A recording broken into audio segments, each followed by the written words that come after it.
Overwhelming as the temptation is, we will not be drinking and turning on text-to-speech donations for this stream. Uh, as lucrative as an opportunity that might be.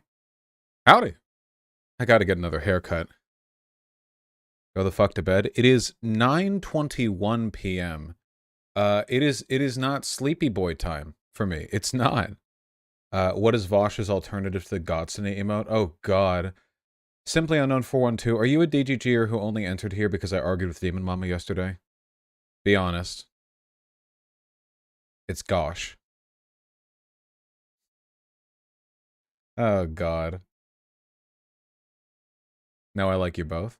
Well, I like you too. Thank you. All right. Vaush got ratioed on Twitter so hard he started streaming. What else are you supposed to do? Vaush, I straight up have agreed with you on almost every take, but you're just wrong here. I'm sorry. All right, Cross. I'll give you a chance. Let me know what position you disagree with. Don't tell me why you disagree. You don't have to. I just want to know what position you disagree with. If there's anything that frustrates me, it's feeling like the community isn't listening to me when I've put out 3 videos on the subject.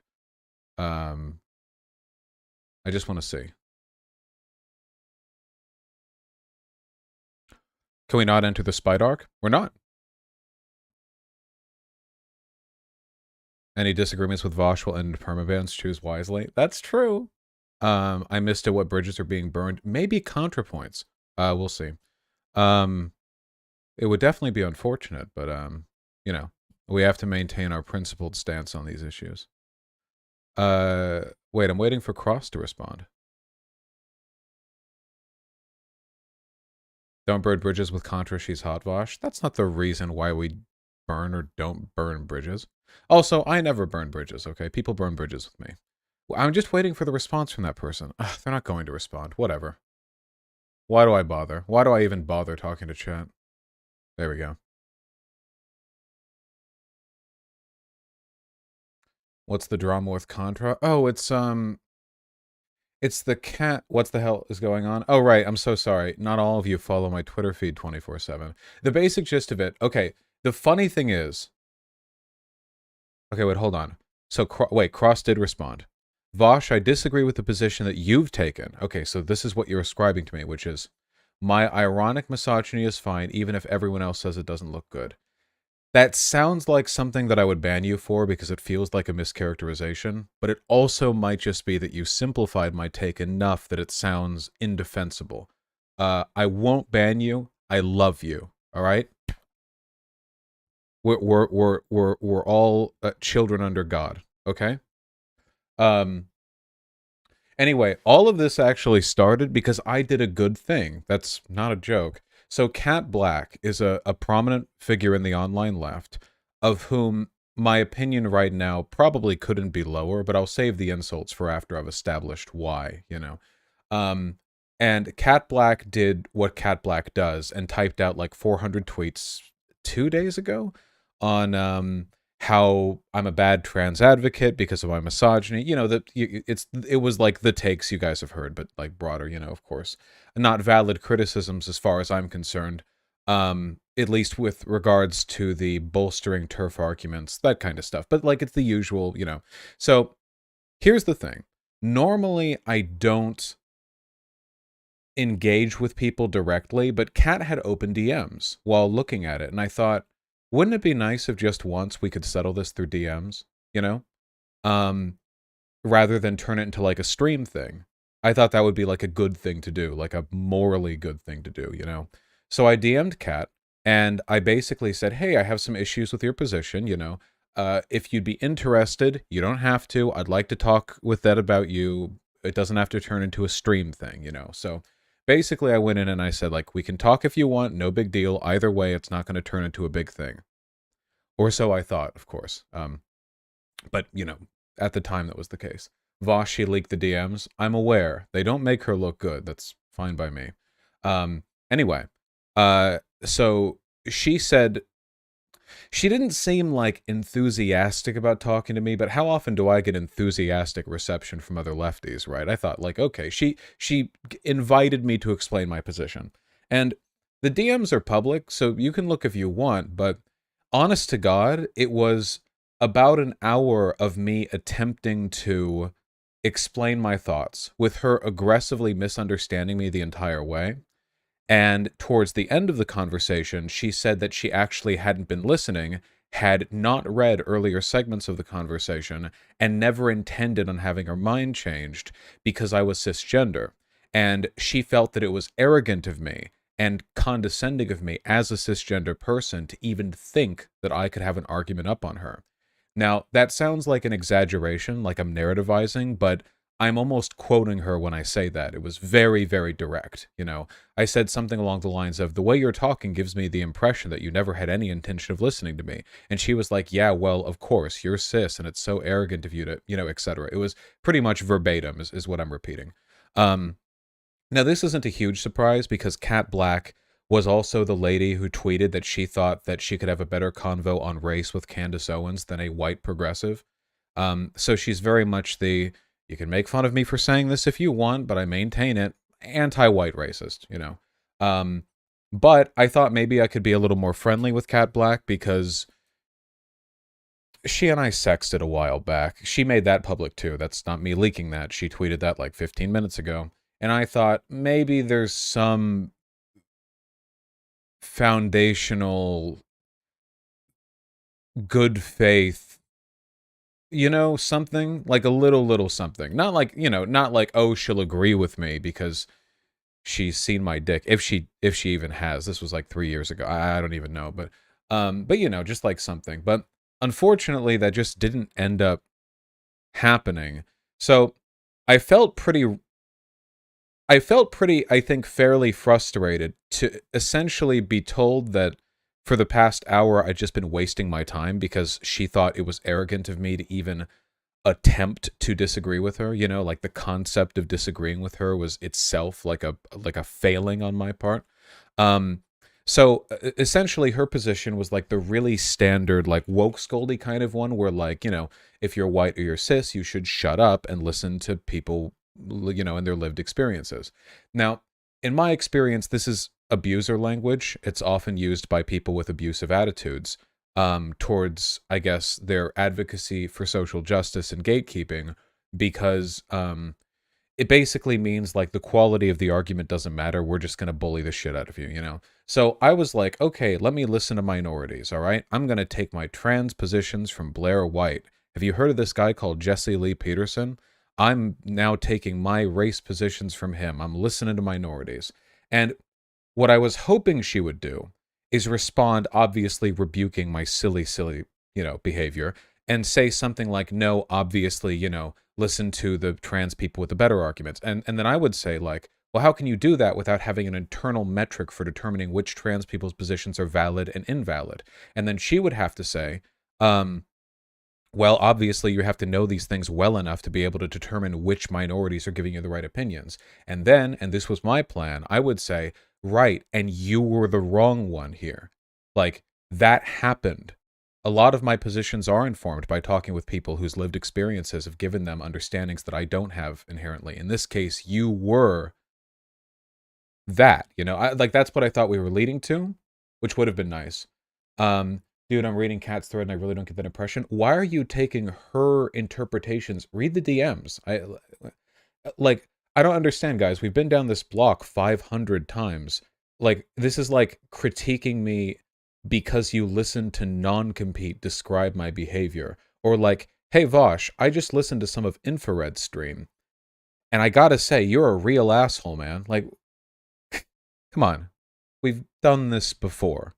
Please. Do not denigrate my community. Where the receipts? They're literally on a PDF linked on her Twitter. I think they're like pinned at the top or something. They're right there. You could just go right there. Anyway, my hope was that by engaging in this behavior, I could indicate to Kat Blaque that this whole listen to minorities thing isn't a way of replacing real arguments and real beliefs. But much to my dismay, I wasn't able to do that because I ran into the brick wall that is Kat's extraordinarily thick wit. She didn't understand anything that I was saying. I don't know if it was her ignoring me or if she actually didn't couldn't engage in reading comprehension. I genuinely don't know, but it was incredibly impressive. When I mentioned like, hey, this guy Jesse Lee Peterson thinks black people were better off under Jim Crow, so I guess now I believe that, you know, she started explaining to me why my belief in that was incorrect without identifying the fact that I was using this as a way of indicating that just listening to minorities is a bad... Like, essentially, I was like, okay, if you think I should listen to minorities, then here's a black guy who thinks that slavery was good. And and then her response was, why do you think slavery is good? Like, it indicated an inability to understand hypotheticals, I guess, or rhetorical framing. I was confused too. I don't really know how to frame it. Again, it's all there in the DMs. The last third of the conversation was just really, really, really difficult to No, didn't be honest, that's just bad faith. From her? Like she was deliberately not engaging? Or from me? Because it's not from me. If I say, oh, so if your belief is that people of privileged groups should listen to people of non-privileged groups, then what happens when I listen to all the wrong non-privileged people? Now I believe these things. That's not bad faith. I would expect a child to be able to follow along this logic, but just take an L. Ooh, we're going to have to do another purge, aren't we? So far, nothing that I've said with you guys should be in any way contradictory to what I've been doing in my community for years, right? Like, I'm actually asking you guys, anything that I've said so far, has anything that I've said been wrong? Have I given you the impression that this is like a poor analysis on my part? Are these not arguments that I've been engaging in for my whole online career? It's very frustrating to me, because I make an effort to be, you know, you guys know the memes, logical consistency, blah, blah, blah. And I really do try. I'm not perfect, of course. For example, I was much more willing to let things slide with Demon Mama for a while because, you know, I was on good terms with her, but I guess I have to, I guess I paid for that inconsistency as well. Anyway, the frustration that I have is that there are a lot of people in my community who are like, yes, Vaush, we are on board with all of your beliefs. Yes, we should stand by these arguments. We should be consistent, rigorous in our thought processes. But then I disagree with somebody you guys like, and all the bad arguments come out there. You know what I mean? Like, all the same arguments that I hear from people outside of my community. You know what I mean? Like, no one in my community, after the arguments that I've made, should ever say anything dumb as, shut up and just listen to minority voices. Like, sorry, my forehead's just a little dry. Like, that just comes off to me as something that, like, I feel like we should have thoroughly purged that misconception from this community, because that language is a really effective way for people with bad ideas to continue promoting them. But now there are people in my community who apparently believe that, or they believed it the whole time. Unfortunately, ContraPoints seems to have sided with Kat Blaque on this one, which is disappointing, because I feel like the text of ContraPoints' videos supports my position here.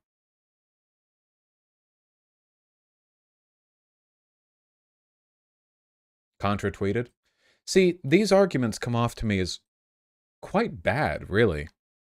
So, Kat Blaque posted another giant Twitter thread, this time about our DMs, and I think it's actually over 100 tweets. It's, sorry, show replies.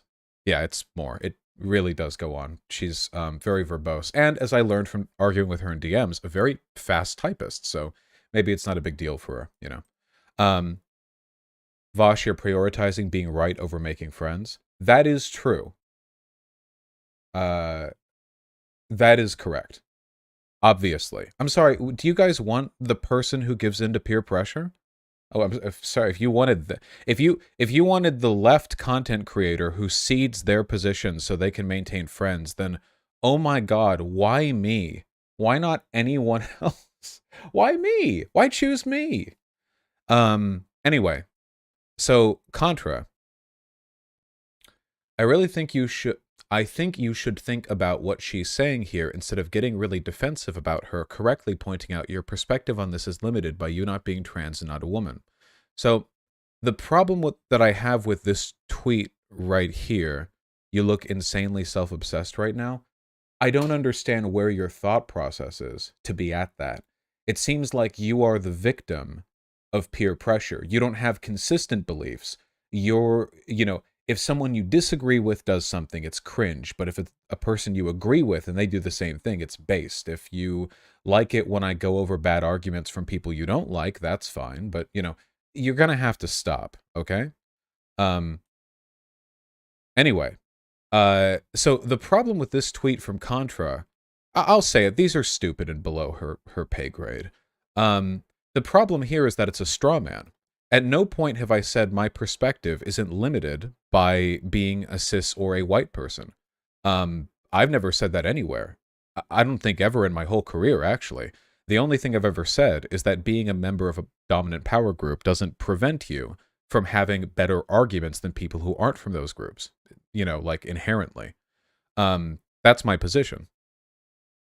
And additionally, I'm accused of getting really defensive here, but again, this is kind of a subjective thing. I feel like I'm engaging with this about as much as I'm, like, being prompted to. Like, Kat Blaque posted 200 tweet-long threads about me. Is, quote, tweeting that after trying to settle things privately in DMs me getting defensive? Maybe, that's very much a subjective assessment there, but I feel like I'm engaging with this about proportionally, like with how I engage with a ton of arguments that I get. I don't think this is disproportionate at all, And then we have doing edgy, ironic misogyny while defending trans people magnifies the grain of truth in what TERFs say about there being misogyny and trans activism. So I disagree with this, of course. I've explained why in several tweets. Vaush, if you're not going to take the L, at least move on. All right. Mods in chat, you have my permission to permaban anyone whose contribution is singly, Vaush, we don't like it when you have positions that we disagree with, and we're not going to give you any arguments for it. People who say stuff like you're over-fixating, or, take the L on this, you can just permanently ban all of those people, because, again, like, it's just pathetic. You've been watching me for how long, and you can't come up with a good argument against me? The most you have is, take the L. Come on. Come on. Anyway, so I disagree with this for reasons that I've laid out. Vaush, Contra is trying to offer another perspective and you just aren't taking it. Please read through the thread again. I'll ban you personally. So you're making a common mistake here where because a person disagrees with an argument, it means they're not hearing out the argument. I've listened and I've read. I promise you, I spend more time reading criticisms of me than anyone else alive, okay? It's not that I don't know what I'm engaging with. I do. And I disagree. It's very infantilizing for people to, essentially accuse me of only having the positions that I have because I'm not listening. No, I listen. And people say this all the time that you disagree with, don't they? Like, how many times have we heard out people who were just wrong and they were like, Demon Mama did this last night, people. This what happens every time we disagree with other people on the left. They accuse me of not hearing them out. This happens every time, no matter how bad their arguments are. So anyway. Oh, maybe your tweet at JK just didn't land the way you wanted. A little condescending, but all right. Okay, fine, it happens. But why get so defensive about reasonable criticism? So the issue that I have here, I agree with you, but is this really a hill it's necessary to die on? You can get banned too. You would never say this if this wasn't people on the left that you didn't like. We've done this dozens of times. That's not an exaggeration. Dozens of times. The answer is this. Always, forever, for all time. I will die on every single hill. Every single hill. Every time I believe something.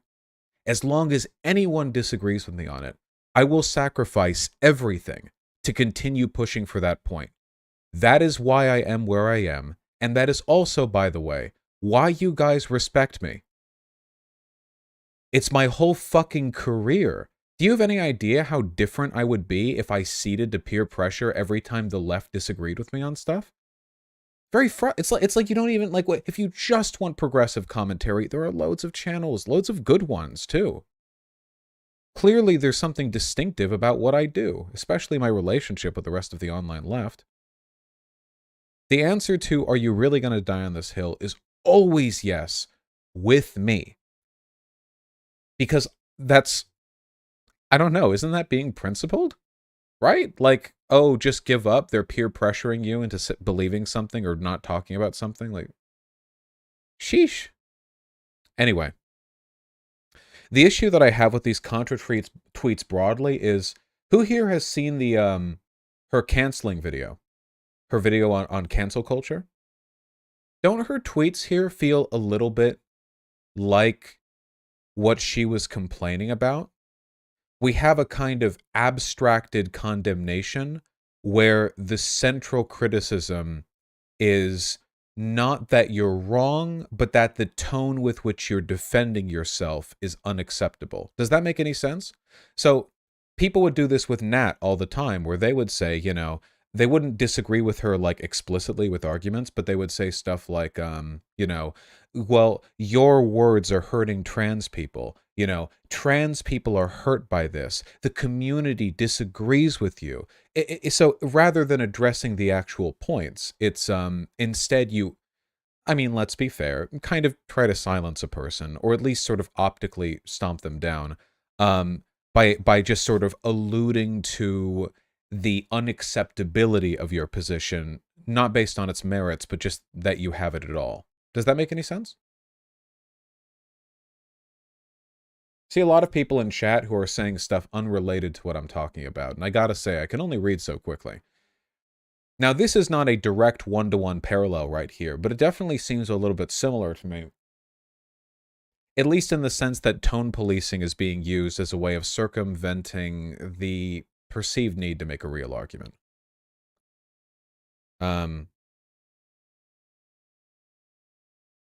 Let's just extrapolate this a bit. Mods, just permanently ban anyone you think that I would ban if I felt like typing it out.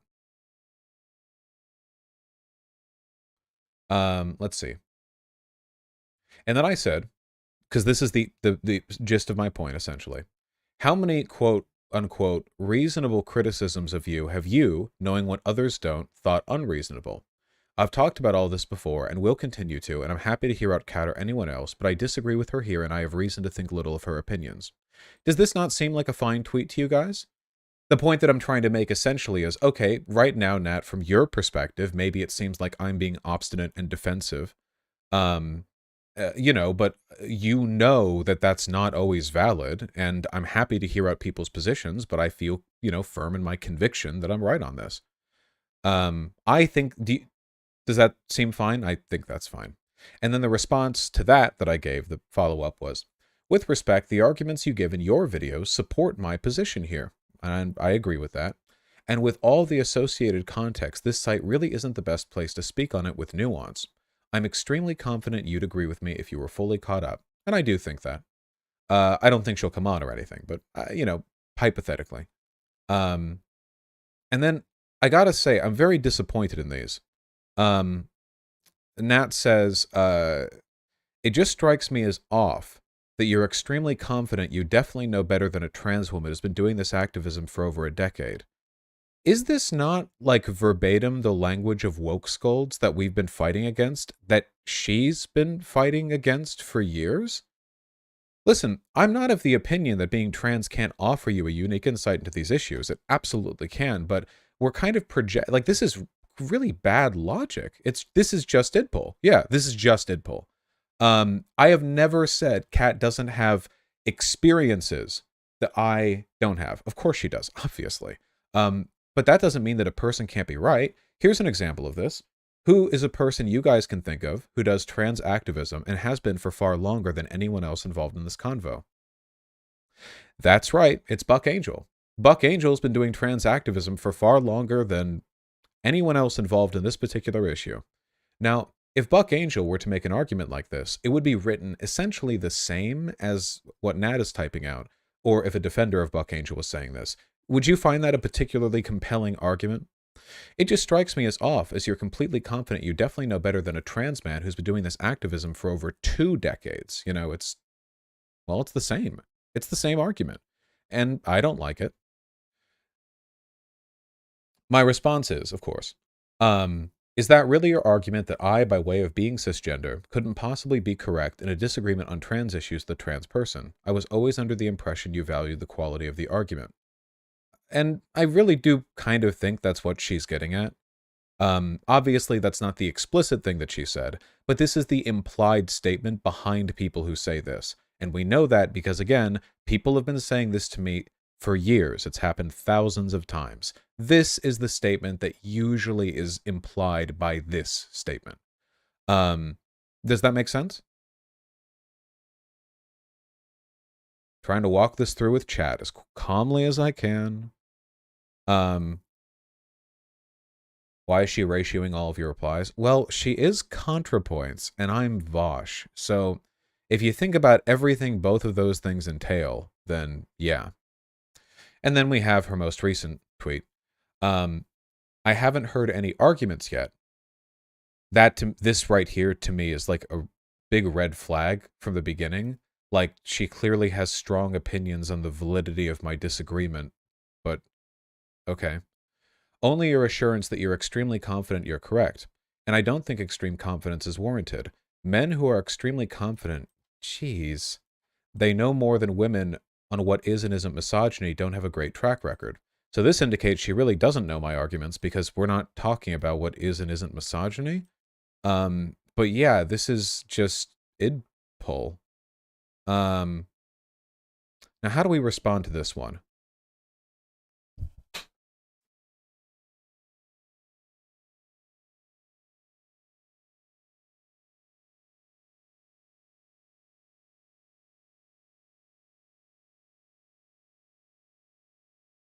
Doesn't it come off as very similar to the sort of things that J.K. Rowling supporters say?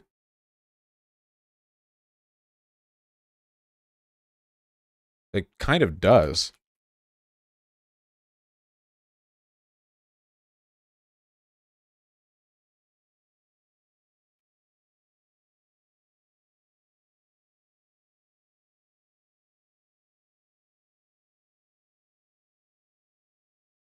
To denigrate your positions or or similar to the way JKR stands. No, this isn't a good comparison. I think it's a fair comparison. So the argument that Nat here is making fundamentally is an idpol one. The argument is that you don't have, well, she's not saying you don't have a right to speak, but like, you know, it's leaning in that direction. You don't have a right to be confident in a disagreement with a person who has a different lived experience than you. Here, how about this? If I wasn't... Here, how about this? This is a bit better. If I wasn't capable of feeling extremely confident in disagreements I have with people whose lived experiences were different than mine...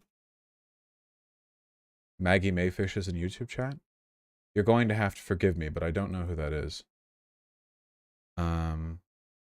I wouldn't be able to argue against TERFs.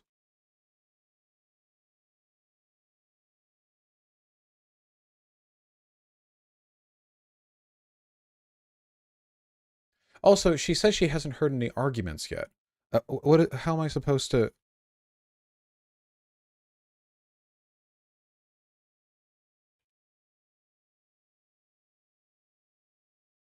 You're jumping into this without knowing my arguments.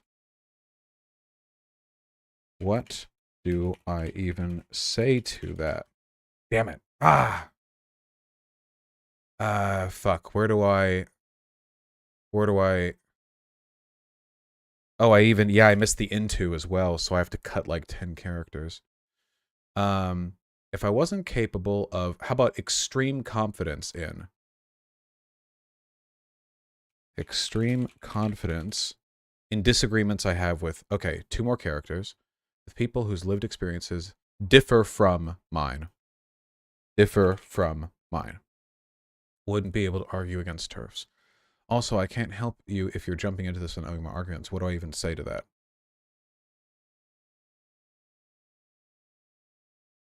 I think this seems fine. This can only end badly.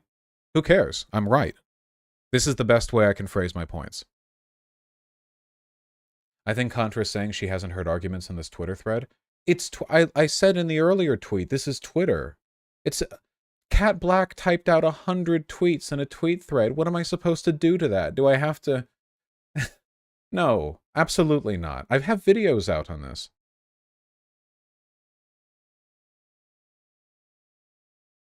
Oh, as long as you're watching and you're not too cucked to support me in my disagreement with other people I like, you have to go like that tweet.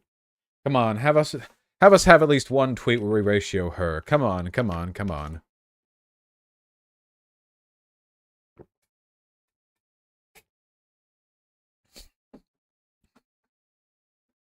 I see people in YouTube chat saying no. If you'd like, you could just save yourself some time and unsubscribe from the channel. I will never stop. Ever. This will be the rest of my channel if it needs to be. I have never, in the entirety of my career, backed off of a position because cry-bullies were whining about it. Why would I start now? What, because Contra? Because I like Contra and respect her more than anyone else in this hellspace? No, not even that will get me. Tempting, but no. Listen, this is a good advice for the people here who are insecure and are projecting it onto me. Giving in to cry bullies will never make you any friends, all right? If you think that I'm going to be able to salvage my reputation by, you know, pulling off my positions and, oh, I'm sorry, and then disingenuously affect some apology and change my mind while quietly disagreeing, if you think that will ever, ever win me anything, you're deeply mistaken. We should all be honest with ourselves. Soaked on left, to be perfectly honest with you, I will not dignify ContraPoints with a typed-out argument, for a few reasons. First of all, she's already indicated she's not interested in them. She came in there denouncing me, accusing me of being defensive, saying that my confidence was unwarranted, and then admitted she hadn't heard my arguments. That's disrespectful. I'm not going to cede to that, no matter how many subscribers she has. I have videos, I have tweets, I have positions. They're out there if she wanted to know. Clearly, she took the time to read Kat Blaque's thread. I don't know why I'm not worthy of that attention before she's going to jump in. Additionally, I don't think she'd engage with it. It's Twitter. I don't want to... It's Twitter. It's Twitter. I don't want to engage on Twitter. Typing it out. You know, how do I phrase this with this many, you know, letters? Jesse Gender put out a 40-minute video arguing with your take. We saw it yesterday. Held firm. Yeah.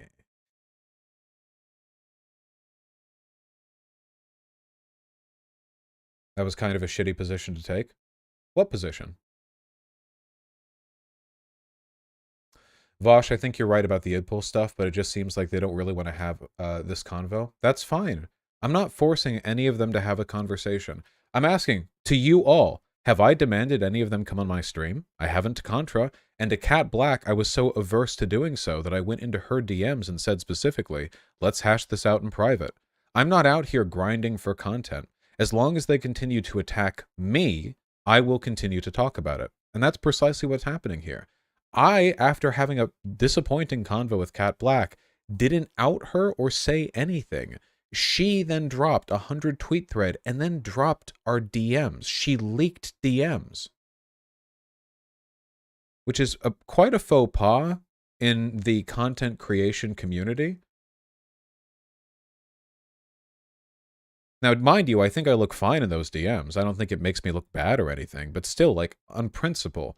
It's not like I'm running out here looking for arguments. I was out there at the gun range earlier today. I was grocery shopping. I checked my phone and, oh, Kat Blaque just decided to leak DMs and drop another gigantic thread that I have to engage with. I replied to that while I was at the grocery store. I was at Trader Joe's.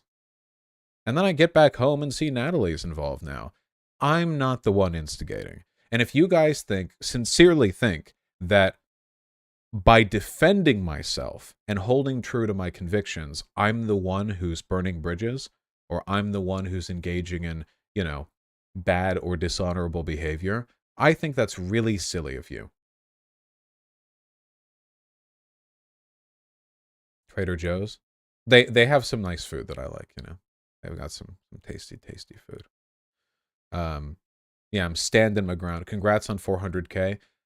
Enjoy it while it's there. I'll definitely be seeing enough people unsubscribe that we dip back down into the 300s. Unfortunate, I enjoyed being in the 400s while I had it, but if this is the cost of being principled, then this is the only way I can maintain a channel that I care about enough to continue contributing to. I'm curious, did you try sending Contra a DM? What, like some sort of simpering weakling? Oh, after you disrespected me by involving yourself in a discussion by blatantly pulling idpull tactics and then admitting you don't know my arguments, now I will DM her? No, no, no, no, no.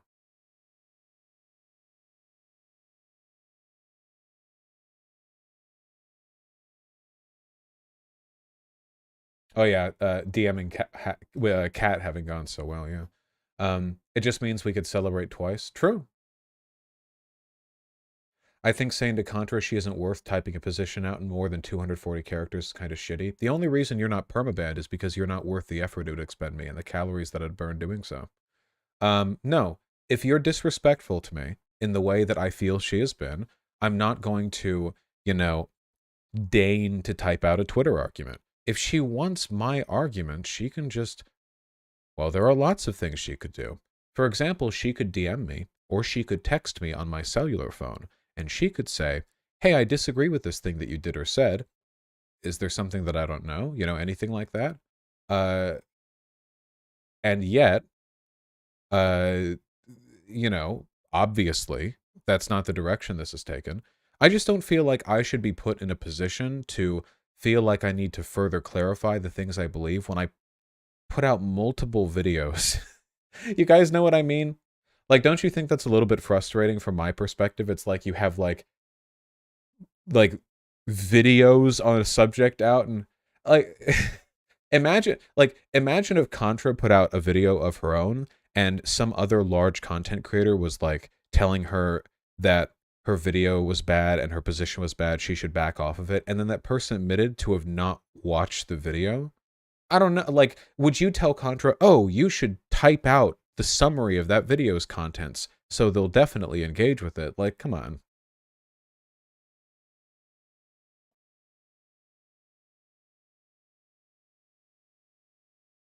I love it when video essayists don't think twice about doing things online. Oh, well.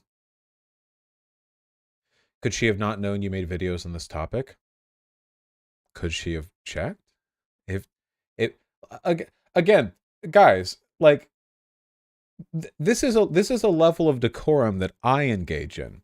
If I see drama between two people, I don't jump in to attack one of the two people based on idpull arguments without knowing what their positions are. Like, doesn't that come off as a little bit silly? Like, are you really going to justify that behavior because it's coming from Contra? I think you would all agree that's bad behavior if it came from any other person. Now, again, I do have a very high opinion of Contra, but I've had high opinion of plenty of people. It's not like having good relationships with other people in the online left has ever done me much good. Oh, hey, Shu.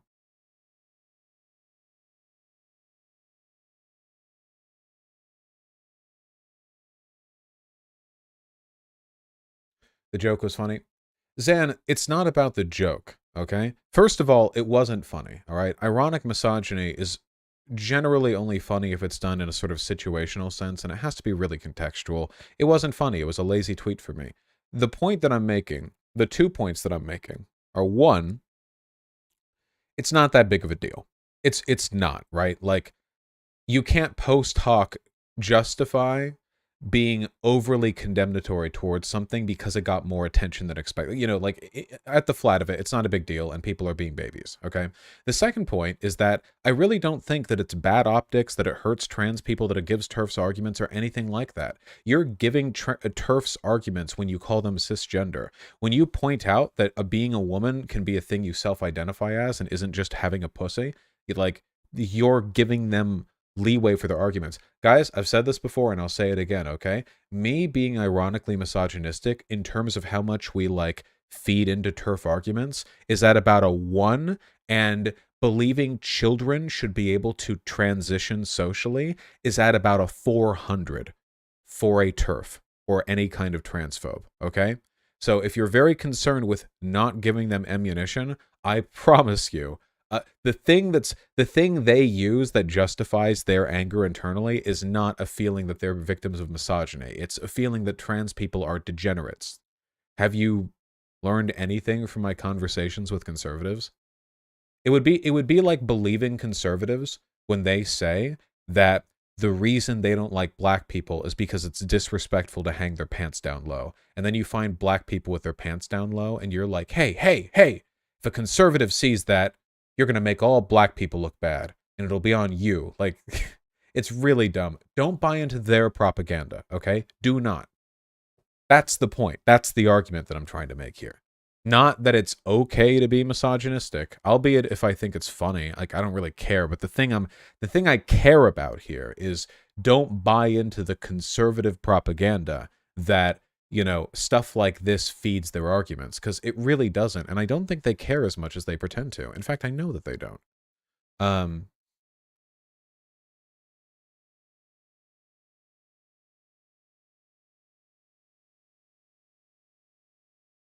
Votimus, she doesn't know what my point is. That's the point of my point. It wouldn't matter what argument she gave. She doesn't know what I believe. Why would she move in on this, you know? Vaush, any regrets? None whatsoever.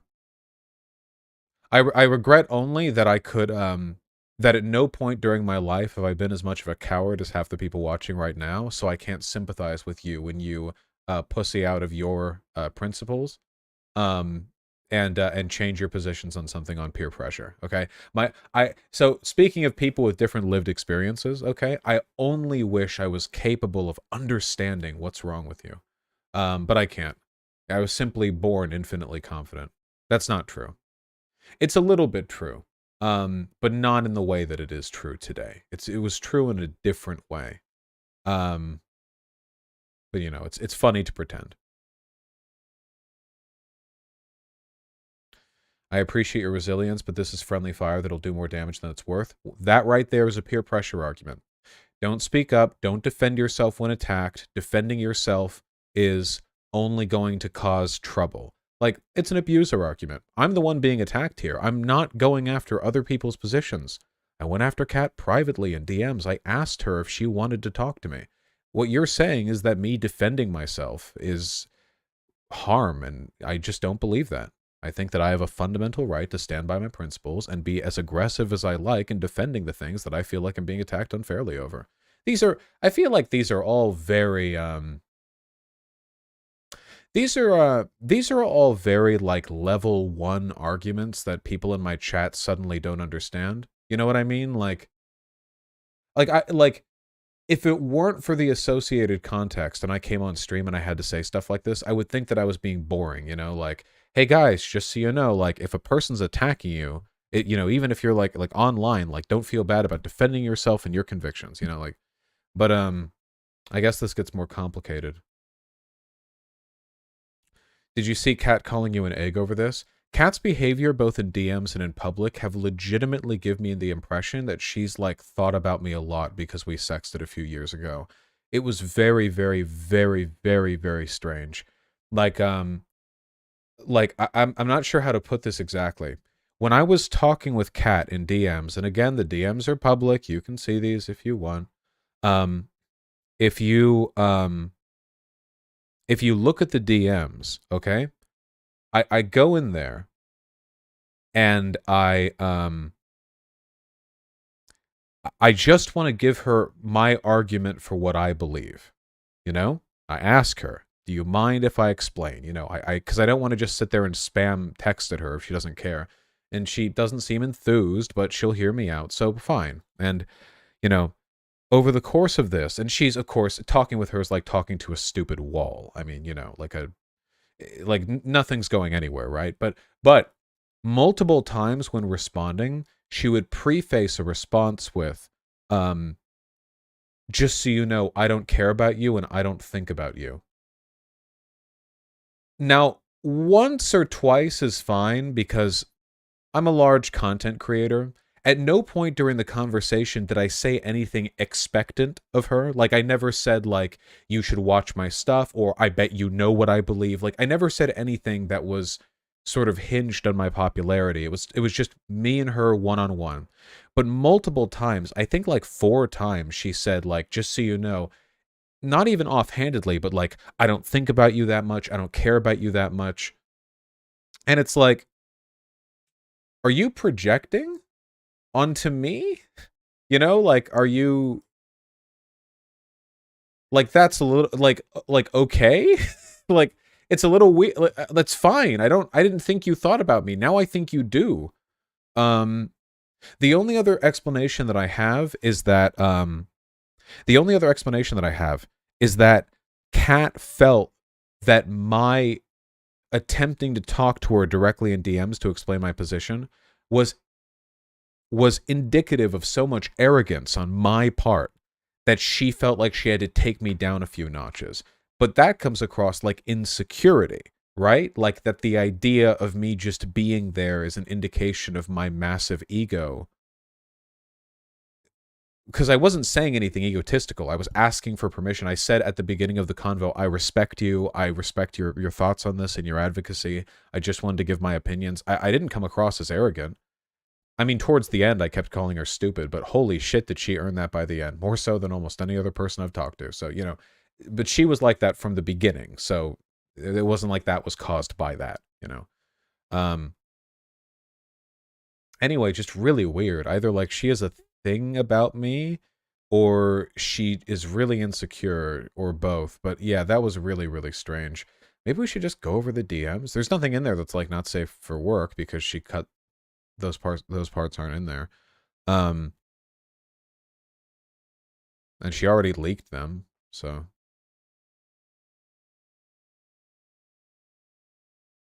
I don't get why you say Kat is stupid instead of bad faith. Well, maybe if we looked at the DMs, we'd be able to evaluate that take, you know? Um, hold on. Cross, you're doing it again. Vaush, I know you're arguing about not backing down, but as a consequentialist, I feel as though it doesn't actually bring anyone over in the left in our positions. Hey, if you want some rule utilitarianism, how about this? As a rule, it's not a good idea to cede to bad arguments just because of peer pressure. Are you fucking kidding me? You're going to make a consequentialist arguments for ignoring good argumentation and ceding to popularity? Come on.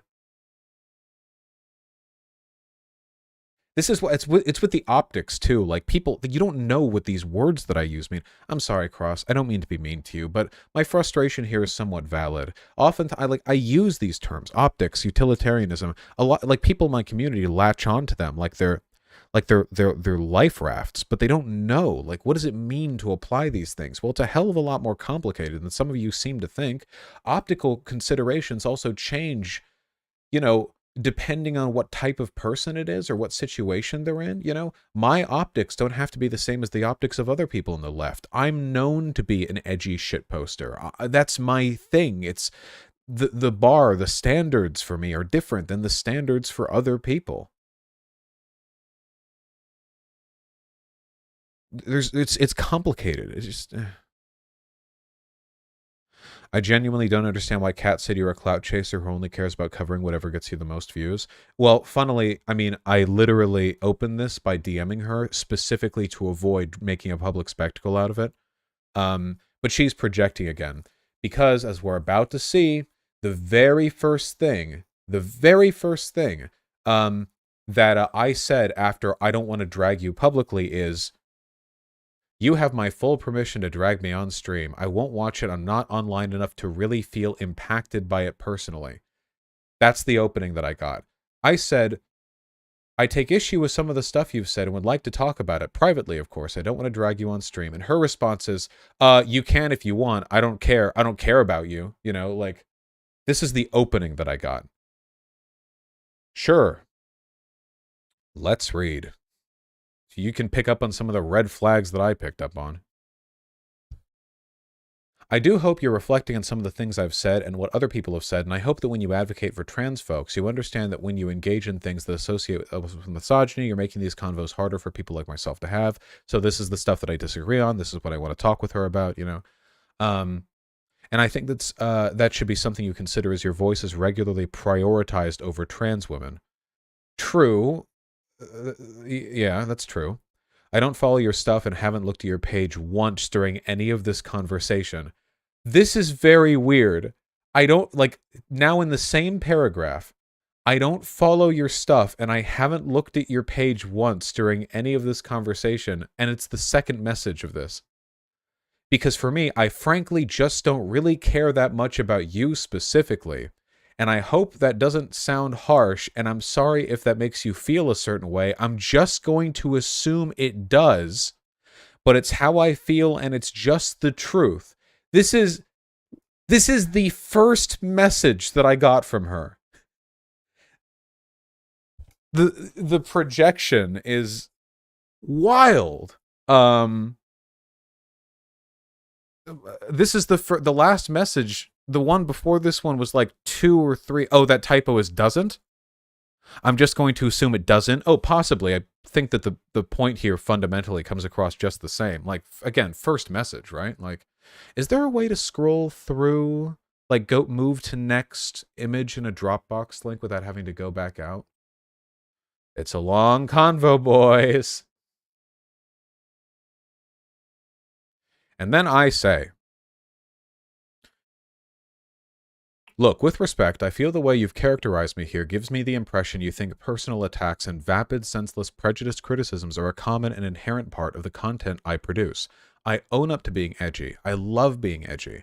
But the edginess is generally just a rhetorical framework through which I try to deliver good arguments. I'll own up to criticism for the ironic misogyny. That's fine and fair. It really wasn't. And then I accidentally hit send. So, then I said, damn it. Yeah. Really wasn't even funny, but I take issue with the way you and others in the online left have responded to my tweets because I think you're actually the ones empowering and bolstering JKR's arguments, not me. I'll explain with a comparison. Ben Shapiro is a racist who cloaks his attacks against black people with criticisms of their... And then I hit enter again accidentally. I'm often like this. The funny thing was I wasn't even on my phone. I was typing with my keyboard. Yeah, just... Yeah. Anyway, so again, like, I'm not trying to aggrandize here, but I hope that you guys would agree with me that this is a fairly straightforward and good faith way of approaching, right? Like, if nothing else, I feel like I'm owning up. I admit, yes, it was misogyny. You could attack that. That's fine. Like, I even, right off the bat, I say, like, I'll own up to criticism for the ironic misogyny. So, yeah, you know, remember that. It will become important. It seems like she interpreted I don't want to drag you on stream as like a pseudo threat. I feel like that's a pretty uncharitable way of, like, I'm just asking to DM privately. I guess maybe, but like, that's not what I meant. She could have just said no and I would have left. But anyway, so here's my full thing, and I typed out a lot, okay? Ben Shapiro is a racist. I know. Controversial. Who cloaks his attacks against black people with criticisms of their culture. I'm sure we can agree on that. Imagine a black SoundCloud artist with some fame and notoriety puts out a song shit-talking conservative pundits, and that song also has some misogyny in it. You know, denigration, objectification of women, pretty common stuff. Ben Shapiro unexpectedly runs a segment on his show where he exclusively highlights the misogynistic elements of the song, accuses the singer of hypocrisy for, quote, pretending to be more progressive than thou, end quote, and says the treatment of women in the lyrics contribute to black culture being thuggish or whatever, and keeps black people down. I'm sure this doesn't sound too outlandish. Stuff like this happens pretty often. You guys agree with that? Right? That's not like an out there like, that's not like a crazy... I put them in a scrollable album. Annie, I don't know what I would do without you. Oh my god, Annie. Oh.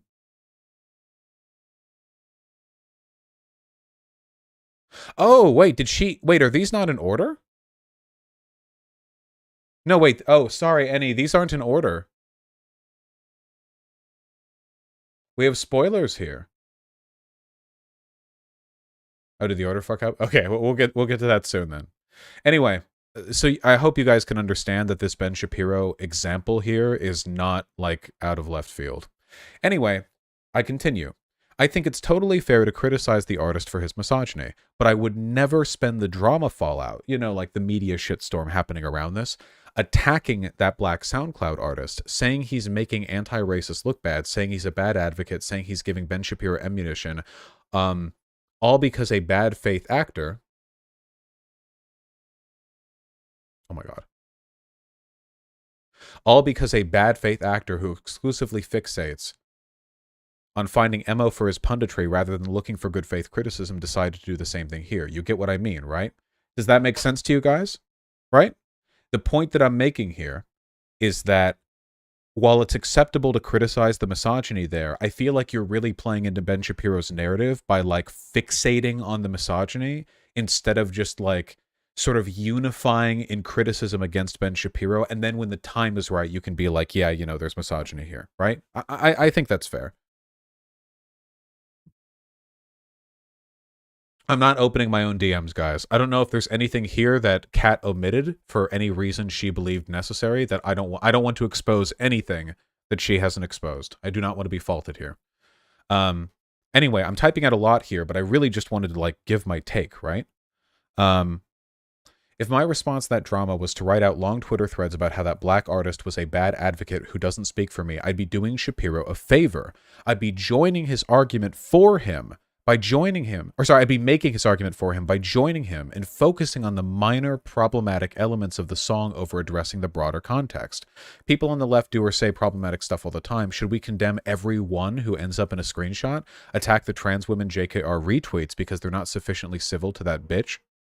I don't think you'll have to answer for what I said, because JKR and her ilk are conservatives who don't need evidence or examples to hate you. They hate you because they think you're a degenerate, not because evidence aids them. JKR treats being called cis like it's a slur. She's always going to have ammunition.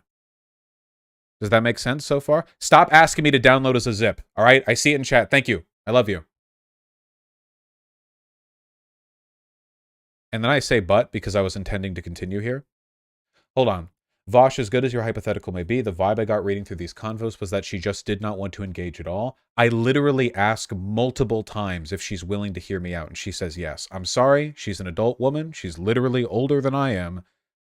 I'm going to listen to her when she says that. I expect her, if she says she's down to listen to me, that she will listen to me. I think that's a reasonable expectation. Then why type out 1,000,000 words? Oh, you mean her? Yeah. I mean, clearly she does want to engage, like, because she's typing out a bajillion. Honest question: what's the difference between this situation and the one where you made racist comments about the conservative black lady? Oops, there isn't one. There isn't. My criticism was the same. In both cases, conservative media had a field day hyperbolizing and lying about what I said to exaggerate the idea that Democrats are the real racists. And by lefties joining in on that, all they did was make those conservatives' arguments for them. It is possible to say, hey, Vaush, you need to cut that shit out. You're being too edgy for your own good. That was racist, blah, blah, blah. But then also, like, rebuke the conservative narrative, you know? That's the problem. People like Kat Blaque aren't rebuking the conservative narrative. They're buying into it whole cloth. Yes, J.K. Rowling, you're totally correct. You do think misogyny is endemic to trans defenders and trans people. JKR, your position on trans people is motivated by arguments, and this argument is being emboldened by this. You're giving them legitimacy. I believe that. And if you disagree with me on that, then you should be able to say, yes, I would attack that black SoundCloud artist who got clip-chimped by Ben Shapiro, you know, exclusively attack him for the misogyny, and not side with him against the broader media condemnation coming from Ben Shapiro and all the associated, like, conservative pundits. Okay. Anyway. And then she says, check your email, please. No. And then she says, With respect, I don't particularly care about characterizing you one way or another. Again, first sentence of the second message she's typed is, I don't care about you. I'm not personally invested in your brand. I don't particularly pay much attention to it. Like, oh my God. It's like, you guys know what I mean, right? I might have been understating it by saying she did this 4 times. Like, she's already done this more than 4 times. But you do come into my feed quite frequently in the context of you invoking racism, transphobia, misogyny against the people you're making arguments against. I think you need to be reasonable and recognize that because I'm a woman and because I'm a trans person, these convos have higher stakes for me than they do for you. This is true. And thus, I'm going to have a different reaction to the things that you post than, say, maybe a lot of other people might. This is also true. Perhaps you dislike how you're characterized, and as someone who... Notice how all she's talking about right now is the one sentence at the beginning where I said, you seem to think of me as this, but... And then I give my whole actual argument. Like, right now, she's not engaging with it. Perhaps you dislike how you're characterized, and as someone who has that as a pet peeve, I can understand that. But from my perspective, your engagement in these isms is indeed a cornerstone of your content, and the amount of your fans who defended your ironic misogyny will not help the matter. Oh, if she only knew. Huh. Oh. There we go.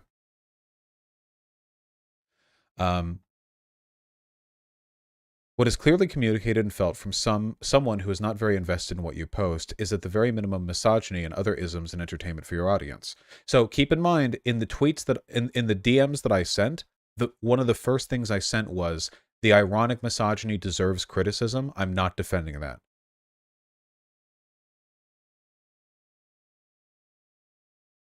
That was like one of the first things I tried to play down, like right off the bat. Anyway, let me see. I do walk away with that conclusion of your brand, but that shouldn't really matter to you because I'm not invested in what you produce. Again, oh my God! Nor will most people who see you express yourself in that way. I'm overjoyed that there are people who feel more drawn to left-leaning politics because of the things that you produce, and I think that is awesome. That said, the fact that you don't actually need to be misogynistic yet chose to, and went for something easy tells me a lot. My opinion of you should not matter to you because it's a barely formed one. Except she's done like hundreds of tweets, literally hundreds of tweets about me. I've only ever observed you be a person who engages in these isms, and I'm constantly being told that's a positive for the left. I don't understand it, but I wish you well in your pursuits. So she didn't address my argument at all. At any point. At all. In fact, all this was her indicating she hadn't read it. But yeah. So this right here was me continuing to type because I type slower than her, so I was still responding to the butt of myself there. But like, moving forward a little bit here, I say, like, I continue the argument, but then I say, can't help but notice you haven't engaged with the hypothetical. I feel like such a debate bro when I say this, but like, if she says like, hey Vaush, sure, I'll hear your argument, and then I type out the argument and she doesn't respond to it, like, what am I supposed to... I don't know what I'm supposed to say. Like, yeah, I know it's debate bro-y, but like, yeah, you're still right. Like, God. In the example I gave, should I and the rest of the online left criticize and speak ill of the black man for being a bad advocate? Now, here we go. I didn't engage in the hypothetical you gave me because I didn't read very far into your message to me. Again, I don't actually think you should be very invested in my opinion of you because I don't have very strong opinions of you beyond you being a standard cis white dude who finds many of the things that personally harm me to be at bare minimum. If any of you think that I was too rude to her on Twitter, I swear to God, I was being very nice compared to what she deserves after this level of fucking disrespect. Holy shit. It's so weird. It's like she's treating me as though I came into this conversation pretending that I was like a Japanese shogun. You know what I mean? Like that I came in here with like it made a group DM where 16 people joined me and blared trumpets, and like a person walked forward and gave my my name and title with like 18 lines, and then I'm like, finally, you have an opportunity to speak to me, and I'll deign to speak at less to you. And then she's responding in, like, to fight against that level of pretense, except that pretense didn't happen or exist. So it feels weird, right? Like, I didn't do anything to warrant this level of defensiveness. Anyway, And I will never personally understand that, but like I said, I'm told it's a positive. I could simply be out of touch. I don't deal with hypotheticals. Idealism. I deal with realities. And okay, this right here, like this is like an auto, like sub 3-digit IQ right here. I'm sorry, you're not getting me around this, okay? I don't deal with hypotheticals. I deal with realities, and I've devoted the past 16 years of my life to defending and fighting for trans people. That means I've invested the vast majority of my lifetime into advocating for something that you've only been doing for a few... Where will this sentence go, I wonder? A few years. If you read through any of my comments about this post, you know that I consistently encourage people to not hyper-focus on you, except this was after the 100-tweet thread, nor make it about you, because for me it's not really about you. I'm confused by the very concept that misogyny be helpful in advocating for trans folks. Listen, again, I'm confused by the very concept misogyny would be helpful in advocating for trans folks. My first message up there was, it's worth criticism. That's not... So then I think, like, okay, she's not engaging with me here. Okay, I'll be more direct. I think your behavior here is harming trans people. I'd just be interested in knowing how you would respond to that hypothetical. And then I say, Christ, you type fast, because she really does. My God. She was on her phone, too. And then here we go. You shouldn't be thinking of this conversation as one about you. You should think about your image or your brand. Oh, sorry, your image or your brand. You should be thinking about the context of... I love context.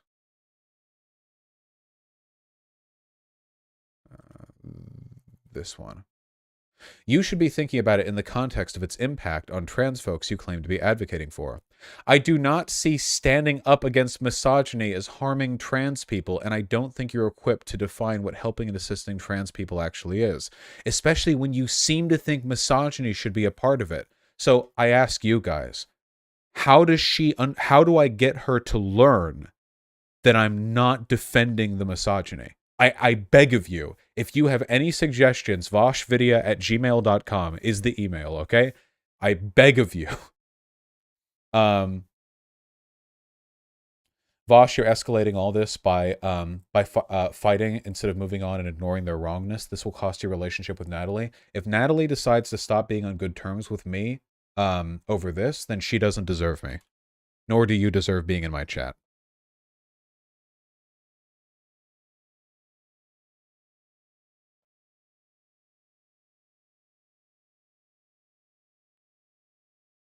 Yeah, her fault, her problem. Sorry. Anyway. I'm not being flippant about this. My frustration stems from the belief that you and other online leftists are hurting trans people and I am not. This isn't an ego thing. Can you please answer that hypothetical? It's a yes or no. It is literally a yes or no question. That's the answer to the hypothetical. And then her response. I think you need to take a few moments away from this conversation. I respect that you've gotten a lot of shit and that it's been personally very hard on you, and my heart reaches out to you. But this is absolutely egotistical because you are turning this conversation into a conversation about yourself. I beg of you, how? She's the one talking about me. I'm trying to talk about the hypothetical here. Yeah.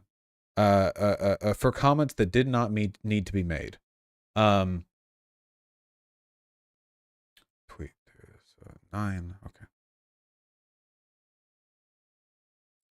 Should the online left, this is me, should the online left unify in condemning a black man as a bad advocate for progressivism because a conservative pundit did a segment on misogynistic lyrics in his music? Kat, I'm literally just trying to get an answer to that question. Please don't patronize. If anyone here thinks that my tone in this conversation is off, I beg of you to understand that this is the most self-control I've ever exhibited in my entire life. Like this, I'm trying so hard. I've barely even gotten to say anything. I'm giving you my honest answers. She hasn't answered anything. I've essentially said the most I want to say, and I don't really want to entertain your hypothetical about some black person. You're thinking about this in the context of the so-called online left, and that is personally an argument and position that feels very terminally online. To summarize, I think it's amazing that you're advocating for if my reading of her DMs sounds like I'm trying to make her sound condescending, I think it's warranted a little bit by the Contra and YouTube chat. Is that true? This is very much a you know, covering the Ukraine conflict, talking about ICBM launch detected from Belarus's territory, you know, kind of situation. We gotta be careful. Oh wait, Contra is there. Why does Vaush think misogyny doesn't hurt trans women? Contra, if you say something again in chat so I can know that you're still there, I will give you a brief version of my argument in full without any condescension. But I need to know you're still there because this message was from a little while ago. Because, you know, it feels silly otherwise. I feel like a bit of a goofy goober. So I'll be looking there. Oh, people in YouTube chat are furious with me. I'm really, really, really sorry, guys, okay?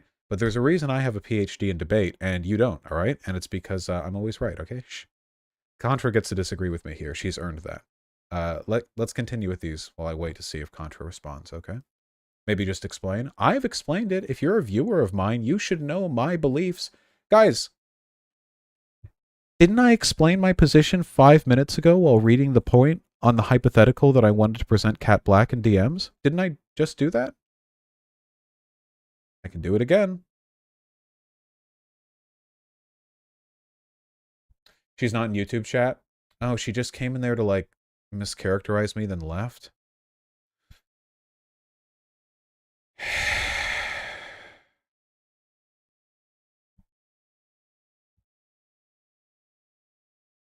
All right, let's continue.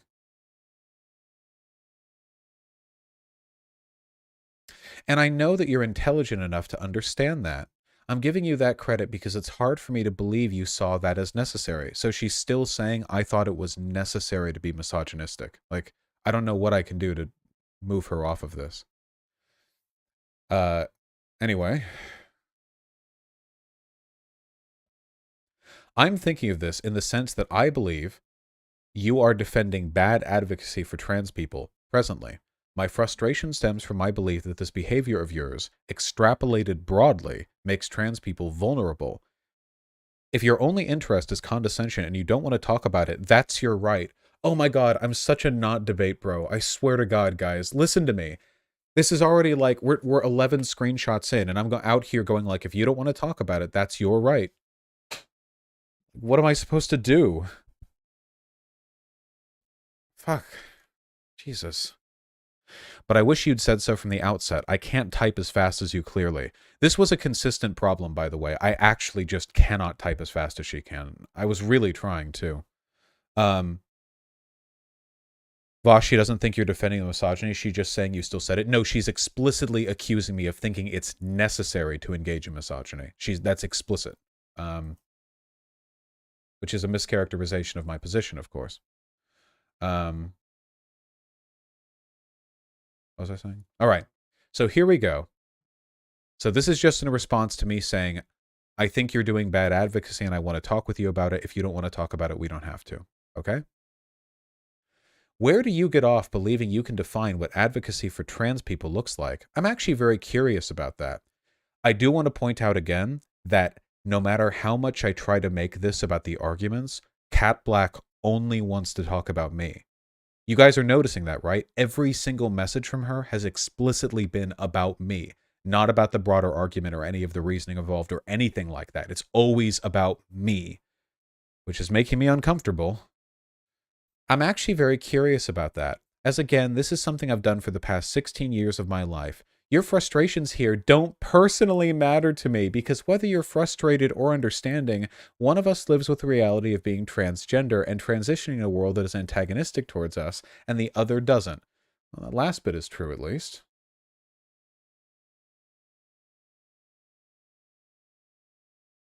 And then I say, you can try to understand why I feel that way, or you can decide my opinions aren't worth your time and write me off as a terminally online cis savior type, but don't pretend at wanting the former when it's going to lead to the latter. I love talking about why I believe what I believe. I'm happy to explain anything anytime. I can't be more straightforward than this. I'm sorry, I cannot. When you argue like this, it only comes off as incredibly egotistical and self-involved. There are people right now who are living very harsh lives because they are transgender and exist in an ever-increasing antagonistic world. Your online disputes, I assume, and debates do not particularly matter in the larger scheme of things, but you do function as an example of transgender people and their advocates engaging in misogyny to defend them. Again, I would like to give you the benefit of the doubt that you know this isn't productive. So she's not making any effort to engage here.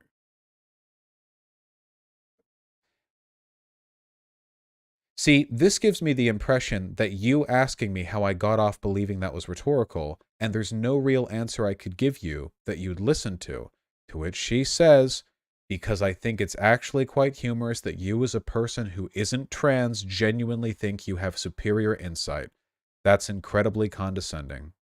That's why I was saying on Twitter that she literally said she was never going to listen to what I had to say because I was cis. It's right there, explicit. She encouraged me, not enthusiastically, but she invited me to give my perspective, and no matter how much I tried to get her to engage with my arguments or just even listen to them, uh this is the truth. I am cis, and she would never have listened to me. She's being way more condescending, though. At this point, I do not think that I am being condescending at all. I will be soon after this, but at this point, I don't think I have been. Wait, when did she say that, Vaush? Right here. The blue text messages are from her. See? This gives me the impression you asking me how I got off believing I have a right to define what's good trans advocacy is rhetorical, and there's no real answer I could give that you'd listen to. And then she agrees, because I think it's humorous that you who isn't trans would do this. You see? Here, hold on. Mods, you're not banning nearly enough people in chat, I have to say. I don't care if the joke title to my video is in all caps, the moral necessity of being misogynistic to J.K. Rowling, when the content of the video doesn't agree with that title. It's clickbait. And also, I went into her DMs and explicitly told her that the misogyny can be criticized. That was the first thing that I said. You guys are like, well, the reason she keeps insisting this is because the title of the video. The first thing I said was, it isn't about that. That's worthy of criticism. She ignored that. She didn't read it. So do we now have an inline? Oh, we do. Thank you, Yahweh.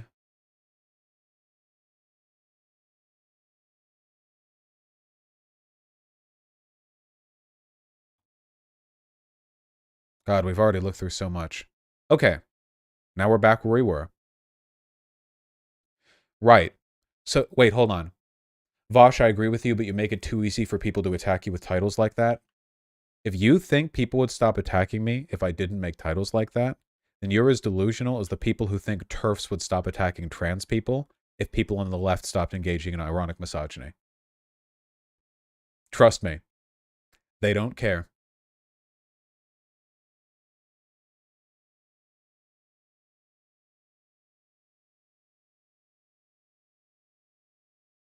Right, so there's no answer you'll hear out. Why not admit that?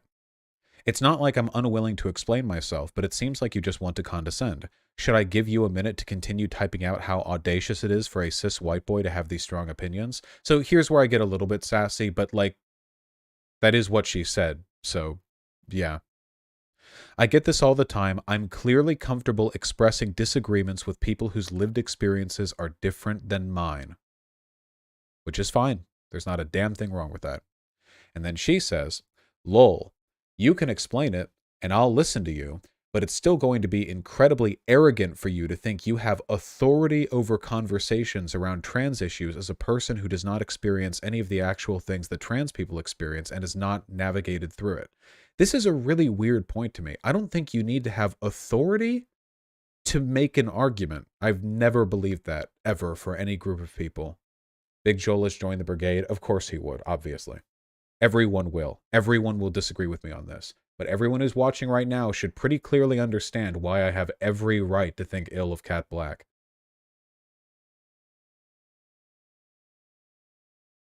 Anyway, it is incredibly arrogant for you to say I'm somehow incorrect in my advocacy. Listen to this. It's arrogant of me to disagree with her. That's the thing that I am arrogant for doing. Incredibly arrogant at that. Um, oh, Big Joel just didn't like you retweeting the screenshot? Oh, okay. It could be worse. Still disagree. Anyway, it is incredibly arrogant for you to say I'm somehow incorrect in my advocacy for trans folks as a person who's been doing it most of their lives, who has helped many other people come into themselves.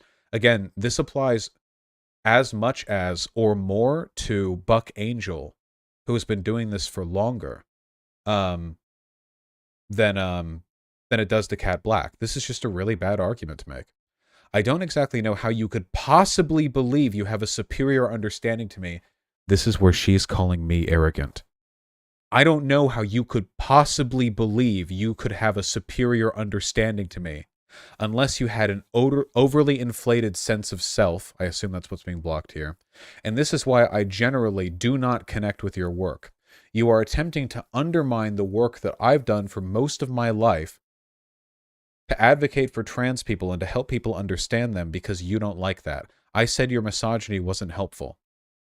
Look at this. This is a very insecure person to the point that I worry for people in like relationships with her.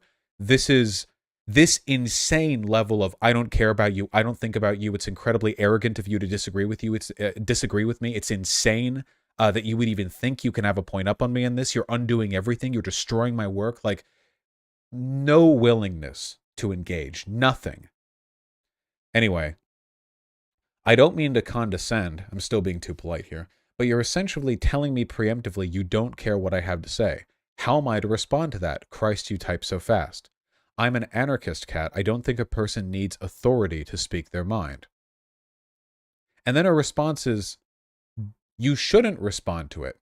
You should move on and not be invested in my opinion of you because it doesn't matter and because I'm barely invested in you enough to really form much of an opinion about you beyond what I've seen you say and do.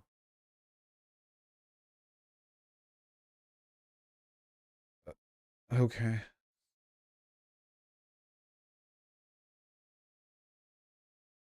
Speak your mind, but ignoring the reality of the power dynamics that we live under is incredibly out of touch. I have never said that my me being like a cis man doesn't mean that I have privilege over other.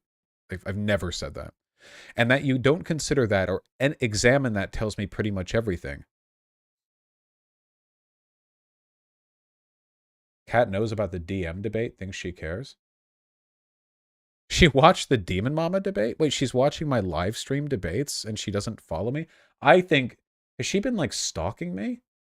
I never would have believed that based on her behavior over the past few years, but she has acted so crazy over the past few, like, days that it's, like, really fucking weird. Like, holy, like, I don't care about you. I don't care about you. I don't do. Like, I worry she's going to start, like, posting that she doesn't even care, like, that I live at my address, you know? Like, holy shit. Jesus fuck. Wait, I think DM convo means direct message? No, wait, wasn't that directly about...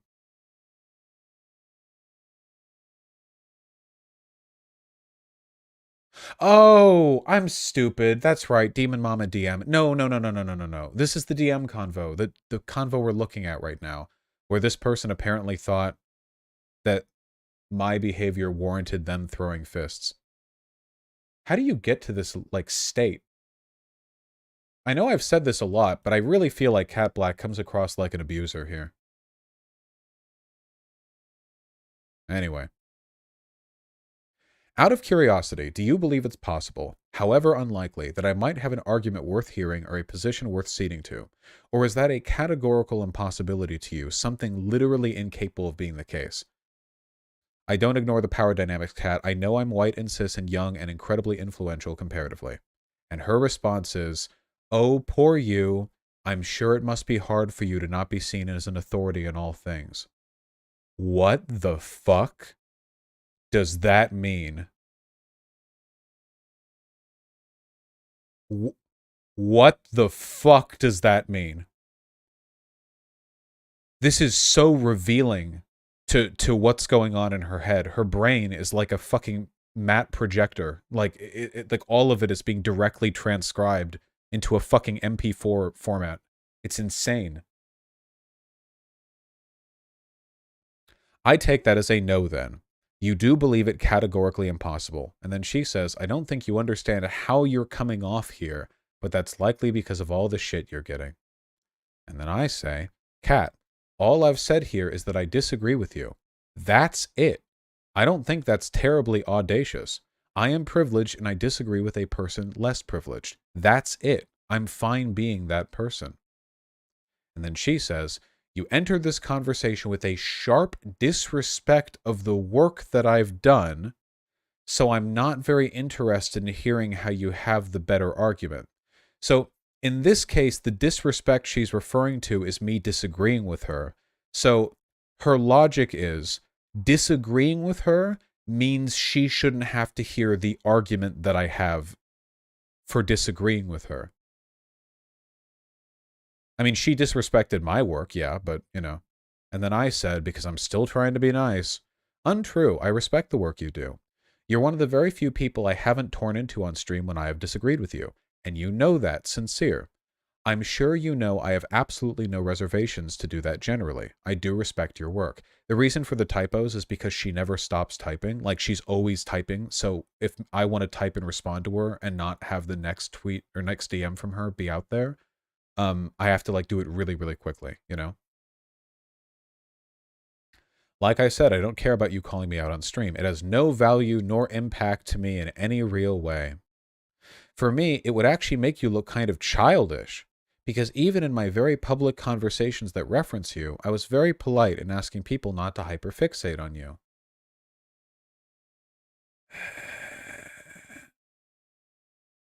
And she's right, by the way.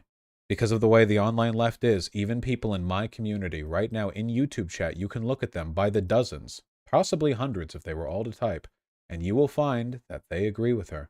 That's the state of affairs that we're in. That's how bad it'd be. Oh, wait. Maggie Mayfish. I didn't realize that you had clout, Maggie Mayfish. You have a verified YouTube account. Do you agree with me or do you disagree with me? If you disagree, you're free to come on stream. If you don't want to, that's also fine. Don't know what else to say. Wait, YouTube, Maggie Mayfish. Oh, you have plenty of clout. Okay. Yeah, there are people in my site chat that are doing this. Only I can mass ban people in YouTube chat. Is Inkablue in there? Inkablue, if you want to, you can go full nuclear and just ban everyone who disagrees with me, except for the people with clout, okay? I give you permission. I don't care. As far as I'm concerned, you're all abusers or abuse enablers. And frankly, you don't deserve to chat in my beautiful, pristine YouTube chat. Anyway. What was I saying? All right. I haven't called you out in stream, nor have I had any interest in doing so, because I think you're a lot better than most of the losers in this political space. I don't think this anymore. I'll put my phone down for a bit, and you can type up your explanation. I will never see misogyny as a productive way to advocate for trans people, but I'm still fascinated by the logic behind it. This is still what we're on. We're on image 18.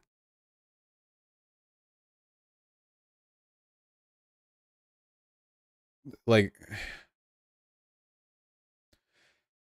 And then I continue. So no, it's not disrespect. I just think I'm right on this one. If there is no way of convincing you of that, or of even having you hear me out, that remains your right. God, I'm being so nice. That remains your right if you just want to tell me that I'm disrespecting you even for, like, disagreeing and that I'm too cis to even be able to have an opinion on this.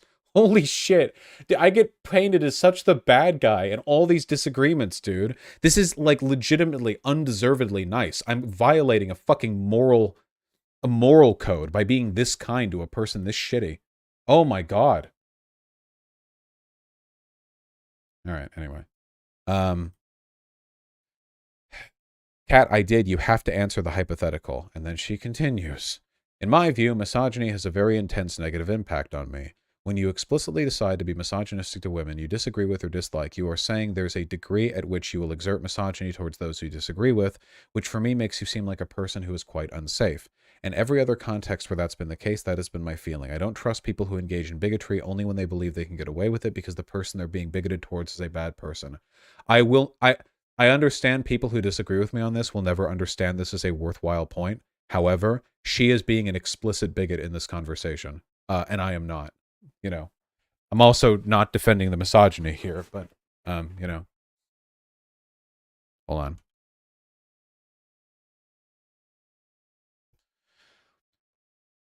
That for me will never be an expression of a person who is actually safe. And then I say, and how about that hypothetical SoundCloud artist? To which case she says, you have quite the echo chamber within your fandom, clearly, but most people are going to observe you exerting misogyny, see it for what it is, and disconnect from what you're saying. I know. But I will allow you to explain to me why it's necessary in your advocacy for trans rights. She said this like 8 times. Like, all right, if you wish, explain to me why being misogynistic is good. I keep being like, I'm trying to move it on to anything else, like any other talking points. This applies to him too, no? And then she says, again, I'm not going to engage in your hypothetical. And then I say, oh my God, but that's the point. And then she says, I'm waiting on your explanation, putting my phone down. And then I say, I think you agree with me on this broadly. You're just biased against me specifically. I don't blame you. The discourse surrounding me is very toxic. The point of the hypothetical is to, it says but to isolate the variables and give us a better understanding of the ethics involved. If you're really unwilling to answer a yes-no question after typing all this out at me, I will choose to believe it's because you know you would never type out a long tweet thread dragging a black man for objectifying women a bit in a song after being attacked by a massive conservative pundit in an exchange so big it literally made headlines. You'd never do it because you know that in gigantic social media shitstorms, discourse narrows and nuance blurs, and in that moment the overwhelming priority is to support your political ally and not join Shapiro or whoever is overstating the harm of their problematic content. I know you really don't care about this and there's nothing I can say to convince you, but I genuinely think you're in the moral wrong here, tacitly taking JKR's side even through equivocation and selective focus. I bet she loves the fact that the left is so divided she can dig around in a limitless reservoir of ammunition to fuel her transphobia for whoever and whatever she decides to focus on. People on the left will bolster her argument by joining her side and condemning the problematic behavior, no matter how minor, even if it means playing into a billionaire bigot's narrative. Huh? There you go. That she said she'd set down the phone and I'd type it out, and there you go. That's my point. Why do you still think she'll listen at this point? I didn't. At this point, I had a feeling she would make this public, so I maintained an effort to be as explicit and clear as possible so that if she did leak DMs, I would have this to show you guys. I knew it. I knew this wouldn't go anywhere 5 minutes in. But I'd hoped, at the very least, that if this did all go public, I'd be able to point to this and say, hey, I made a good faith fucking effort. You'll never guess how she responds. I really truly cannot express how little I think of you or care about you enough to specifically be biased against you personally. I actually think it's incredibly condescending and stupid to think that the only way I'd ever oppose misogyny is if it was you saying it. What do you even imagine I have against you? You said and done plenty of things that I find distasteful. You're a person like many other people who I've completely written off because of how you engage in isms. Life is too short for me to be hyper-fixated on a person who entertains themselves with misogyny, sexism, and racism. I do not think of you nor hold anything really against you. I just dismiss you as a person who speaks out both sides of their mouth and wants to be pat on the back for it. This is a particularly weird accusation. Speaking out both sides of your mouth means you double talk, right? Aren't I known for doing the opposite of double talking? Like, I don't double talk. I have a point, and then I just scream that point from the hilltops forever, no matter what it does to my career or reputation. I am very not, very much not this. Like in your imagination, do you think I'd celebrate somebody like Dan Olson saying that women need to shut up? She literally can't. Like she cannot move off the misogyny thing. She can't move off of it. Because, just to be clear, if he said that, I would similarly dismiss him, even if understanding his joke was ironic, because I don't like misogyny regardless of who expresses it. Keep in mind, she typed all that before I could even get out this message. She typed so quickly. If Shapiro attacked a black man and black culture broadly because that man saying some misogynistic stuff, I would realize there's a time and place for nuanced criticism and a time and place for realizing you have to stand against the broader problem. And I sure as hell would never say, oh no, by saying you fuck bitches, you're giving Shapiro ammunition for how black culture is bad and toxic. Christ. Like, right? Would you guys do this? Like, I think... I'm pretty sure that if I did this, I would be called racist. Like if a progressive black YouTuber like dropped the SoundCloud thing, if he just said like, "Hey, Candace Owens is a bitch," or like, Marjorie Taylor Greene is a bitch, that is misogynistic. And if Marjorie Taylor Greene decided to cry bully over it, and I was like, "We need to talk about the misogyny on the left. Look at this person who called Marjorie Taylor Greene a bitch." Like, I feel like people would realize that I was in the wrong there, but... Well... And then she responds, is your inference here that I would be supportive of a black man's misogyny because he's black? Because I've actually spent quite a bit of time speaking about how I feel the opposite. And then I say, you're still not engaging. It's fine, I didn't expect you to, but I do feel better knowing I've made an effort. And she says, Ben Shapiro is a hack and a reactionary, and I wouldn't think much about him. I don't know why this is her default response to everything. I think about him far less than I think about you, which is not very much.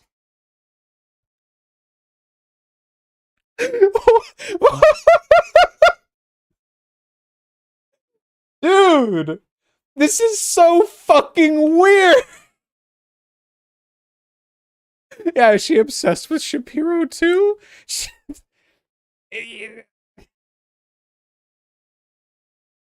This is really fucking weird.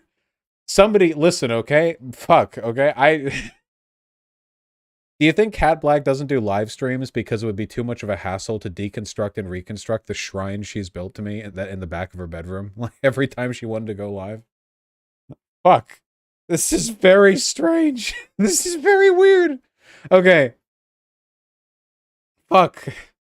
Yeah, if I ever go missing, alright? You guys know who's like fucking person number one, okay? Jesus Christ.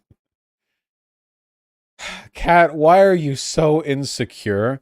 What am I insecure about?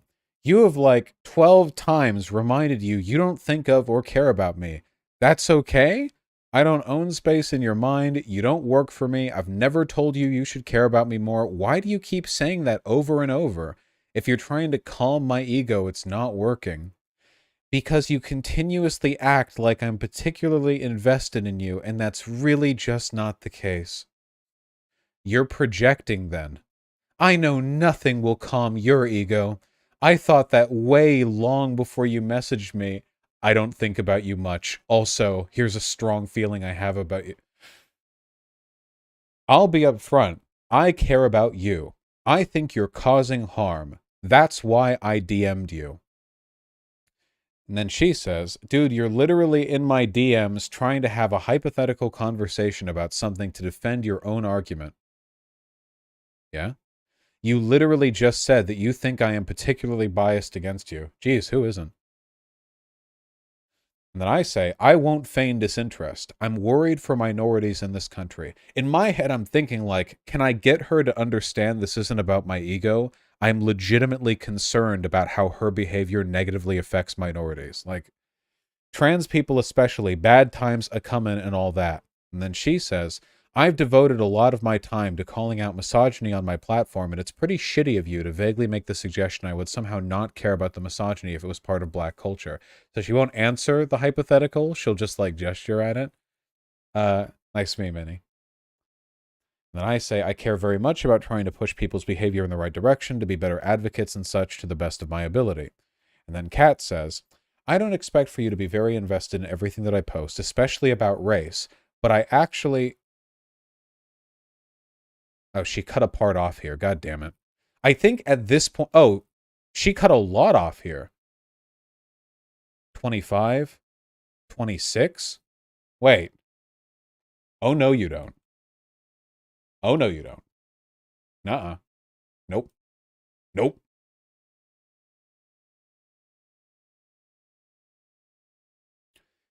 $7:34 p.m. Does anyone know which coast Kat is on? I think we're on the same coast, so same time zone, because these are her screenshots, so the times would be... Okay. 7:34.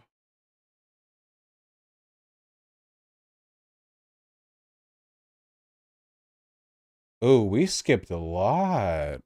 Was this just a misordered? No, it's not. Oh, no. Well, I thought we weren't leaking.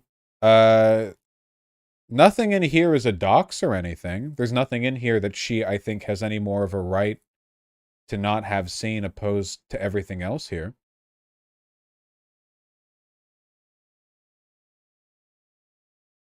Here we go. The actual DMs.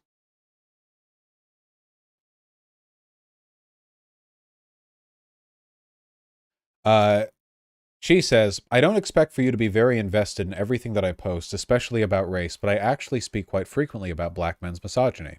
And then I say, Kat, would you ever say by writing misogynistic lyrics into the song, this black man has given Ben Shapiro ammunition for calling black culture stupid and degenerate? That right there, I'm really trying to layer it down. Look at what Any said. Did Any say something? I noticed there were some missing in the folder. There are 3 numbers that get skipped, I think. In the Dropbox or in the Imager? Like, what she linked lacked these? In the Dropbox. Oh, no. Well. And then I say, I'm not defending misogyny here. And then she says, and I think it should be called out. And the way that people associate it with blackness exclusively is just racism. As a goth, I fucking know that misogyny is an issue in music and does not know a specific racial background, which is true.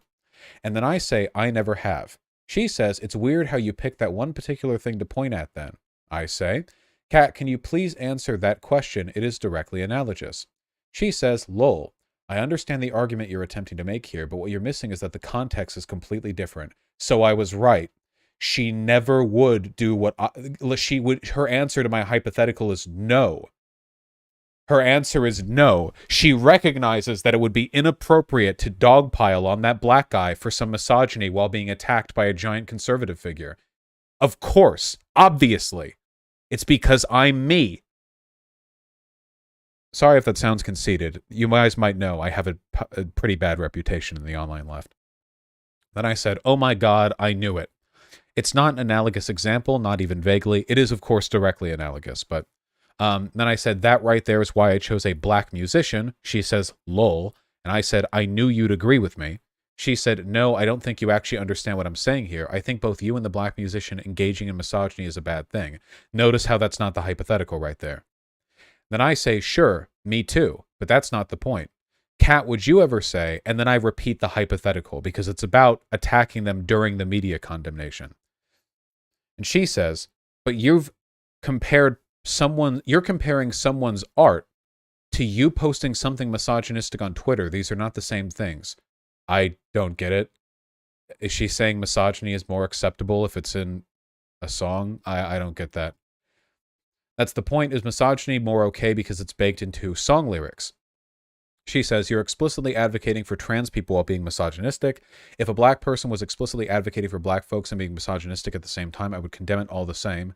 And then I say, please answer the question. See, I'm okay with criticizing misogyny, but I'm not okay with buying conservative propaganda. She says, that's a straw man and you know it. I don't and will never defend misogyny, unlike you. I'm so sorry to bring this up, but Kat has literally told a suicidal trans teen to kill themselves. I just really do not buy the the holier than thou like moral grandstanding from this piece of shit. I just can't. That was 3 years ago. I don't care. If this is the level of faith that she's going to treat me in, then you really think 3 years is going to keep me? To put it another way, if I had done that 3 years ago, do you think that Kat would bring that up to condemn me? Yeah. Sorry. No, I don't care. I'll treat people in very good faith if they're treating me in good faith. And when Kat's acting like this, like, I'm sorry, I have no reason to believe she's any different. Is she not acting like an abuser here? You think she wouldn't?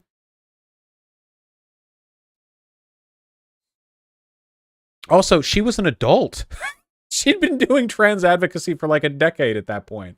Kat's been on the internet for longer than I've known that I was a leftist. Please explain for... She was like 30 or something. People, please explain for your people who weren't there. Oh, it's on my Twitter.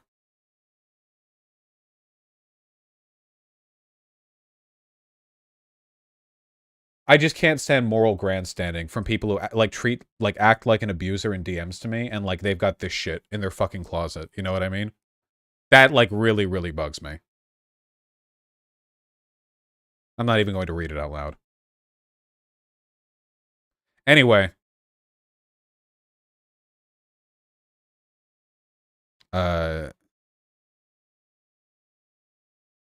Both situations are wrong, she says.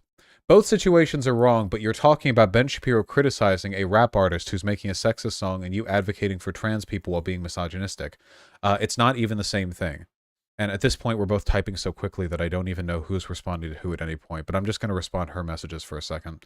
If, for example, someone released a BLM track and then within that track engaged in transphobia or misogyny, etc., I would equally believe that that sabotage of the message was being expressed. Who fucking who? You're literally in my DMs victimizing yourself, and it's really honestly pathetic. I really would not have expected that from you. No, we don't agree. I never said misogyny matters less when the person is black. You suggested that. I never said you did. And then she said, then what the fuck was your point about you not being you or not being a white guy? What is that even supposed to mean? And then I posed the hypothetical again. And then she says, I just think it's so bizarre that you genuinely think this has to do with you specifically. Oh my God. You're still projecting.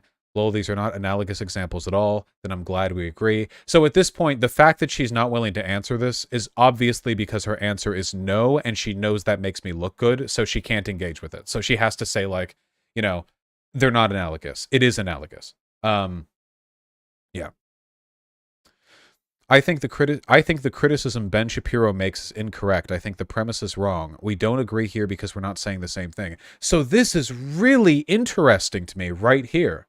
Right here.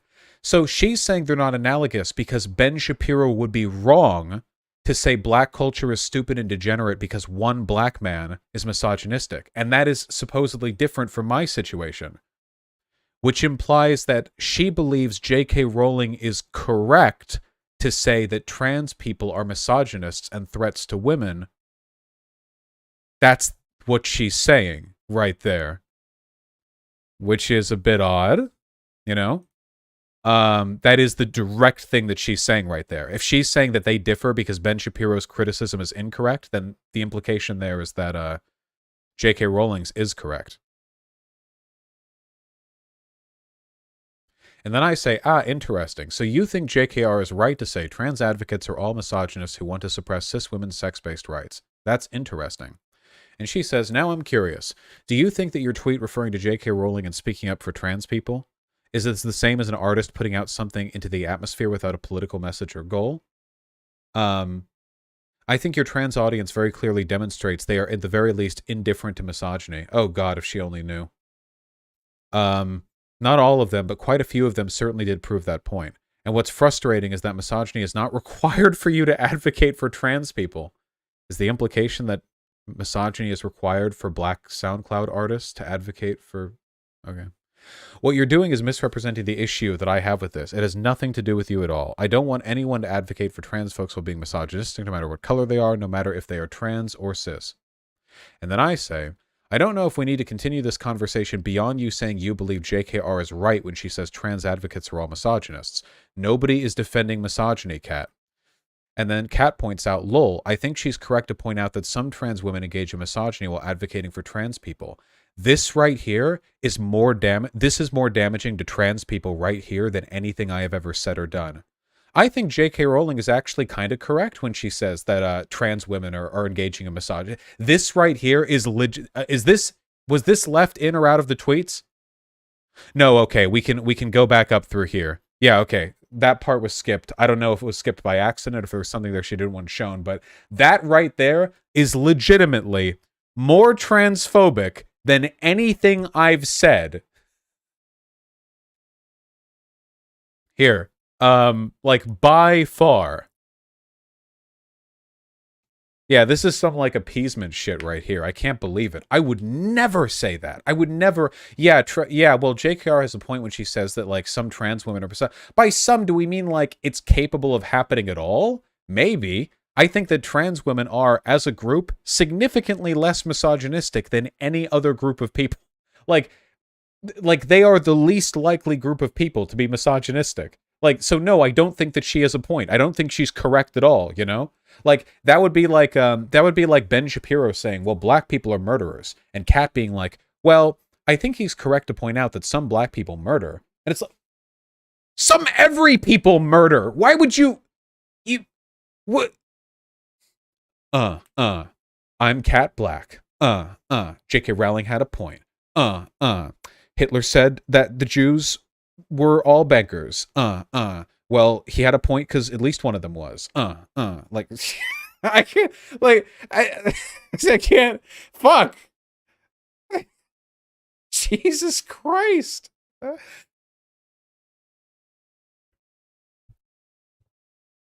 You are. The fact that you couldn't just say, hey, maybe I shouldn't have said that, and you're trying to come up with all these hypotheticals is indeed a defense of misogyny. I assume she means defense of misogyny. So I like this right here.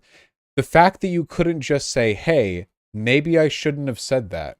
And if we go back to the first fucking thing that I said, I'll own up to criticism for the ironic misogyny. That's fine and fair. It wasn't even funny. The first thing I said, oh, but it gets even worse. It gets even worse. And then I say, like, one of my first messages here was me saying it was a bad joke and I'm okay being criticized for it. I'm really not. If you're reading a defense of misogyny into what I'm saying, your reading comprehension is suffering. And then she said, I would have had so much more respect for you if you simply said, you know what, maybe I shouldn't have said that because it's not particularly productive to the conversation. But instead you're trying to get me and gotchas about Ben Shapiro and black artists making art because you think I have a bias against you and not a bias against misogyny. It's incredibly egotistical and condescending. You're right, I don't have good reading comprehension and you're more intelligent than I am. She reeks of so much insecurity that it legitimately makes me uncomfortable to read through these. And for that reason, you should not care what I have to say. This is, by the way, guys, if you have a significant other who talks to you like this, dump them. Swear to God, you'll be better off for it. Dump them. Please dump them, okay? And then I say, you think being asked simple questions is a gotcha?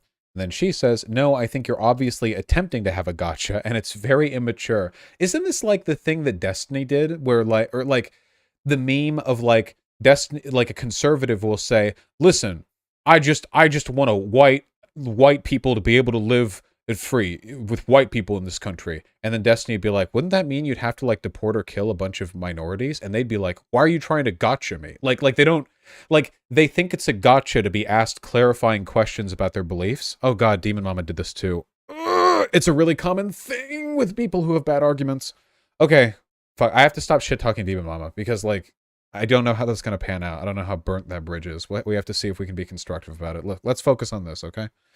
All right, okay.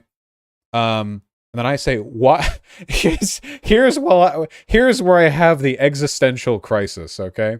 Why does it always turn out this way? I'm very happy I do the work I do. This happens every time. And she says, lol. You literally kept preemptively saying we agreed before understanding my position. You're asking this question to see if I would say that a black artist should change what they're saying because it makes the black community look bad, which is misrepresentation of the issue that I had with this. And I say, we do agree. She says, when you engage with me that way, you're making it very clear you don't actually care about this stuff. Why would I take issue with misogyny as a woman? Why wouldn't I take issue with people advocating for trans folks in ways that are unhelpful to us? And then I say, I haven't seen any tweet threads from you on how people who ratio Ben Shapiro by calling him short are bad advocates for progressivism. This is also analogous, by the way.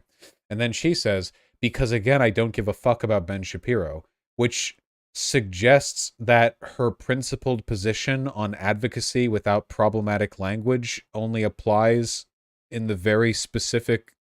Okay. And then I say, Kat, no one is defending misogyny. This is getting concerning. You care about JKR? And she says, then why are you incapable of simply saying you shouldn't have made the misogynistic joke? Why are you in my DMs trying to have a debate with me about this? And I say, I think your behavior harms vulnerable minorities because I typed this out before I realized she was typing. Again, keep in mind, I'm always struggling to keep up. She types at twice my speed. And then she says, I don't think you're capable of even qualifying that. But again, be entertained to hear why you think you have a better understanding of what's good for me as a person who actually lives with being transgender. Keep in mind, earlier, I literally fully typed out why I feel what I feel. And I say, also, Kat, I said I shouldn't have said it in the opening few messages. She says, then why'd you proceed with the stupid hypothetical? To which I said, reading comprehension. More to myself.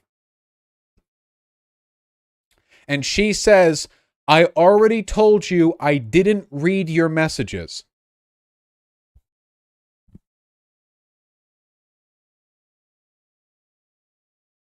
What uncharitability could I afford Kat Blaque, which would be undeserved? I beg of you to explain to me, okay? We have dug the hole so far, so deep. At what level? Like, there is, like, what mean thing could I say that wouldn't be true? Like, oh my God, I have every right to dislike her. Oh my God. And then, you know, we can skip ahead. After all of this was said and done, and she gets stupider from here, if you can believe it. After all of this was said and done, I didn't want it to go public because I knew that I would feel fucking depressive anxiety watching my community defend her, as you all already have, by the way. So thanks for that. And then to avoid it ever being made public, I DM'd a bunch of people on Twitter to push her latest tweet down my DMs list so that in the incredibly unlikely event that I accidentally show my DMs page, she's not at the front page.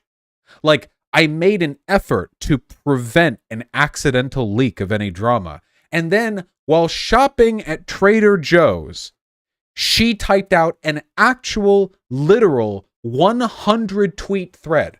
An actual, explicit, literal 100 tweet thread. Somebody link the tweet thread. I don't want to go through her tweets. I know she tweets every 30 seconds. Wait, she was shopping and tweeting? No, I was shopping and tweeting. I was at Trader Joe's as I checked my notifications.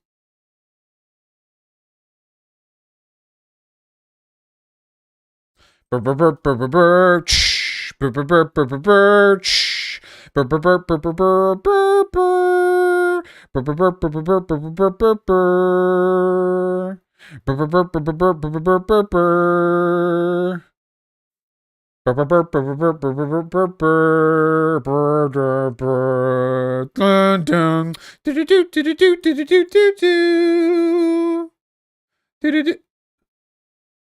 God.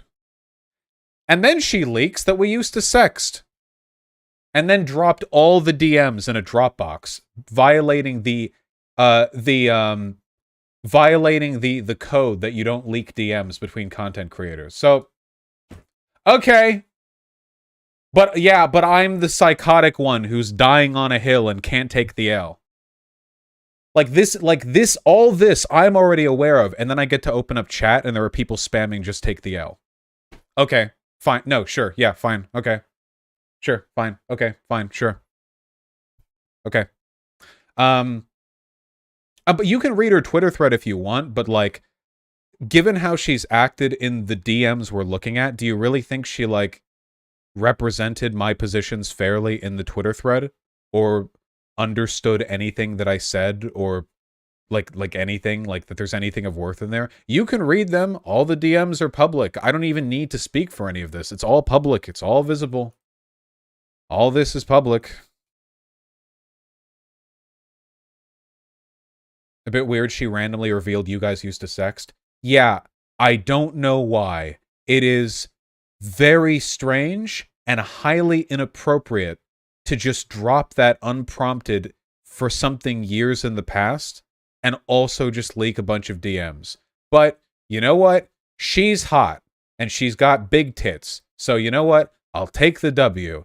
Thanks, all right? You're a stupid, abusive asshole, Kat. But thanks for that, I guess. All right? Okay. So anyway.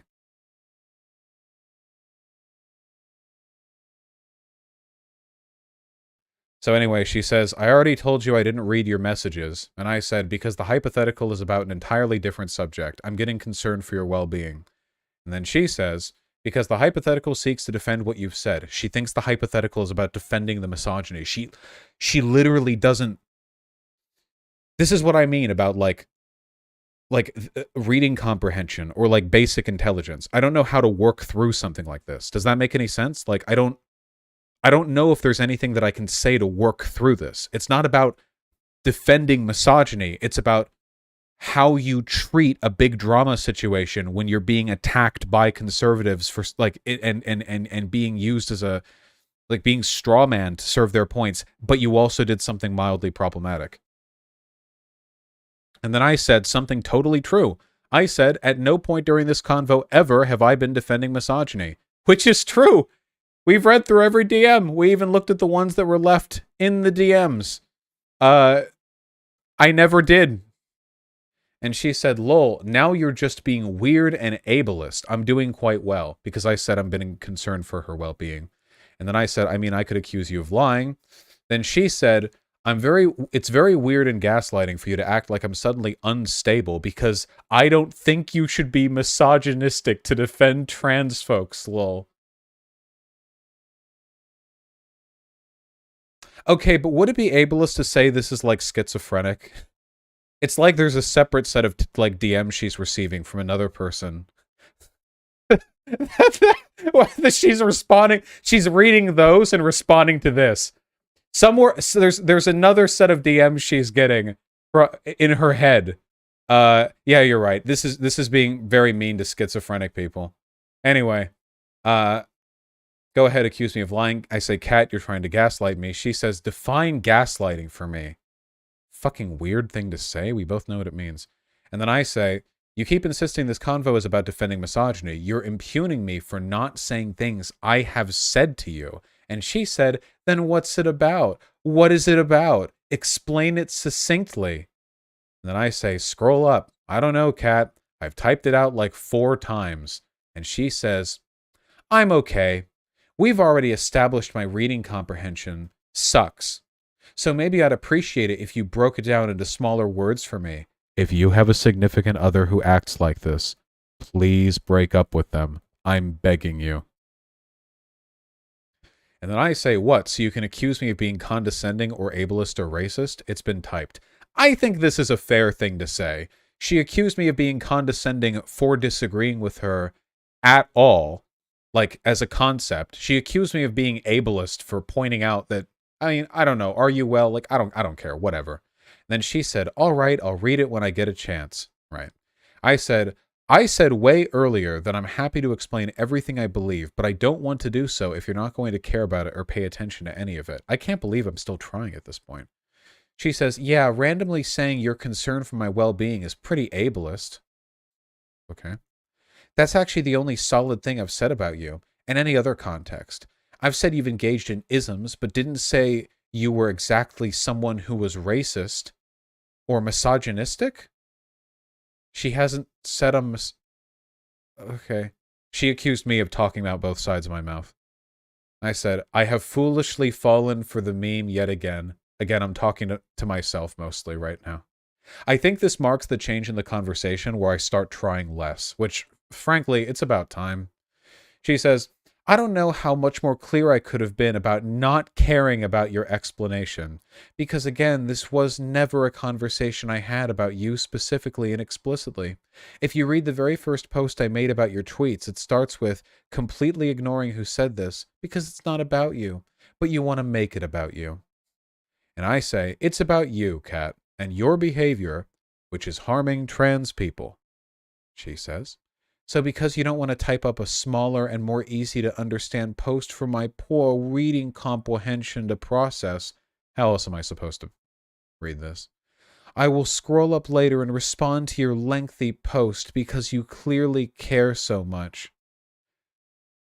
I say, it is about neither me nor misogyny.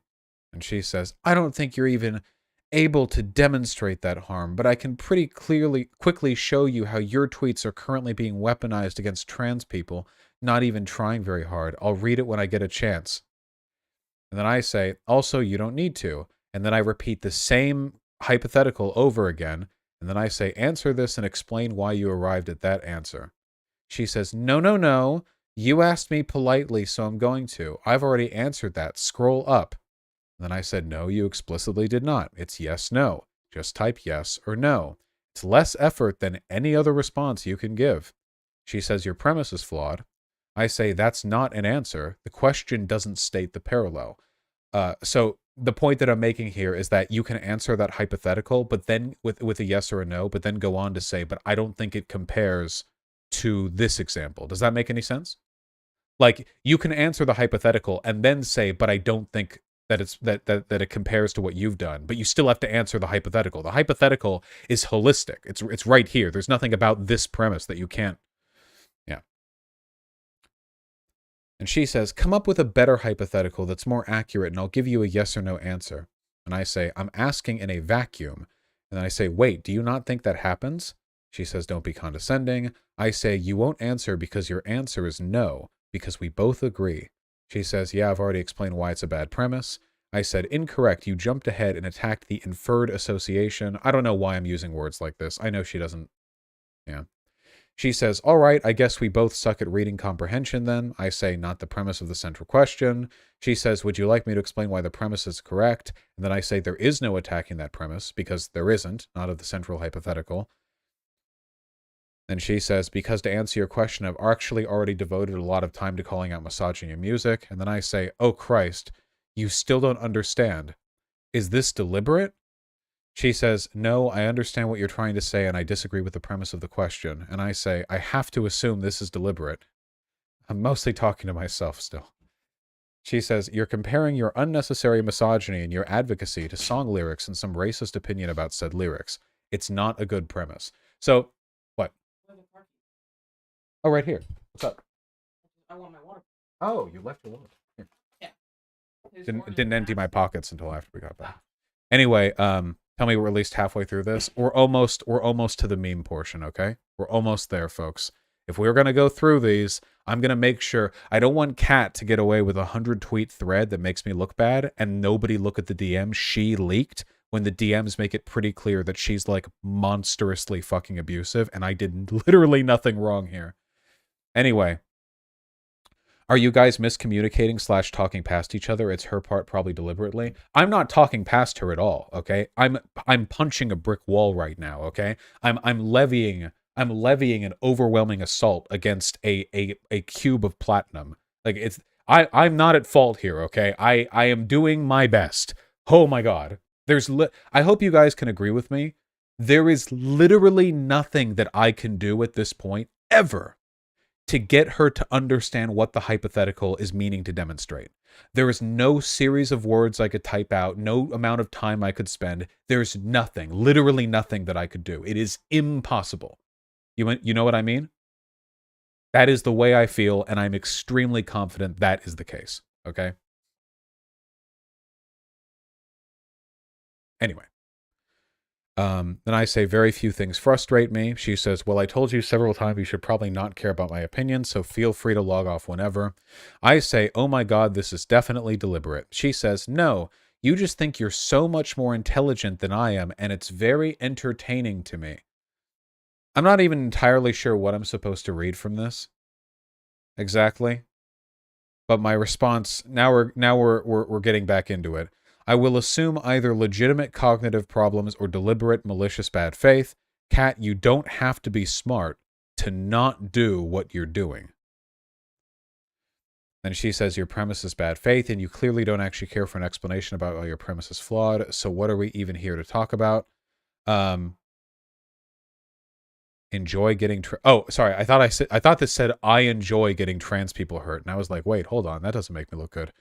And I said enjoy getting trans people hurt, I suppose. And I was thinking for a second, like, why would I type that? You know, I've been doing so well, and that really undermines my point. Chris Reagan's YouTube chat. Hey, Chris Reagan. It's drama. What day is it? Tuesday? Drama Tuesday. Anyway, she says, lol, you're being a baby. I honestly would not have expected you to be this way. Like, it's quite literally petulant child behavior. And I say, Kat, you just admitted you're trolling me because you think it's funny that I think I'm smarter than you. You're acting like a tween 4chaner. Which, yeah. And she says, yes, because it's hilarious to me. It's absolutely hilarious that a cis, she means a cis, white man genuinely believes he has a superior understanding of what is good and not good for a trans person when he quite literally does not live with being transgender. So this is what we're dealing with. She thinks that, like, at a fundamental, intrinsic level, it's impossible for her to be wrong on an issue like that. She's not even taking the light version of this argument, which is like, maybe we should give more credence to trans women on trans issues. This is explicitly the idea that a cis person could ever be right where I am wrong on these issues is hilarious. And she says, it's an arrogant thing to even vaguely start to say. If you genuinely believe that me advocating against your ironic misogyny is harming trans folks, I'm comfortable with you thinking that's because because it's wrong. Then I say, see, this is it precisely. She continues, and I've spent most of my life helping trans people. I have more investment in this convo than you do, and you being dismissive in this way is quite shitty. You're asking me to respect you, and you clearly don't respect me. Not really. Holy shit.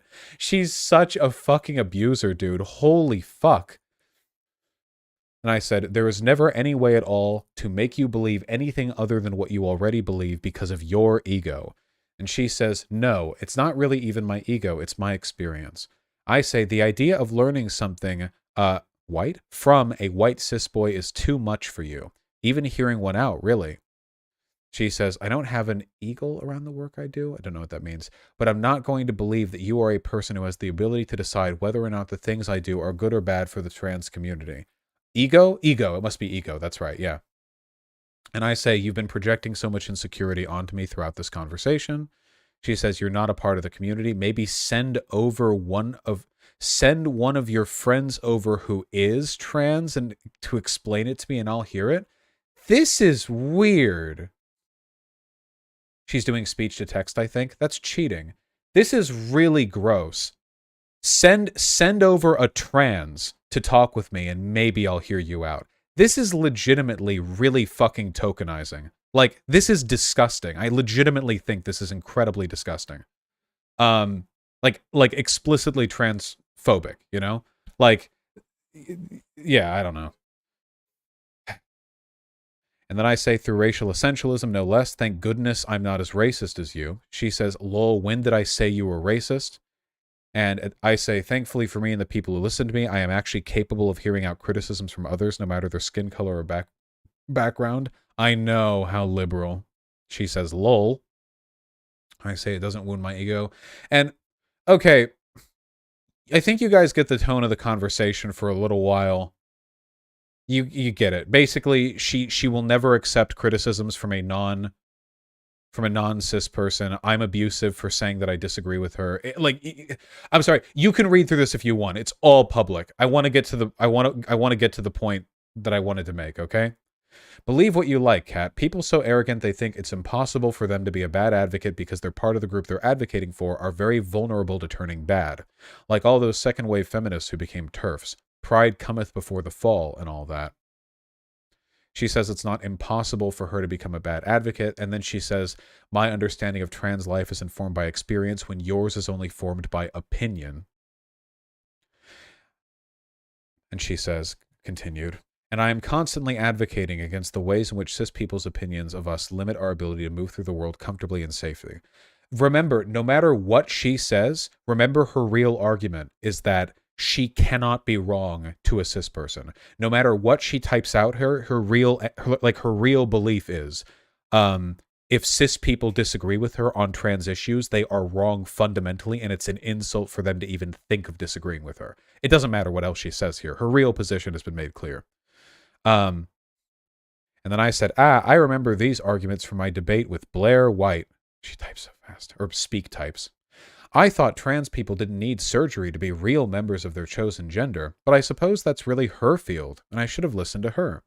And now I get to have the bitch voice. And she says, lol, who said that? You are an openly cis man attempting to speak over people who are transgender. And then I say, right, I tried to speak over Blaire White, a trans woman.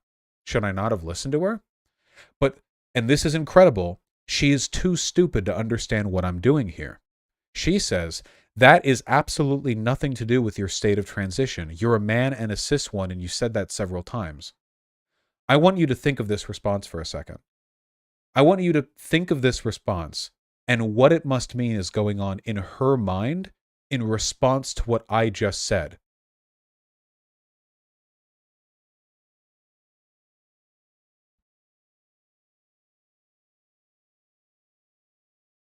I don't know either.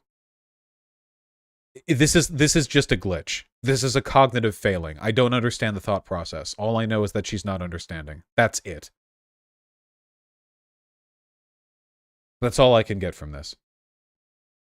Anyway. It continues. She says, it's also very condescending that you think I believe people can't be criticized because of their identity or who they are. That's never an argument I've made. What I've said is that you are not in a position to where you actually have lived experiences that would inform what is good or not good for trans people. You can listen to whoever you want. Personally, it wouldn't shock me if you advocated for her positions. I'm also not very invested in that. And then I say, gotcha. Jesse Lee Peterson thinks black people were happier under Jim Crow. And he's actually lived under Jim Crow, too. The dude's old. Can't really argue with that experience of his. Then she says, yeah, you're just strawmanning my position here. And I say, experience is better than opinions, no? She says, and also because I know you aren't very invested in conversations around race. Well, Jim Crow is not good or helpful for black folks. But oftentimes people who make that argument make it for a reason.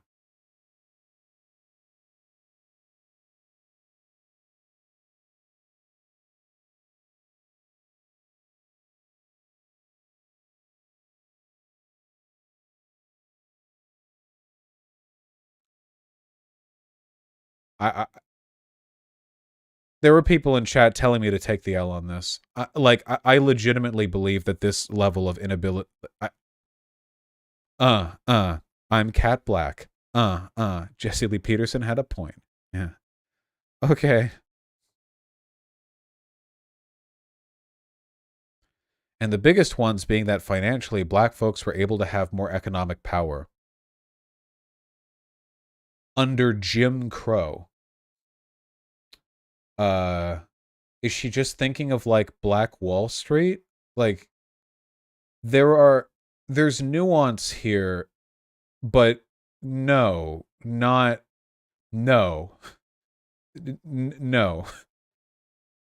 Holy shit, wait, hold on. Lady Antifa, it's a miracle you haven't been banned before. Holy shit, you've been such a dumbass in chat. Jesus Christ. They just said you're too debate-brained. Holy fuck. I'm sorry that you agree with JLP that Jim Crow had a point, okay? That's on you. And then for the first time in this convo, well, not the first time, but these are real question marks right here, folks. These are real, honest-to-God, sincere question marks. You've actually made me. I am actually confused. I do not know. Look it up.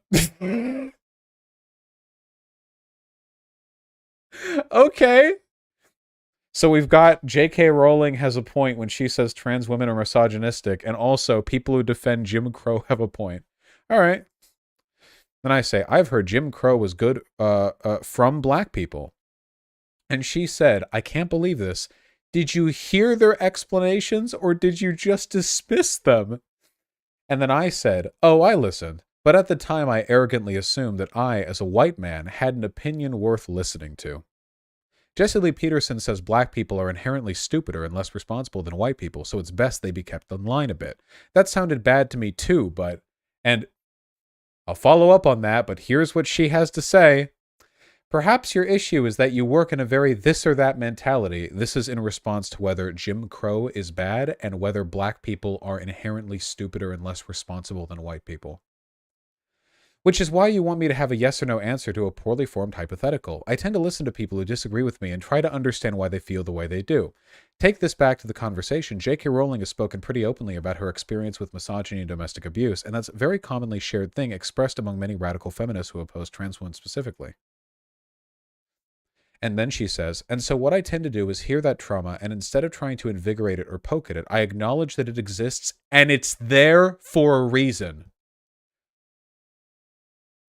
Kat Blaque's explicit point is that when bigots say that they're being hurt by minority groups, you should listen to their trauma and acknowledge that it's there for a reason. This person was lambasting me about being a bad advocate for trans people.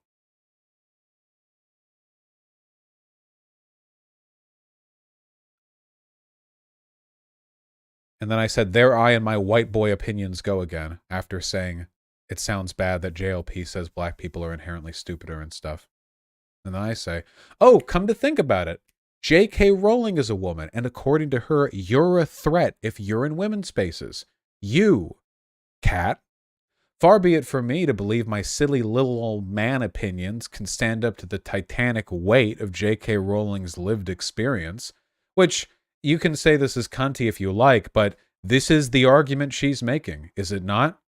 Is this not the explicit argument she's making? If anything, I'm being kind of repetitive because she just typed out a defense of J.K. Rowling's transphobia. So, if anything, she's kind of like one-upping me and proving how bigoted she is. You know what I mean? Like, she's sort of... I'm like trying to race to how, like, point out how bad her arguments are, and she's like, no, hold on, I'm already there before you. Yeah, I think J.K. Rowling is right. You know, it's like, okay, I don't have to spell anything out, you know? She's doing it for me. Then she says, lol. Notice how she doesn't repudiate what she said. Again, you're treating your misogyny as necessary, which makes me believe you're defending it. Where? Who? Askers? Where? What? I apologize to schizophrenic people who are going to get unfairly lumped in with this behavior, okay? I don't know why you couldn't say TERF should shut up or J.K. Rowling specifically should shut up, but you went for the most easy lowbrow thing you could go for, which was her sex, which is quite literally the thing that she's advocating for, so it was quite silly on your part. And then I say, huh? I'm listening to you. I'm prioritizing lived experience over my opinions. She didn't respond to anything said. And by the way, yeah, for her sex is a, yeah. And then she says, I would never ever argue that you should always listen to people just because of their identity. What I will say is that those who actually live with the repercussions of racism, sexism, etc., should probably be the ones who lead those debates and have those conversations. I agree with this. I've never said otherwise ever. I've said that. Yeah, okay. You don't actually care about that, and I don't think you're understanding that. That's part of the issue. And the fact that you've consistently ignored me saying that to make some silly hypothetical really does tell me how invested you are in this conversation. Because there's no way that you've been able to research the past 30 years of transgender existence and their rights and their access without understanding that our lives have been drastically limited because of cis people's opinions of where we should and shouldn't be in society. Why you would satirize? That is quite confusing to me if you claim to be supportive of trans folks. Okay, is it ableist to say this is at least schizo posting? Then I say, doesn't J.K. Rowling live with the consequences of her trauma and existing in women's spaces? I guess it's okay she's leading that conversation then. Also, don't ask me for my understanding of the research. I'd have to have an opinion to draw conclusions from that. And then she says, why are you actually asking if a woman lives with the repercussions of her trauma? That is what she got from this. She thought this was an actual question and not a rhetorical question. This question, she read this question and thought it was an actual question about whether or not people can have trauma from the lives they live. This is the issue that I have. Being transgender is so much more about existing in women's spaces and whatever bullshit she's advocating for, that you detach the experience of misogyny from transgender women's experiences speaks volumes to me. When I say, Kat, I'm just letting the people with a lived experience lead the conversation. She says, I've spoken very openly about my experience with trauma. Why wouldn't I be empathetic towards a woman, even a bad one, who's experienced misogyny? And then I say, well, according to her, you're the one oppressing her. Who do I listen to? And then she says, yeah, and she's wrong. And guess what? Telling her to shut up as a woman doesn't actually help her argument. I say, how is she wrong? Because again, the only consistent argument that she's delivered so far is that experiences are more important than opinions. So J.K. Rowling does claim that trans women are actually men and that they're abusing and like characterizing and exploiting women by pretending to be women. That's J.K. Rowling's argument. So should I be listening to Kat Blaque then, since she is in this case the abuser and the oppressor? Like, this is the problem. The only way to answer this, the only way to really solve this problem is to point out that I need to have some kind of independent decision-making ability, which allows me to determine whose arguments are valid or invalid. But she can't do that without giving me free rein to disagree with her, because she is a person who I might have a disagreement with. I didn't expect her to be this bigoted, though, I have to say. We're almost done. She says, who do you listen to? Probably not her, because she's engaging in bad faith. I'm going to keep it hundo with you guys. I actually think that in a bad faith off, Kat Blaque might actually, word for word, sentence for sentence, might actually stand a chance. That is a powerful competition right here. If we're talking bad faith, then whoo, that's a battle of the titans, okay? That's some kaiju shit. Tokyo's going to get wrecked. Oh, God. But to poke fun at her very obvious experiences with trauma is really shitty of you. It's funny for Kat Blaque to say this, because according to J.K. Rowling, trans women existing is poking at her trauma. Trans women using women's restrooms is poking at J.K. Rowling's trauma. She's explicitly said that. She put out a manifesto.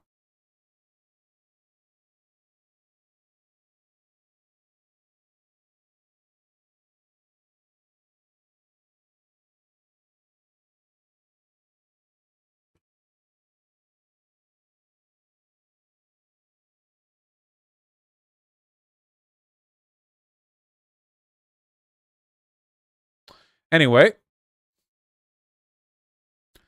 if she keeps that up now out of spite, that would be very funny. But it would probably also mean the bridge is burned. Anyway, then I say it's her experience. She says, and again, if you're not defending the misogyny, I'm confused by why you take issue with this, because her brain is soup. And then I say, wait, hold it. She says, do you think the survivors of domestic abuse in your audience feel good when you exert misogyny against her? There's a point to be made here, but doing so in a way which services the arguments of J.K. Rowling is really, really bad. Especially because I'd be willing to bet most of the people in my audience who experience trauma surrounding gender issues are trans women who probably, at least on some level, just kind of like J.K. Rowling being upset. But anyway, I say, I have trans women friends who say the misogyny was good, and that's true, I do. Close friends of mine for years who are trans women who explicitly defend the misogyny, not even my broader point, but the misogyny. And then I say, who am I supposed to listen to? And then she says, and this is that SpongeBob manta ray meme. Like, she says, I think it's really stupid you think there's a consensus amongst any minority group about all things. What? That's my point. That this invalidates your art.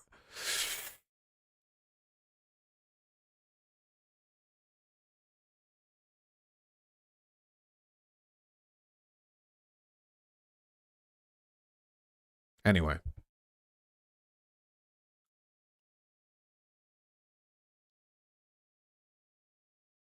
If you read my first post I made about you, explicitly asked for the opinions of trans women and plenty of trans women who agreed with you and defended your misogyny, debated with me publicly. I think that those conversations are far more productive because obviously trans people have multiple ways of thinking about things.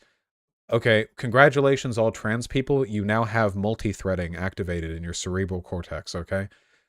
I'm sorry. I'm honestly disappointed that us poor sissies can't keep up with you, all right? But you fuckers are overclocking, okay? By default, all of you are on like level 2, okay? You don't even need any of the new overpriced graphics cards that are being jacked up in price by Bitcoin farmers, okay? You just need to plug like an aux cable into your ear and you'll be able to like simulate the shit. Not an aux cable, what, an HDMI cable? Yeah, HDMI cable. Let's go with that. Okay.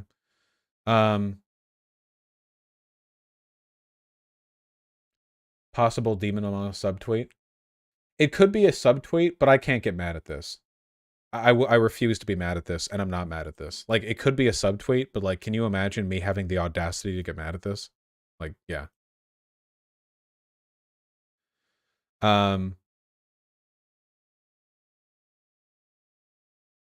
Like and retweet. Oh shit, you're right. That's how you deal with subtweets. Gotta lean on into them. Lean on into them. You know what's shitty? Why would Big Joel step into my tweets to why would Big Joel step into my tweets to say like, hey, it was shitty of you to post this screenshot from 3 years ago, but Big Joel has, to my knowledge, not done so for any of the larger lefty creators when they call me a pedophile? Like, I know plenty of Big Joel's moots have done that. Like, oh, when I point out that, you know, Kat Blaque, a trans advocate, encouraged a trans teen to kill themselves, like, that's out of hat after what Kat Blaque has treated me like. But like other lefties online, like when they clip me out of context to lie about my positions to call me a pedo, like that's okay. Well, you forgot you're not in the club. Yep. He was saying it was hypocritical of you. I don't think it is, for reasons that I'm happy to elaborate on soon. Anyway, again, I've been doing this work for over a decade. Insecurity, blah, blah, blah, blah, blah. And then I said, Kat, I don't understand anything you're typing out. Oh, wait, contra response? I was about to do my bitchy voice.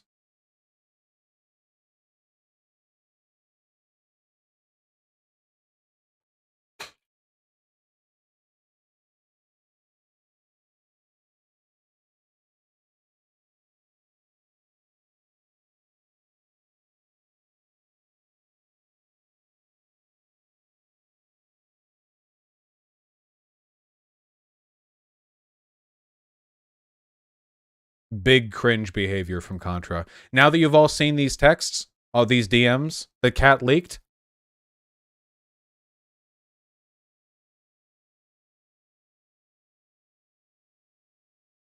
and then I say, Kat, I don't understand anything you're typing out. You laughed at me for deigning to think that I, a privileged person, could ever have a point to prove to you. You condescended and mocked me. You told me all I had were opinions, whereas you had experience.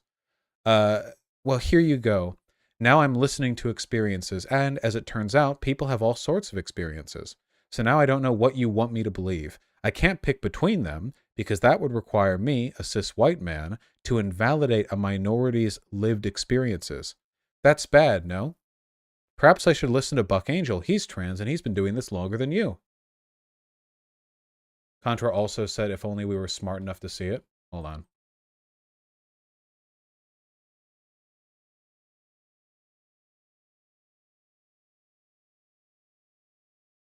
Chad, if there was ever a time to get involved here, if you ever believed there was a chance, listen, okay? If you don't want the Contra Vaush bridge to burn, you need us to ratio her, all right? That's the only key to securing a non-burned bridge, okay? Because if she doesn't respond and this patters out, I'll just unfollow her and never speak kindly of her again, all right? The only way this ever ends positively is her reaching out to me, understanding the issue at hand, and then apologizing to me. Well, I'll explain the issue to her very, as thoroughly as I can. But that's it.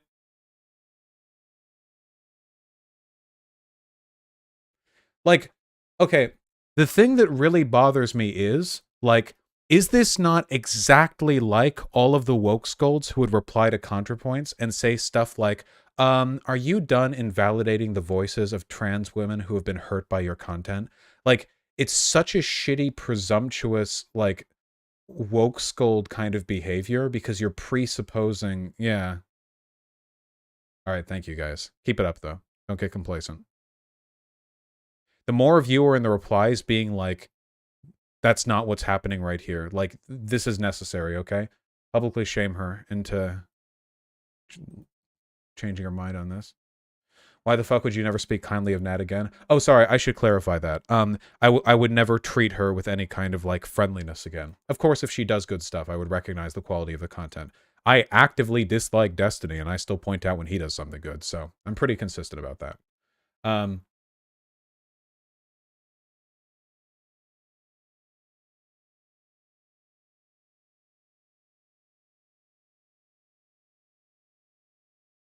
Why the fuck are you dumping on people for tweets?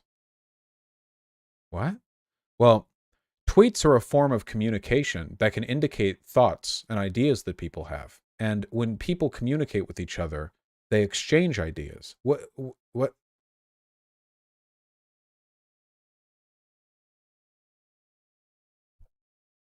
Don't you start, Vermin. I'll burn the bridge with you too. It'll be the great house burning. I'll light it all on fire.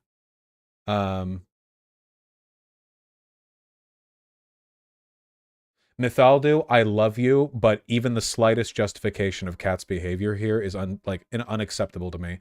Her reading my very first tweet when for half an hour afterwards I was incredibly conciliatory and kind and in good faith, and using that as a justification to engage in all of this behavior, there is no justification. None whatsoever.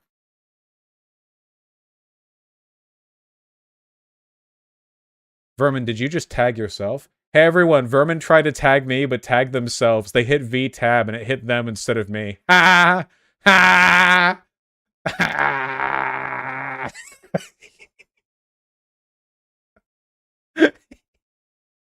Sorry, Mythaldo. We're all a little on edge at the moment.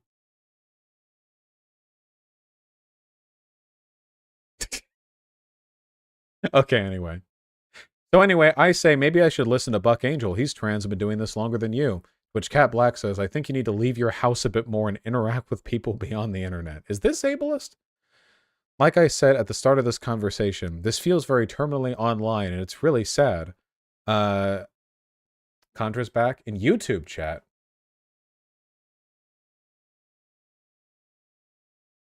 You should probably clarify and say in YouTube chat. Otherwise, I don't really know. I don't see her in YouTube chat. Nah, no YouTube chat. They lying? Tragic. I don't want to debate Contra. Oh, you mean with a tweet? Hold on.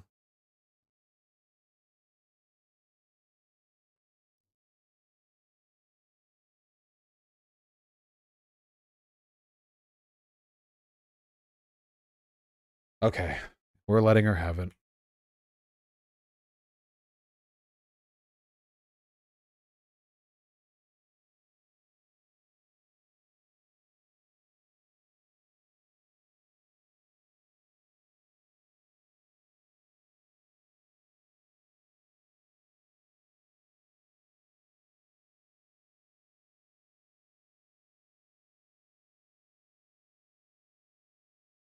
Am I wrong?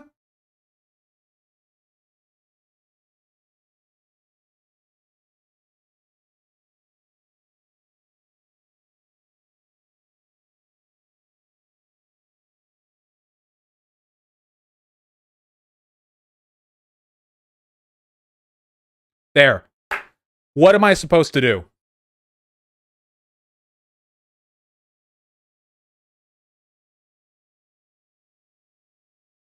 People are saying no, but I feel like this is perfectly fine.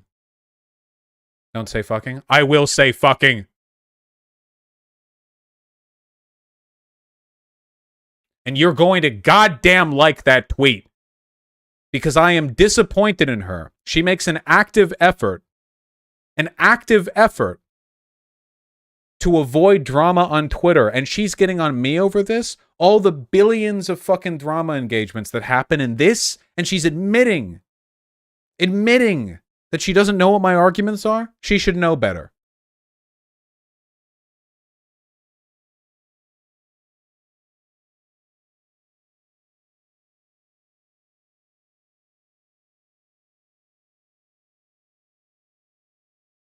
Omega Lol Know Nothing TV. And Know Nothing TV was like citing.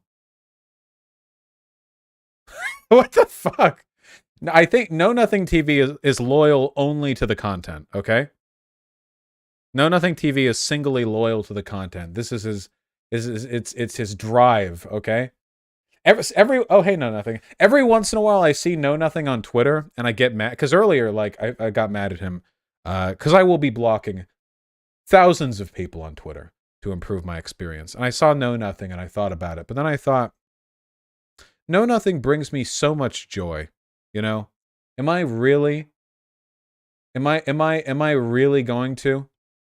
Not for Know Nothing. He's an agent of chaos, okay? Yeah, seriously, Zan. Holy shit.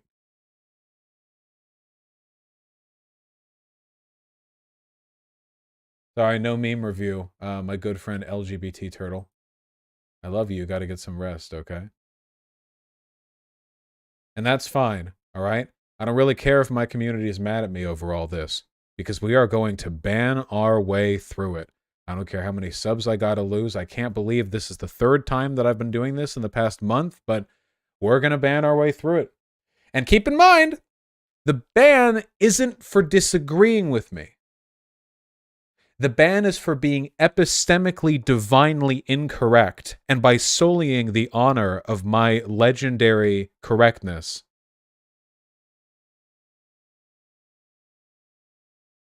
By disagreeing with me. Why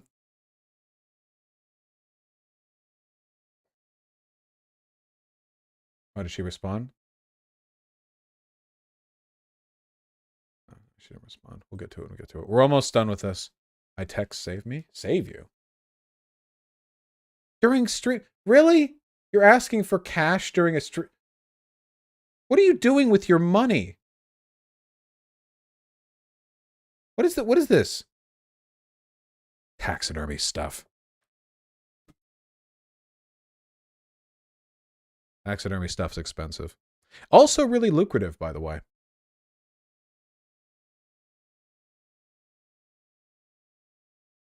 All right. Well, nothing, if for no other reason, Vermin, you actually have an unusually good reason for not having very much money at the moment. All things considered. All right, hold on. We're doing this very off stream. Very super off stream. All right, time for me to type in my money code. Money, number, bank account, credit card, detail,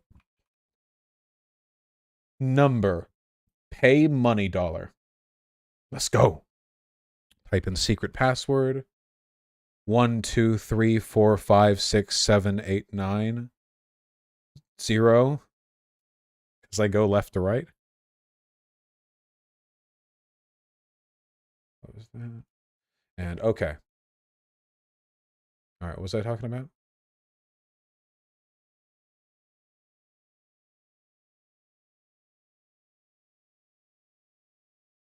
Huh? Vaush, what bothers me the most about this is that you're representing the pro-trans side of the beef with J.K. Rowling that got tons of attention in the mainstream media, and people on the left didn't take this as an opportunity to flood Twitter with dirt and J.K. Rowling. Yeah, guys, when was the last time J.K. Rowling having a Twitter beef made fucking Newsweek articles? This was such an opportunity, but everyone on the left, because I am almost universally known in the online left at this point. If I'm known enough that J.K. Rowling is retweeting people calling me a pedo, I think it's safe for me to assume that I'm known by basically everyone in the online left at this point. And instead, what was the response? Deafening silence followed up by a sudden and very fastidious interest in critiquing very light-handed, ironic bigotry. Jesus. I legitimately believe that a lot of these fucks on Twitter, like a lot of these woke skull types, would rather be led to a camp and shot in the back of the head than give me any credit to help them. You know what I mean? Like anything to avoid giving me credit for anything, you know? It's ridiculous. I swear to God. I was reminded of that during the Charlie Kirk shit as well. All right.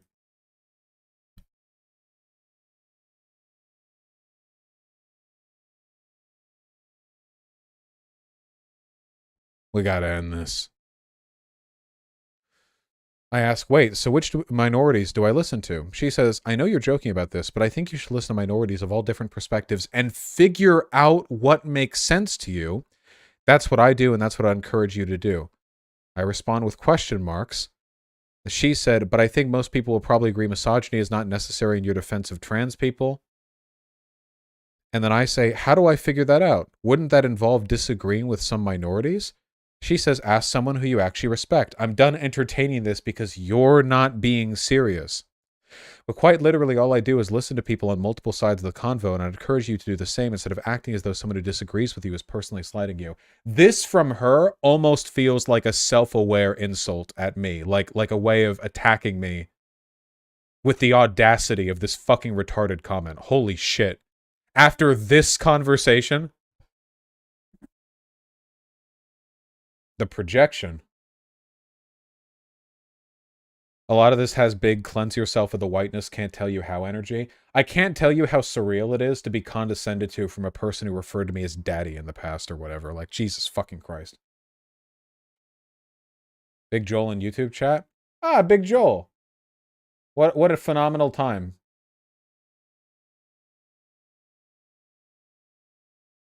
I don't see Big Joel. Oh, there I see Big Joel. My point being, I hold actual Big Joel, if you want to talk about it, you're free to. If you don't want to, you're also free to. No debate broing here. We're not going to force anyone to come on. You know, I feel like the issue, I feel like the, here's the issue that I think I have right now. Like, you know how most people on the left agree that it was okay to punch Richard Spencer, you know? I feel like I punched Richard Spencer, and then lefties looked at that, and they were like, you can't just go around hitting people. Violence is wrong. And I'm like, okay, I agree. You shouldn't just go around hitting random people, but like, maybe there's some other information at hand here. And they're like, okay, but hitting random people is wrong. Like, not to say that me being misogynistic toward J.K. Rowling is like punching actually, hold on. Didn't punching Richard Spencer give the far right a lot of optical ammunition? Like, don't get me wrong, it felt good, it was satisfying, it was fun to watch, but they talked about that for years afterwards, and there was no real material gain. It's not like it stopped Richard Spencer from doing what he was doing, and it also definitely didn't, like, materially improve the lives of, Yeah, but Spencer disappeared. Yeah, like 3 years ago. 3 years afterwards. Not like right after that. Made him suffer a bit. Okay, well, you know. I made J.K. Rowling jink. Is that a slur? Jink. Drink an extra glass of wine that night, okay? Look, it'll go to her hips. All right, we're fighting back piecemeal.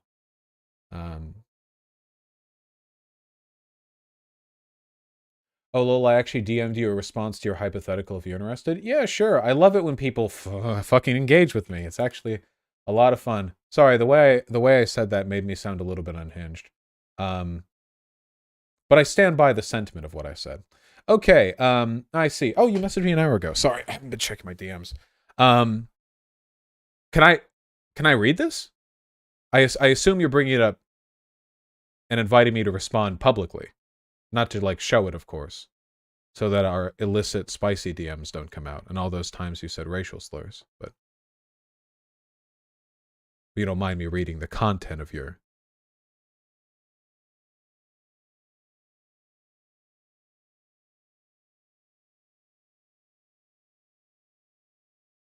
I'll just wait in a response then. Okay, so anyway. So she projects, and I said, I don't know who to ask by agreeing to any individual trans woman. I'm disagreeing with others. What if you were the trans woman I disagreed with this time? You guys get the point I was trying to arrive at? You guys get it? Okay. And then she responds, again, because the English language no longer has the medical terminology necessary to describe how unintelligent she is. So I am limited only to allegory in my description here. She says, do you actually think you're the first person to ever disagree with me? Lol. That's the response. That's what I get from this. That's what I get from her.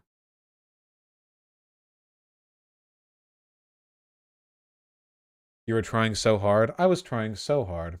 All right, let's take a look at the Big Joel thing. Hold on. Hey, Vaush, had someone... Let me pee.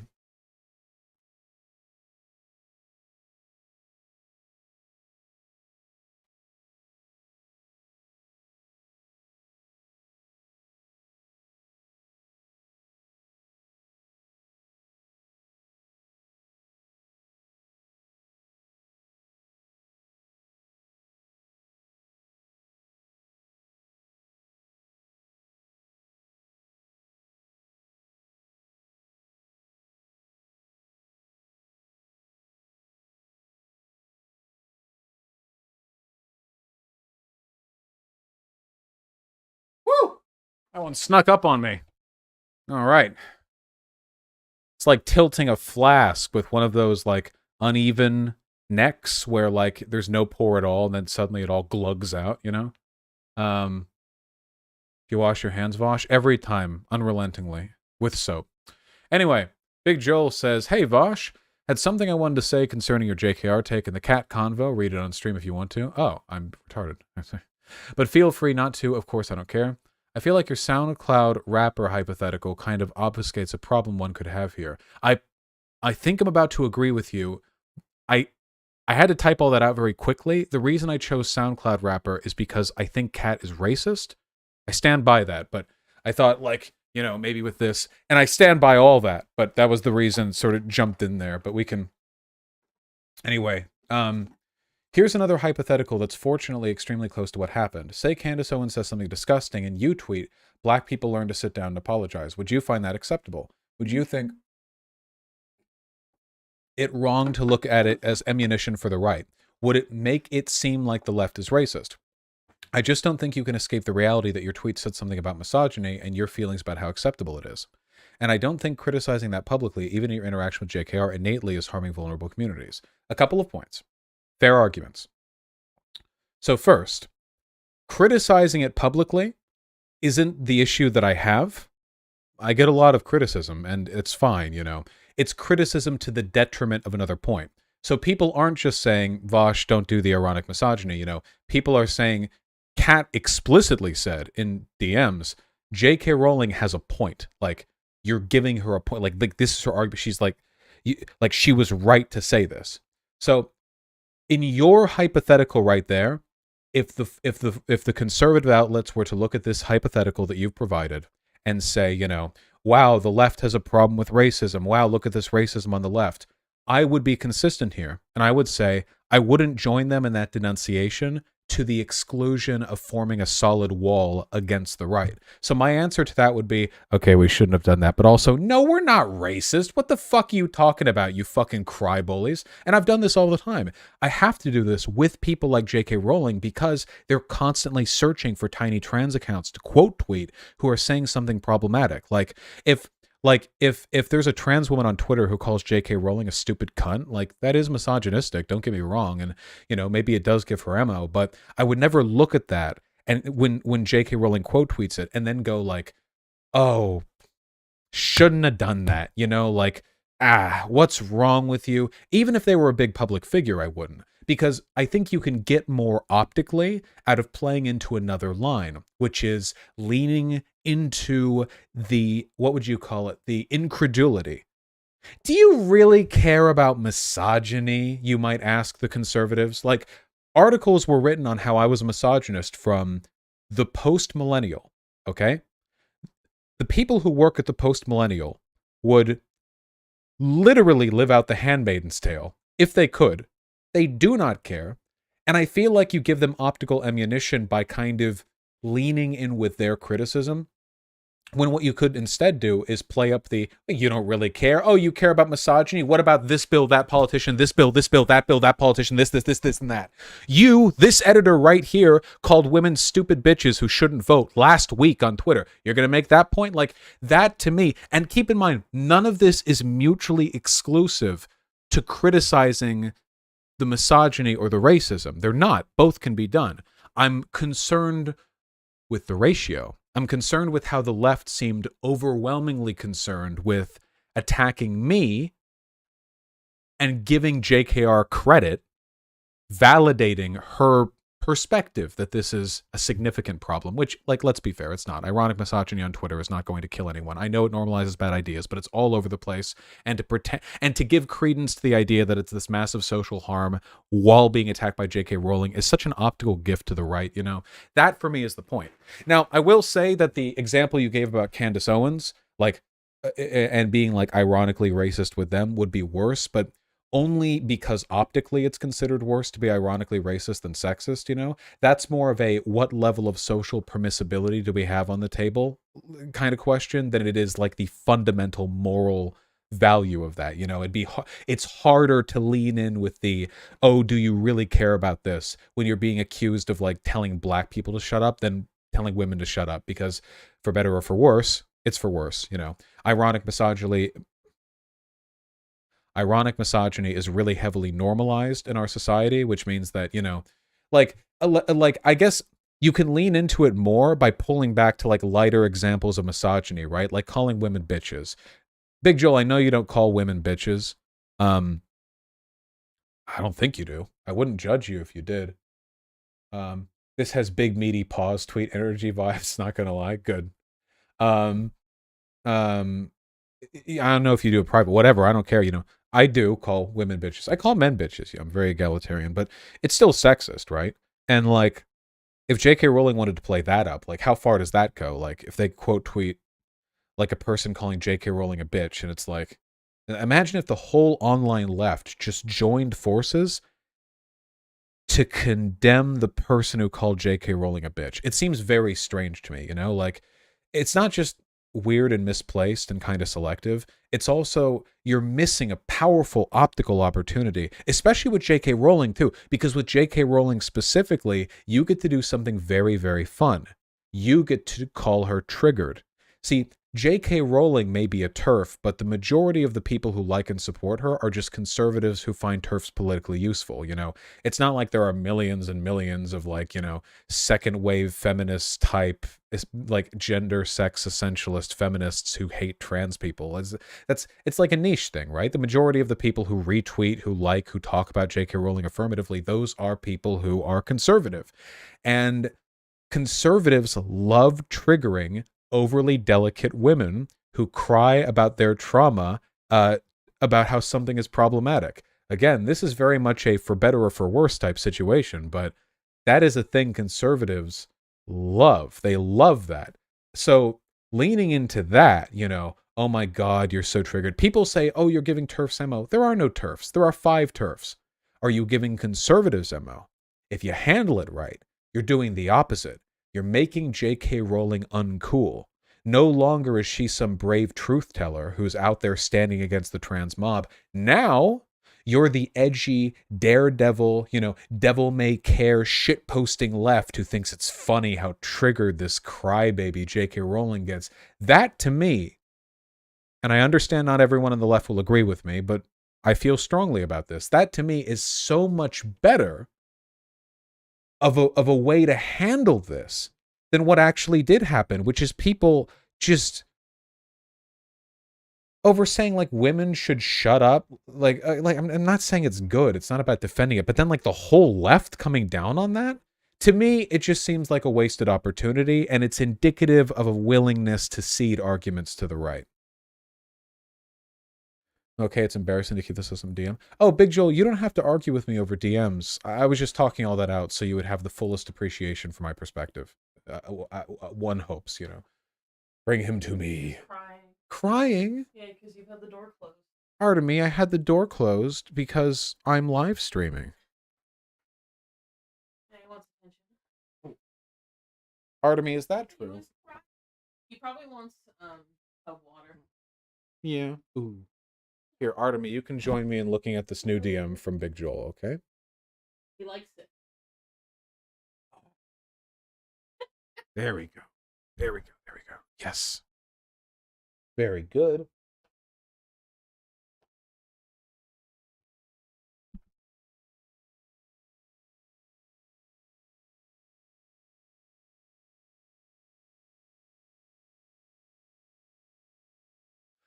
So anyway, so Big Joel says, but your point broadly is that misogyny is bad, that you shouldn't have done it, and it could have plausibly been ammunition for the right, but everyone should have continued to have solidarity with you in the base of JKR being bad.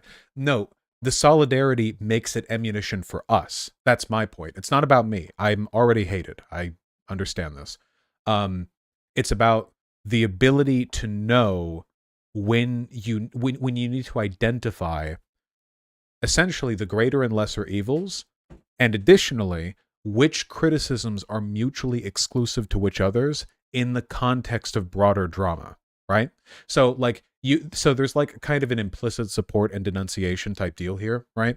Like if J.K. Rowling did a big tweet saying that misogyny from trans women is like bigoted and like cis women's spaces are being threatened, or she would say biological female space are being threatened, like that would not be an appropriate time to say, well, some trans women are misogynistic, even though that's true, because you'd be giving her her argument. Even though the explicit text of what she has said is true, the political implications are not. So in that case, agreeing with a correct and even progressively oriented point, trans women shouldn't be misogynistic either, it's politically detrimental. So for me, it's about creating ammunition. You take the situation you're given, and whether everyone likes it or not, I am the situation. I am a professional wrestler. I am Dwayne "The Rock" Johnson. I do get news articles about my tweet arguments. Hello, thank you. As long as I'm around and I'm doing shit and making waves, right? The response shouldn't be, in my opinion, things which make the conservative case stronger. They should make them as weak as possible. Oh, hold on. I didn't even read this fully. You said, I mean, okay, sure, I can see that, but I can't help but feel like if you agree with every one of the critiques being levied, it'd be reasonable to broadly take the criticism as fair, right? If the criticism is you shouldn't do ironic misogyny, then that's fine. But there are a ton of other adjacent arguments that people are making that I don't really agree with. I would argue that whatever powerful optical opportunity there was is really meaningfully demolished from it fucking destroying people like me with cringe and forcing me to immediately equivocate whatever agreement I could have. Big Joel, with respect, that's on you, man. If seeing some ironic misogyny means that you have to throw your hands up and not like link arms to shit talk J.K. Rowling, that's on you. What happened to solidarity, huh? What happened to coalition building? Can't have a left without edgy people like me, because there aren't enough non-edgy people in the world to make a powerful enough. Woo! Look at him go. Having fun? He could escape at any time, by the way. Just wrestling my arm. Having fun? The claws are pretty sharp, Anyway, you can't win.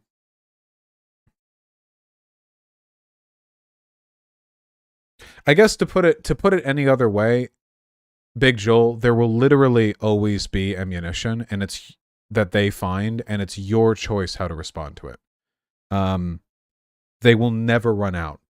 If they don't have anything real, they will make it up. They will lie. They've always done that.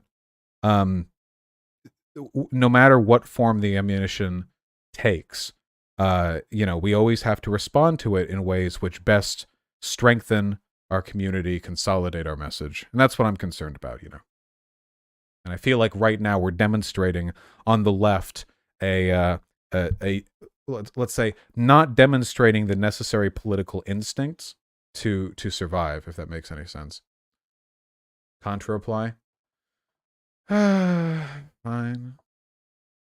Be free, Artemy. One moment. Well, if she's responding at all, this can only be negative.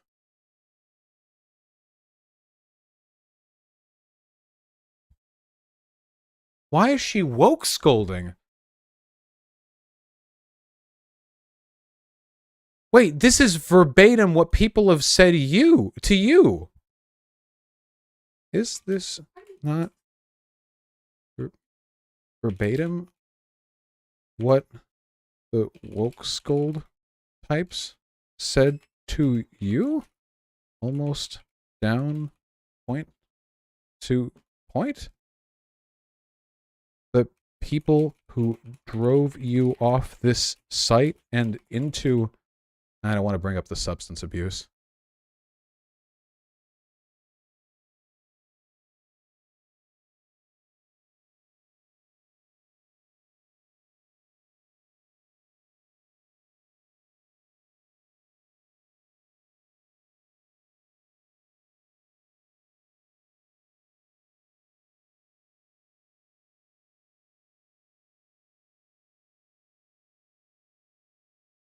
Come on, man. I'm sorry. Is there something I'm saying here that's incorrect?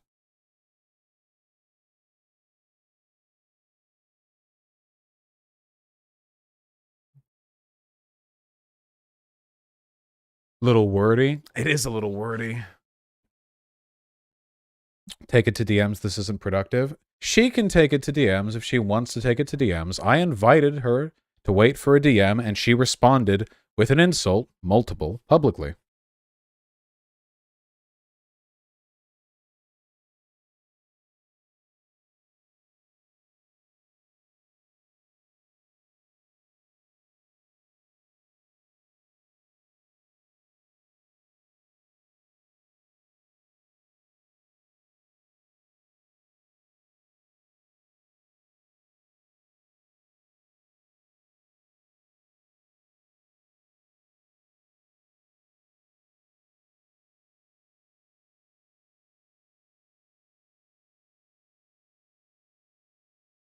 There we go.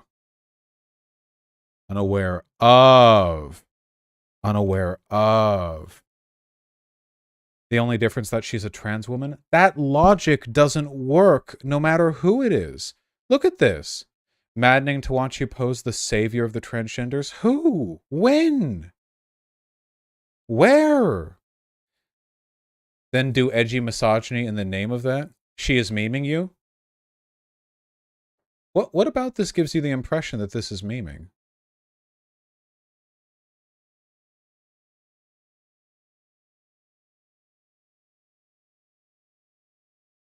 Yeah, this would mean Blair White is by default correct against me.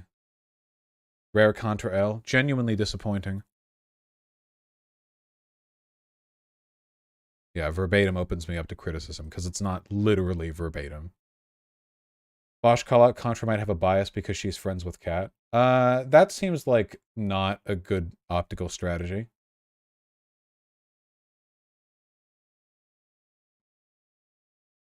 Yes, not trying to be anyone's savior. I'm a guy with arguments, which you've plainly admitted you're unaware of, and still somehow you have strong opinions on them. Can I just say the only one having a meltdown here is her? I'm acting in character here. She's not.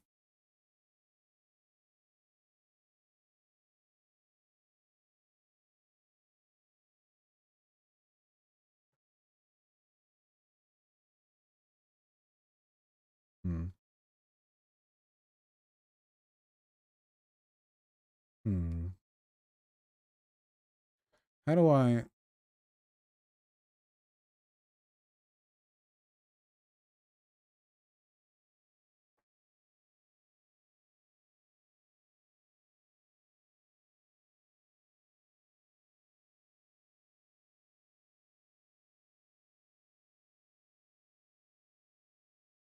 Gotta keep that debate bro cred. Fuck!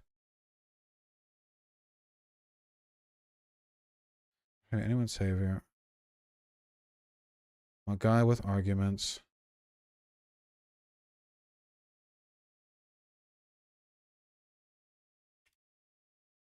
Okay.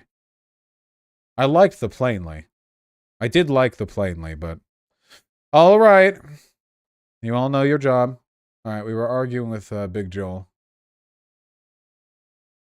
Please just please take the L, don't be Hassan. Hassan takes L's because he won't hear out other people's arguments. You say I need to take L's because nobody listens to mine.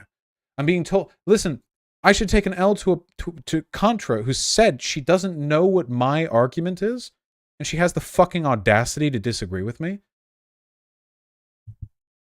I've watched her for long enough to know that this behavior of hers is a product of bias. Under other circumstances, she would not do this. How dare you have the audacity and have a meltdown when a trans person who knows more... First of all, Kat Blaque knows less about trans issues than I do, simply and purely by way of defending J.K. Rowling in DMs with me. That's all I need, okay? I don't care how long you've been doing advocacy, all right? You know who's been doing advocacy for longer? You know who has? Chat? Buck Angel. Buck Angel has. Do you really fucking think that being a member of a demographic minority or by doing work for a long time in the service of that demographic minority instantly means you have better takes on stuff? No. And by the way, at this point, I'm pretty sure that I have better takes on Kat Blaque on her than Kat Blaque on her own breathing. Did you see those DMs? Jesus Christ. It's a fucking miracle that her body hasn't shut down because it's forgotten how to internally maintain homeostasis. I mean, just look at Chomsky recently. Oh, by the way, guys, would you all like me to decide that NATO is actually at fault for Russia's invasion of Ukraine? Because Chomsky seems to believe that, and he is quite literally one of the most well-educated people alive right now. Oh, but if you're so insistent that I only ever listen to the perspectives of people who... You hypocrites. I hate all of you. I despise you, all right? If only you were here in person so I could show you how much I love you and don't actually hate you. It's a bit for stream, and I wouldn't carry forward that bit into a joke about physical violence because, as I've said, I love you. I would never choke any of you out unless you asked me to, but even not then because I don't hook up with fans. Yeah, no, sorry, it's just not happening, guys. I'm really sorry to say. Anyway, I do hate you, though. I really, really do. These arguments are not only below Contra's grade, these arguments are like 101 Vaush talking points is like rebuking shit like this. Like 101. I have gotten tweets from 2 follower Pit Crew accounts that I swear to God, word for word this. Is this discourse now elevated because it's being delivered from Contra? It's not like Contra isn't edgy. It's not like Contra doesn't do ironic misogyny, right? Contra, her videos, she, because she's constantly talking about her own womanhood, which, phenomenal stuff. But oftentimes there's sort of, disparaging, self-deprecating jokes, which sort of involve, condemnations of, or at least poking fun at femininity. I guarantee you that J.K. Rowling, if she was looking for ammunition, would be able to find far more in any ContraPoints video than she could find in an average live stream of mine, if for no other reason than because, again, J.K. Rowling doesn't care about misogyny. She cares about degeneracy. And I am a cis man. The most I can ever be to J.K. Rowling is a reminder of her trauma, okay? Not the political antagonist she has thrown away her entire legacy trying to destroy. All right, wait, back to Big Joel. The Big Joel says, at the end of the day, yes, you're living under an optical rock if you think the vast majority of people can stop in and say lol triggered weirdo at a sexist comment. Big Joel, you are incorrect, my friend. You are absolutely incorrect. Because lighthearted, problematic comedy has been a component of the left dunking on the right for a pretty long time. Chapo did this like 100 times over, and even though they are probably edgier and more problematic than me, at least I know some of them are, Virgil Texas groomed a child, you know? It's crazy what these wacky podcasters get up to. They did not attract even a fraction of the condemnation that I got, not even close, when they did this, you know? What about that Bernie Sanders bit? The American people are tired of women, you know? That's the joke. People shared that all over the place. Big Joel, did you share that? Big Joel, everyone was sharing that one. Do you think that's not ironic misogyny just because you find it funny? Oh, but imagine if a conservative female politician got really mad about that on the timeline. Like, imagine if she said some dumb shit about how black people are subhuman. Somebody responded with, the American people are tired of women. And she quote tweeted that and saying, look at this, the left is the true sexism or whatever. Now, I don't know if I can pull upon a very clear analogy or like allegory here, but I hope you understand that there is no universe in which the entire left would not dunk on her for doing that. They would have a field day. They would delight in it with the same glee that they did when Trump got COVID. It would be amazing for them. And we wouldn't have all this hand wringing. So I really do think the problem here is not the misogyny. The problem is me. Big Joel reply on YouTube, but I'm still looking through the DMs. What kind of superhuman live streamer does he think I am? I can barely keep up. I've never done anything I disagree with, Vaush. You know that? Oh, of course, Big Joel. Anyway, let me finish these damn DMs. Come on. And then Big Joel says, okay, I have to stop this, but I just feel that what you're saying now is missing the point. I can shit talk JK all day, every day. The question is whether I'm using your random tweet to do so. You don't have to, but you also don't have to give her credence by joining her in overstating the harm that a level of ironic sexism that's engaged in constantly, even on the left, presents. That's the issue. You're making her... Listen, it is shitty, okay, when, like, black dudes do shitty things. It's kind of tautological there, all right? But if some alt-right account were to take like a video of that and go like, look at this, look how bad this is, look at Black Lives Matter. It was a Black Lives Matter. Black Lives Matter protesters did shitty things. There were millions of them. How could there not be? If to look at that and go, look at the shitty, like, okay, here's the most direct comparison that I can come to, okay?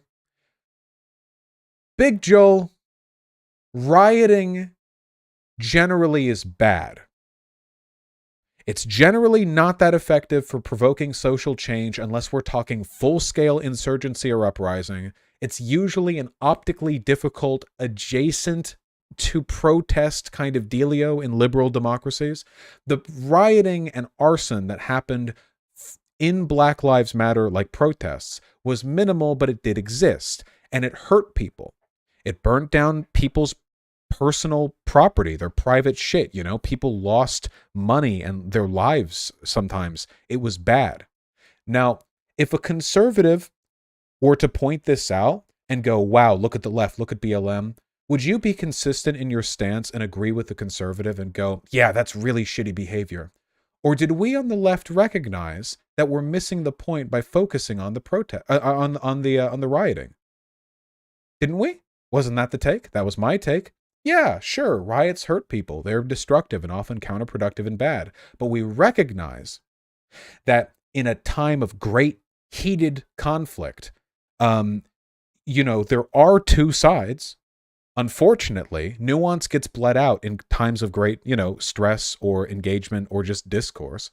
And we know even if the rioting is bad, we're doing conservatives a favor by focusing on it. That doesn't mean you can't speak ill of it. I did this. I've said this right here. The rioting, it's not good. It's very bad, okay? But I didn't focus on it during the BLM protests, and you'll never get me to. This is it. This is it. I can do this without a hypothetical. This is the perfect example right here. Finally, we found it. This is what we need. If you can stomach looking past people's personal property being burnt, and a lot of these rioters and arsonists, by the way, were not like angry civil rights protesters. A lot of them were opportunists. Again, millions of people protested. You're going to have opportunists and looters, you know, shitty people assaulting, people burning, you know, whatever. If you can stomach saying maybe that was bad, but I'm still not going to listen to this conservative hyper-fixate on it to the detriment of a broader political point, then you can do the same for ironic misogyny. And Artemy can tear up my very expensive chair. Wow. Wow. Wow. Artemy, you were free. I found you in a tree. This chair is $600.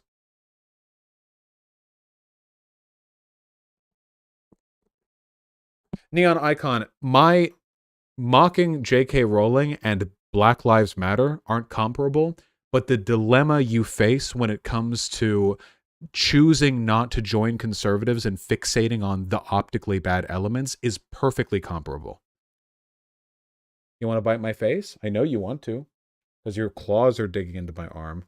Ooh, yeah.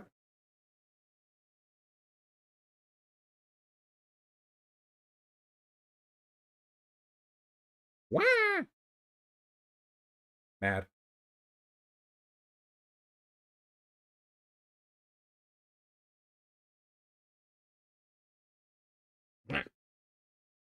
Wah. All right, be free. Okay. Wait, another response in YouTube chat. Oh, we have DMs. Big Joel.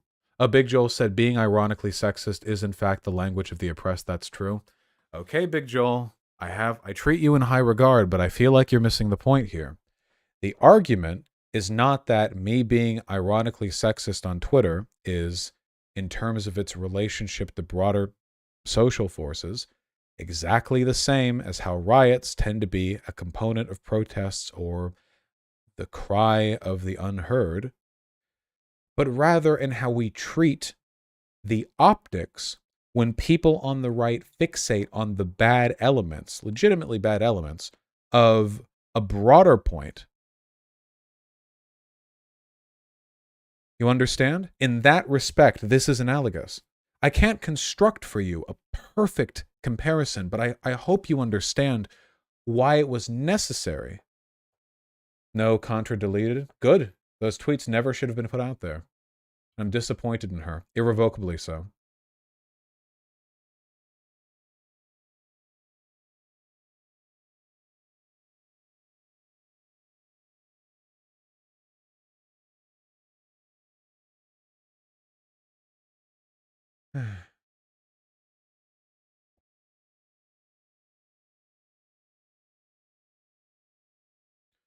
Okay, just to be clear, I definitely agree we shouldn't let people doing things we disagree with distract from JKR being bad. I just didn't think that was on the table, TPH. Oh, it certainly was. Because by overstating the severity of the issue they're focusing on, you give them the power to ignore the real point. The real point of my tweet, the real point of criticism of J.K. Rowling broadly, is that she's a stupid, dumb, transphobic bitch. A salient point if there ever was one. But she wants to distract from this, you see, by hyperfixating on the ammunition she's given. And keep in mind, she will literally quote tweet 2 follower trans accounts. You know, it's not like she was like, you know, starving for something to get angry over before this. I just happened to be the biggest and the coolest person to screenshot that day. But in terms of how you engage with it, what ammo you give, I think there's a deep comparison here. Chat, do you understand what I'm saying here? It's not that BLM and being, you know, and J.K. Rowling or being misogynist or whatever. Like, it's not that all these are the same. It's just the decision to not let conservatives hyperfixate on the optically bad element and instead to choose to sort of acknowledge it, but mostly focus on the real point, you know? Because conservatives are incentivized to always hyperfixate on anything they can use to bolster their point. We have to make the choice to look past it, to be fair, reasonable, you know? Are people on the left sexist? Are people on the left racist? Have trans women sexually assaulted cis women? It's probably happened at least once. But if some crybaby fucking transphobe bitch got on YouTube and talked about how this, you know, one instance of a trans woman sexually assaulting a cis woman was so indicative, such a problem. And then what am I to do? I look at that and go, oh, well, oh man, that was really, really bad, you know. And meanwhile, the YouTuber is like, and this is why all trans women are dangerous and blah, blah, blah. And meanwhile, I'm just going, so bad that happened. Clearly, I'm buying their propaganda. I'm falling for their line, which we can't do. We can't afford to do that.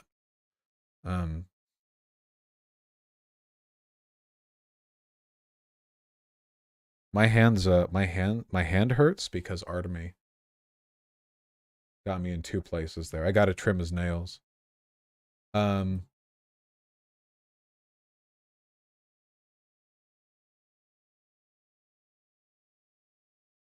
on. Vaush, I respect you fighting for your belief that it wasn't bad optics, and I understand what you're saying about it actually being bad optics, focusing on you being sexist, but it has now entered lefty-only circles, and can you say now, hey, what I did was sexist and that was fucked up? 2 points. First of all, obviously it was sexist. I've never not admitted that. And 2, nah, it wasn't fucked up. It was problematic. Don't overstate this. Honestly, like, I don't really care. I say problematic shit all the time. Really, the main problem was that it wasn't funny. If it was funny, you know, like Bernie Sanders, the American people are tired of women. Also sexist. Very, very funny. So, give it a pass. Like I said, I'm okay with problematic humor as long as it's funny. Why, folks? Because people who repeat problematic jokes over and over when they're clearly not funny are obviously not repeating those jokes for the comedy of it. They're repeating it because jokes are a socially acceptable way of delivering those biases. Go on Stormfront, neo-Nazi website. You know what you're going to find? A whole lot of jokes about black people. Do you think they're doing it for the comedy? Like when these neo-Nazis post jokes about how black people are dumb, do you think they look at that and they're like, ha! You shucks! You know, or whatever the fuck those crackers talk like. No, they just like the racism. It's not about the comedy. Oh yeah, you don't even need to go to Stormfront. Just look at Steven Crowder. Yeah. Yeah. No, I agree, Rivera Live, for sure.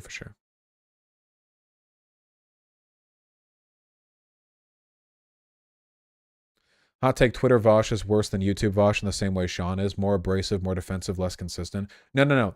The critical difference is that when Sean is on Twitter, he's passive-aggressive, which is cunty, but not necessarily morally wrong.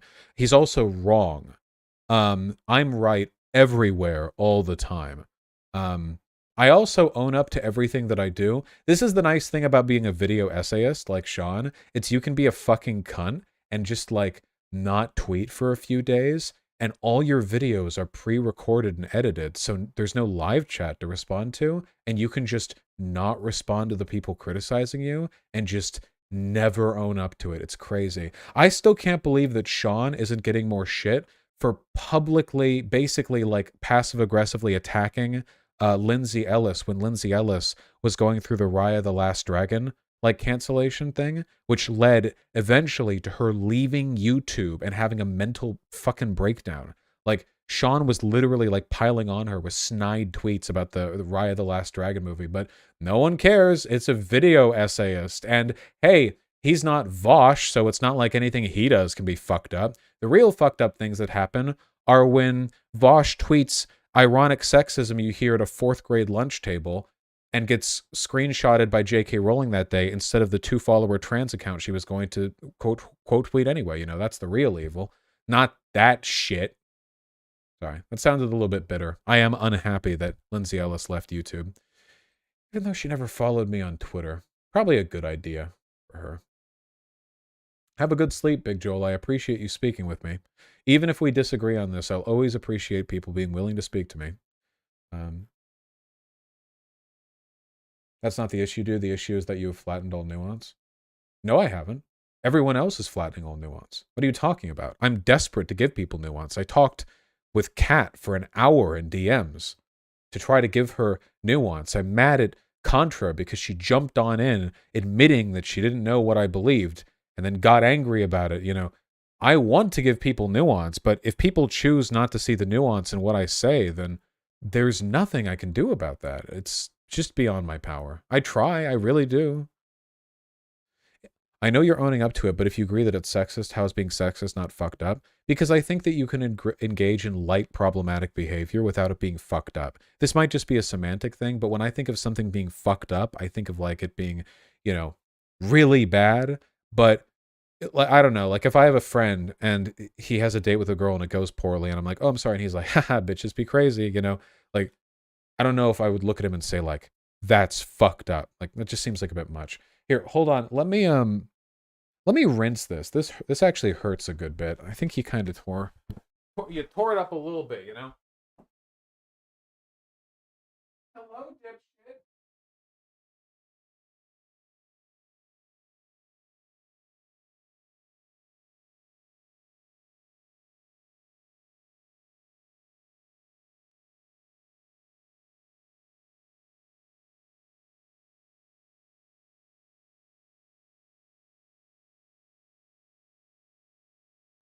Well, one way or another, I am really glad that I did this stream because, to be honest, without the sage-like guidance of Chad, I probably would have said far more unkind stuff to Contra. You know, once you've gotten used to having bridges be burned, you know, it gets the all future ones grow that much more flammable. Ouch. Okay, there was like a flap of skin there. Yeah. This went way better than the Thought Slime stream, at least. I don't think that I said anything bad here, did I? I mean, people in chat are like gaslighting me by telling me that I'm having a meltdown. Well, Contra did that too. And freaking out and stuff. But I feel like I've been I feel like I've been pretty calm. You know? In retrospect, wait, hold on. In retrospect, if you knew Rowling would see it respond, would you change anything about the tweet? Yeah, of course. Oh my god. Listen, there's a huge difference between how I'm going to behave generally and how I'm going to behave while being platformed by literally probably the largest public figure I'm ever going to engage with. Yeah, of course. If you know, yeah. Jeez. I would also never scratch my ass if I was on a game show. I mean, you know, obviously the knowing that you've got the cameras on you is going to make a pretty significant difference. Like if I was talking with J.K. Rowling in like a one-on-one somehow, like on a call or like at a talk show, I mean, this would never happen, of course, but like if that were to happen and I engaged in sexism, you all would have every right to be furious with me because then I would have a known platform, an expected, anticipated avenue of engagement with this figure, this massive opportunity, and squandered it with bigotry. That would be worthy of severe condemnation, I think. But I think that's a you know, pretty big. Are we ever going to finish covering those DMs? Oh, we're like so close. We might as well. We're like basically there. When last we left our intrepid heroes. Oh yeah, Zan, I don't trust any of these bitches, all right? I love you. Ride or die, okay? What was I saying? Oh yeah, anyway. So when last we left Kat Blaque, she was demonstrating an almost inhuman ability to misunderstand me. I said, I don't know who to ask by agreeing to any individual trans woman. I'm disagreeing with others. What if you were the trans woman I disagreed with this time? And her response was, do you actually think you're the first person to ever disagree with me? Lol. So that was fun. Then I say, Kat, I'm having really fun with this bit, but I really am worried about you. And Kat says, well, don't worry about me, hun. I'm doing quite well. You go on and enjoy yourself. And that was the end. And then 10 hours passed. No, not 10 hours. 16 hours passed. And then she tweeted 100 tweets about me in a thread. And then she leaked all my DMs. And then she leaked the fact that we used to have a sexual fucking flirtatious relationship. So all unprompted for me. Just, I'm just sort of sitting there doing my groceries. And then, yeah, it's very impressive to do all of that while not thinking about me. You know? 100 tweets might be under us. It's more than 100. Let me let Artemy out. I can see him. Artemy! Don't knock your water bowl over, you stupid bitch.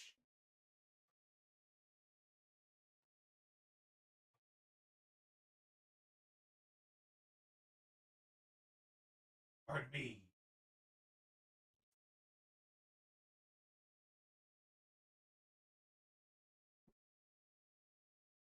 Woo!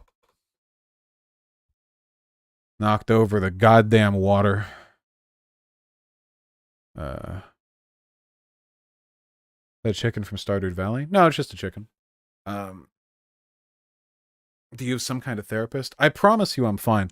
The only thing that really gets me is when my own community doesn't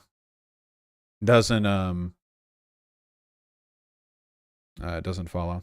Hadn't thought about that, but yeah, Vaush is pretty much exactly what Kat states he's into. All right, are you guys ready for the mildest hot take in the universe? Okay.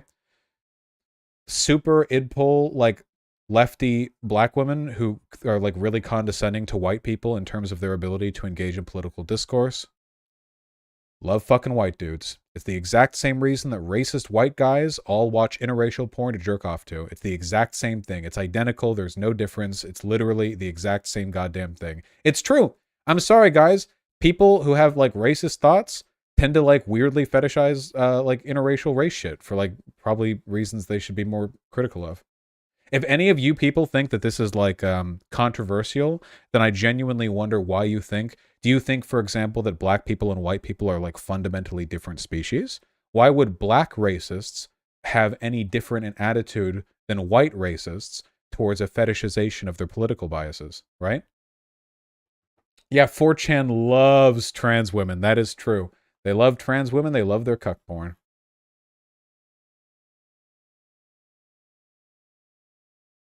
Oh, hell yeah, Comcat.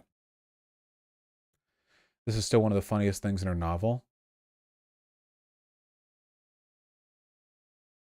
Yeah, a lot of weird behavior in this thread.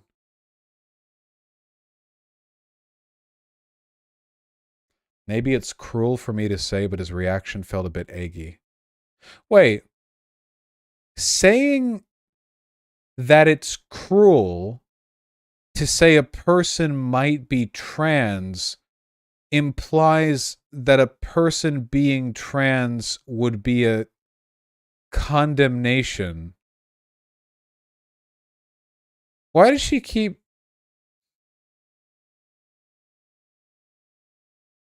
This reminds me, before I started this stream, I saw somebody on Twitter linked a bit of a podcast of hers where she said that trans women are an acquired taste.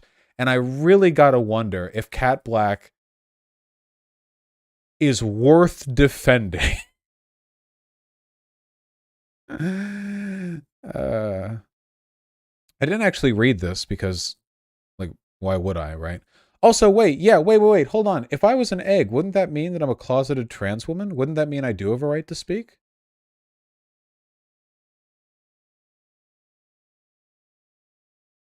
Okay.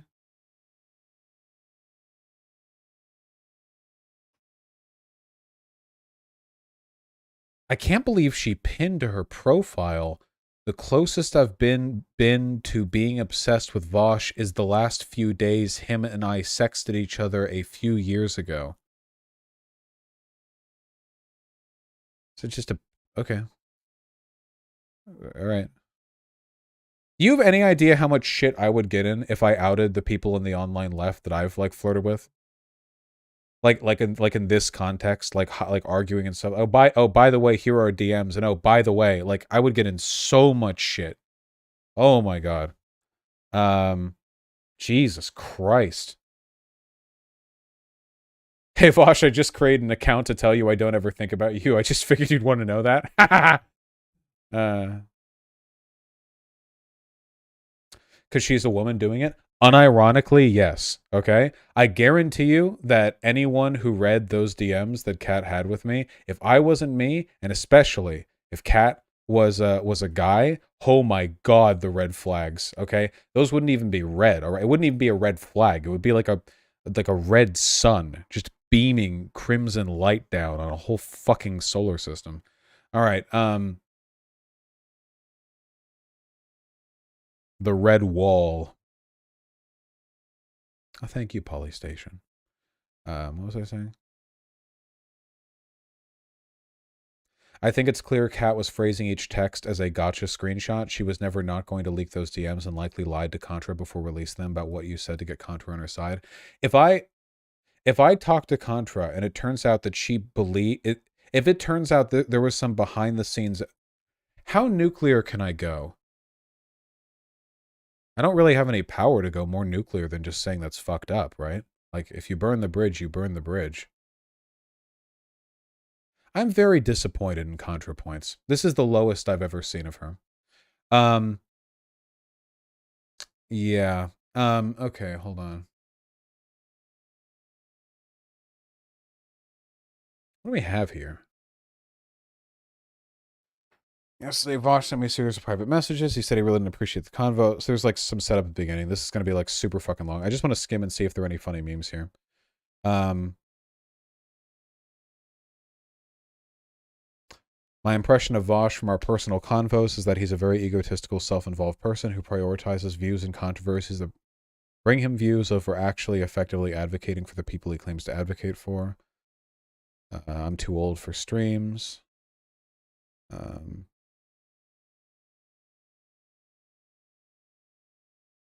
She's like, it's like just her talking about me at the beginning. Look at these. Wait, she's just talking about me, like not even about the issue. Fuck, dude.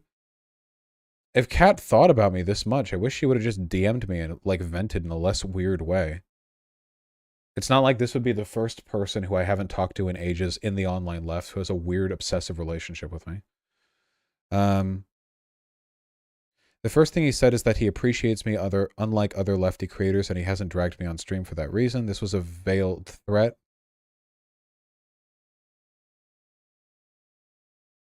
What? A veiled threat to say that because I respect a person, I haven't, like, publicly attacked them? Okay. I mean, if you wanna read...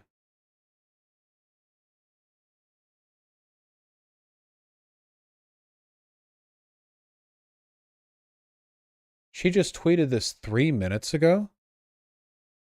First of all, I'm a social justice black mage. Do I like white dick? Not necessarily top choice, but I'll settle for it. I was underwhelmed in this particular case, though. Also, I'm tweeting this in bed as my BF is judging me. Is she watching stream?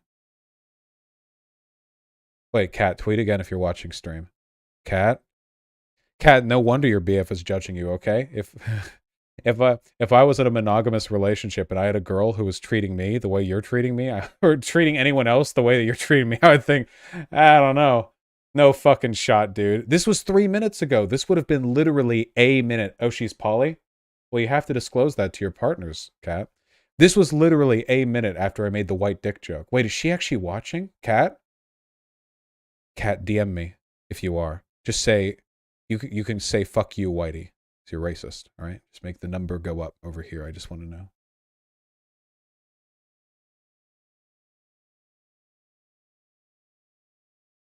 What is going on? I wish I knew. Also, will appreciate the irony of I don't think about you. Also, I'm going to do all this. Now I'm going to talk about his dick. Oh, also, by the way, I just want to say that any characterizations I've made of her being racist are cemented with, do I like white dick? Not necessarily my top choice, but I'll settle for it. I gotta say, being black does not make that any more cute. I just in my perfect lefty non-racist mind, it does not make that any less not cute. Can you imagine if any white guy was like, black pussy? Yeah, it's okay. I'll settle for it. Not my favorite though. Like, what the fuck? No, I'm good. No? Oh no, Artemy knocked over the water bowl.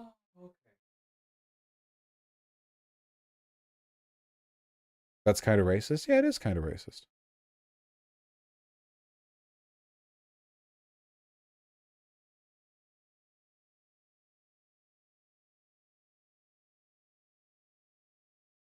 What?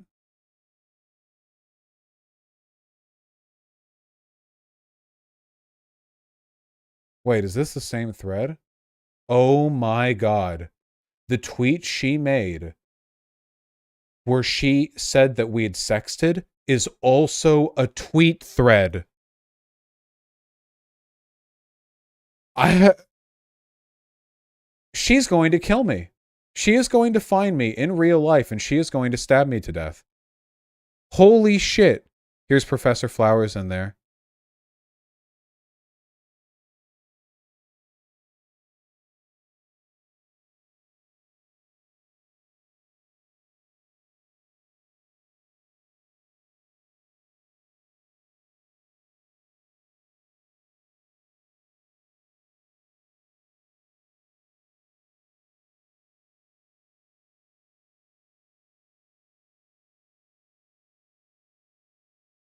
That I sexed Professor Flowers in the past. I understand that all of the available evidence makes this seem incredibly likely, but I'm sorry, that did not happen. It didn't happen.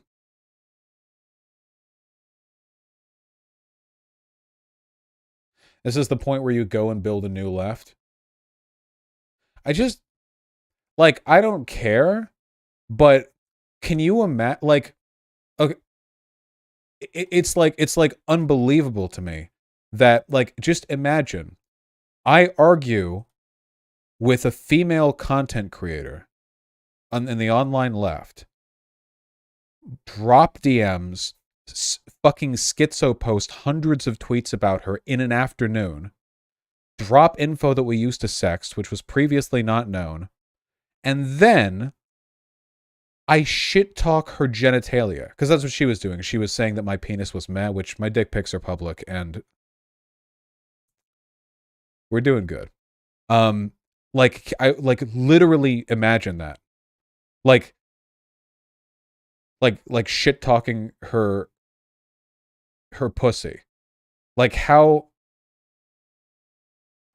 I have nudes of Kat Blaque. How do you think the online left would react to me going, oh, well, I didn't even like any of that anyway?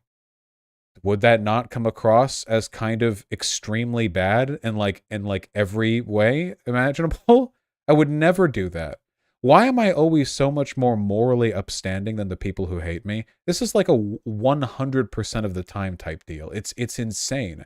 You call it conceited if you want, but all this that has happened for the rest of my online career, the majority of the people on the left, including quite possibly ContraPoints, will think of this as a situation in which Kat Blaque was morally in the right. That is absolutely wild. Absolutely wild. And you sympathize with me now, by the way, but back at the beginning of the stream, the majority of people who were typing were telling me that I need to take the L, that bloody blah, you know? And in YouTube chat, that's still happening.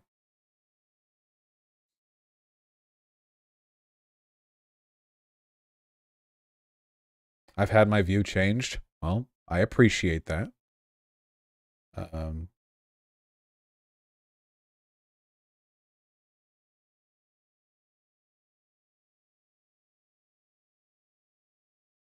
I looked at YouTube chat out of curiosity, and right now they're angry at me for mischaracterizing them. So maybe all the bad people changed their mind, left, or got banned. You know, whatever. Um, you know how it is. Um, she's also said some really sussy stuff about trans women and lesbian bars. The thing that bothers me is that this is even like a perception that I have to fight against. You know what I mean? Like, why does Kat Blaque have to be this stupid and this bigoted and this crazy for me to take the W? Even if she was none of these things, even if she was never bigoted, never obstinate, never stupid, never crazy, never schizo posted, never dropped DMs, never dropped the info that we'd sexted, never made comments about my penis, even if none of that had happened, she still never gave me a counter argument.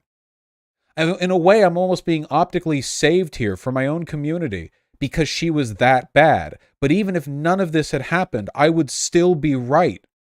And if anything, I'm just frustrated that it took all of this to present the case that maybe maybe my argument, which has gone not unchallenged, but I think unrebuked. I think I've got good points, is valid. She could have been kind and reasonable, and she would still be wrong. Such are the hazards of being edgy. No one is in my position. It's not even being edgy. You know? No one else. I know edgy content creators. Nobody else even comes close to what I deal with. Right? Is that unfair? I think that's fair to say. I don't think anyone else in the online left. ContraPoints has long since been surpassed. I love you too, Gally. Vaush gets cockdoxed, but where's the argument? The man is consistent, lol. Yeah, well, if I genuinely feel like if Kat posted a dick pic or something, like people in the online left would go like, haha, white boy. Well, actually, no, she couldn't, because all the pics that I sent her, I was hard in, and there are no bad pictures of my penis hard. I'm a grower, you see, catch me out of the shower and fine, what are we talking about here? I'm tall. That's what I've got when I'm out of the shower. Okay. Catch me ready to go. All right? It's over. It's over for these hoes. It reminds me, I'm sorry. You have to permit me the ability to laugh here. This is all rather stressful, okay? It reminds me of how, again, my nudes have been public for years, okay? It reminds me of how, the Nazis, they post pictures of me in the nudes sometimes, and they're always the pictures in which my dick is soft. Even though those pictures were right next to the ones where my dick is hard, right next to each other. And yet somehow, curiously, fascinatingly, they don't post those. Maybe it would just be too much work to censor all of that, They put a Jewish star over my over my dick one time when I was soft. How many stars would they need?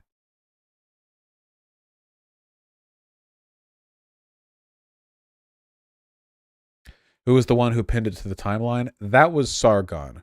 No, wait, didn't Styx Hexenhammer also do that? He might have just posted it. I don't know if he pinned it. It was Sargon who pinned it. No. It's called a Star of David, you idiot. I'm very tired. Wait, are you cut? I'm an American. I think most everyone in America is cut, yeah. Not everyone, but it's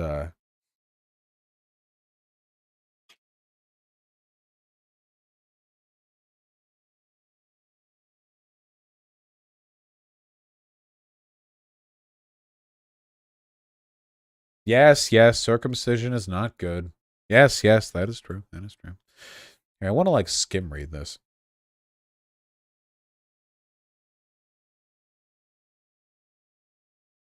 The hypothetical he had was, say a black man made a rap song, lol. What does he think is funny there? Is that racist? To say, what if a black guy was a SoundCloud rapper? Is that a thing Doesn't happen. It's been known to happen. Yeah, like whatever. It's cool. It's not like it's a bad thing. It's fucking slaps. Yes, Vaush, it's very racist. Oh, I'm sorry. Premise the hypothetical, big brand Vaush. Let's see. Like band make misogynist music reflects. It's basically just a repeat of the stuff, you know. Of course, she's not going to provide my arguments here, you know. In this hypothetical, Vaush is placing himself in the role of a trans woman whose actions, quote, make the community look bad.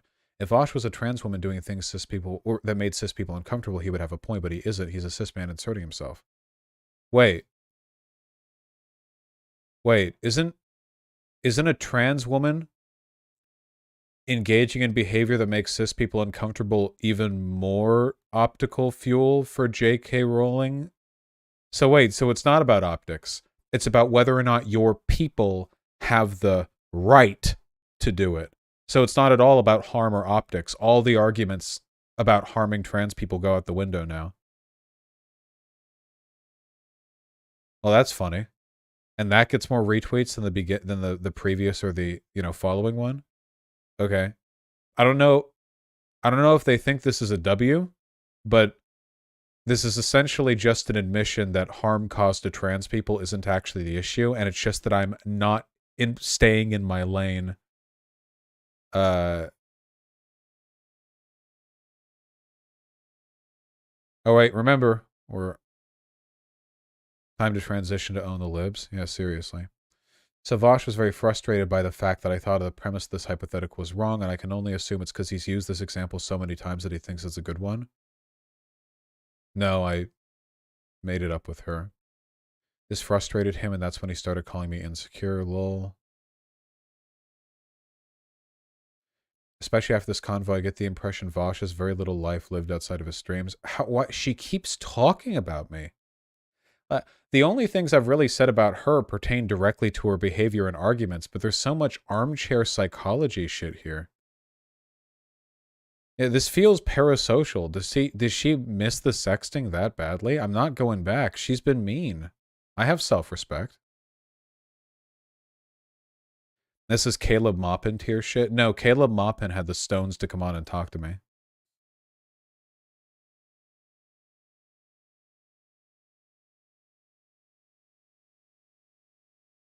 To me, it's so incredibly arrogant to say that he, a cis white man, has the ability to tell me, someone who lives with being transgender and has advocated and educated for and about transgender people for most of her life, that he has a better understanding of trans women's needs. Yes. True.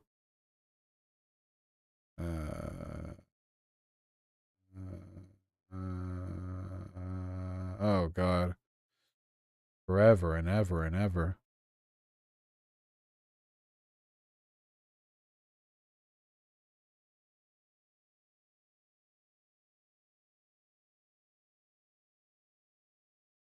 Why does she tweet so much?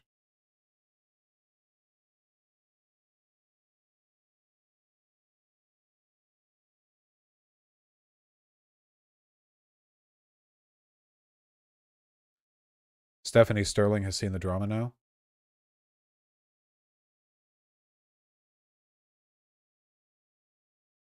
I love inserting myself. Keep it up. You're doing good. Too late.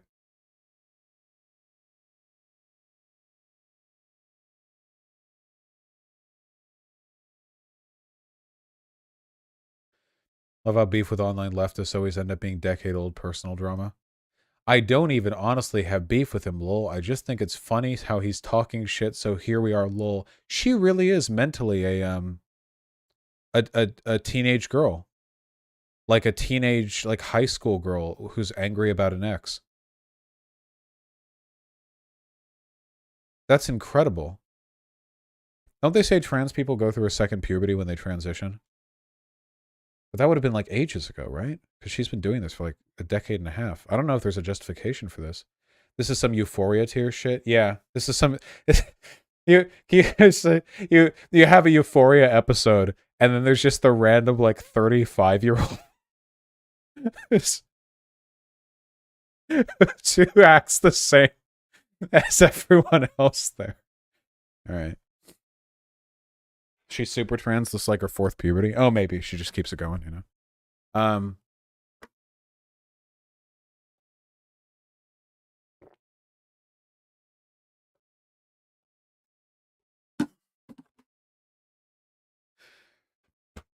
They're ignoring your social trauma of being autistic in an ableist world as a fellow autistic dude. Being autistic is based as fuck. Okay, being autistic is hyper based. I have to assume all the people in chat who are telling me that I just need to give in to the crowd and just you know, just be like the peer pressure, you know. I assume you're all neurotypical normies, all right, who do not stance up and fucking chat out, all right.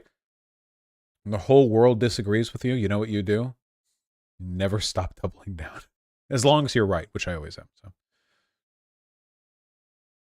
oh my god, I didn't even see this. Wait, she's genuinely retarded. I'm so sorry. Do you guys remember the DMs that we shared? His argument devolved into, I thought you didn't need surgery to medically transition to be trans, as a sort of gotcha that it would apparently give him an end to the conversation. He followed it up with a probably facetious, I should have listened to Blair White lol. She actually couldn't. There was just no point. Absolutely no point. Trying to explain a point to her is like trying to build a car engine out of straw. Like the material just doesn't exist. It's physiologically impossible. Um this is I think she's maliciously lying. I really do think she's retarded. I'm so sorry. I really genuinely do. Um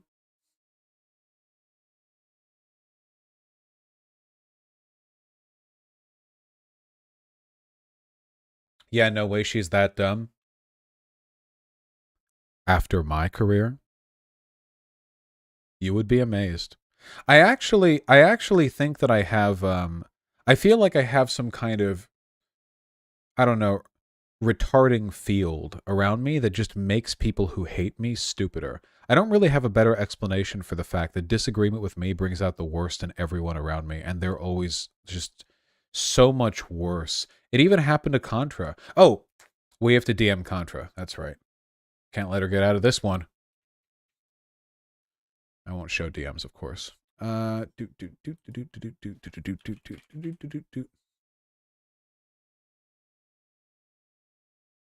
Still following, can still DM. Dear Natalie, I am slow to anger, but I toe the line as I reckon with the effects of your tweets on mine. I'm sorry. You guys get it.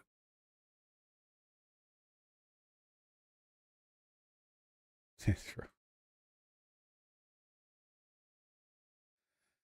Drop an album. My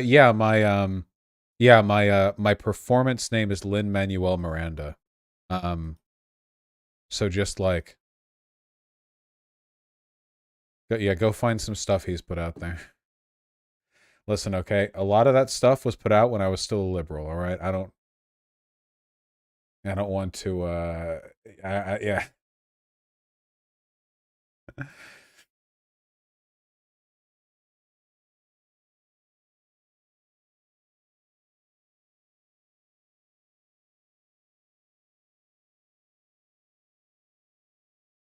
Maybe your dick makes people brain dead and spiteful. Think about it.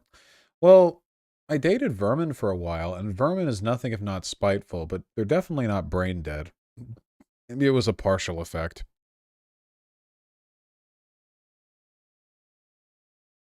Need an update on your book. No updates to give you, my friend. All right, we got a DM Contra.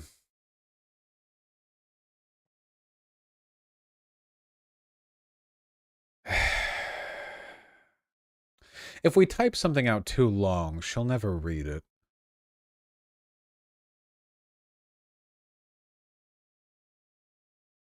Hey, bitch. Yeah, no.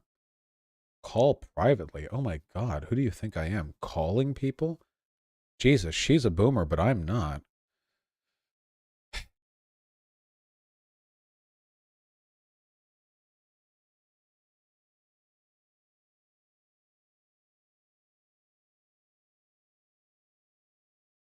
Oh, I'm not sharing the DM's contents with you guys. In fact, I'm going to get the mic out of my face for a second. Just one moment.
Entertain yourselves for a second. Should I? Oh, this would be kind of fun. Here, you can do this, okay?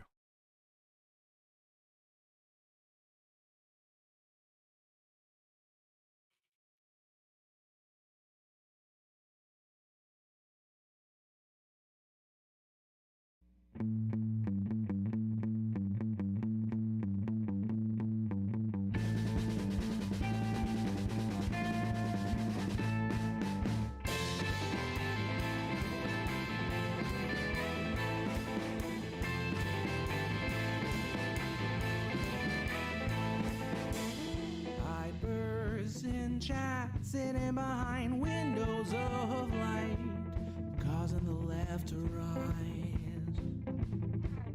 Trans rights, black lives, fighting against fascist Weasley lies, still lying through their eyes. Debating and chatting practice, a massive fight for our comrades. Remember this line to bring up the hype, we all know that Vaush ride.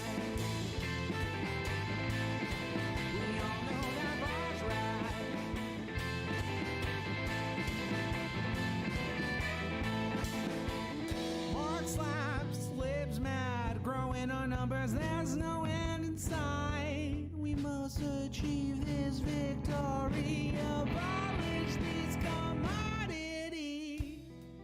Automate, pigeon please, baby.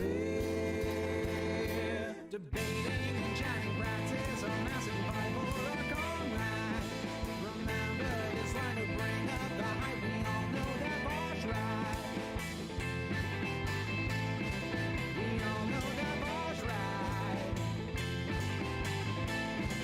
We all know that Vaush ride.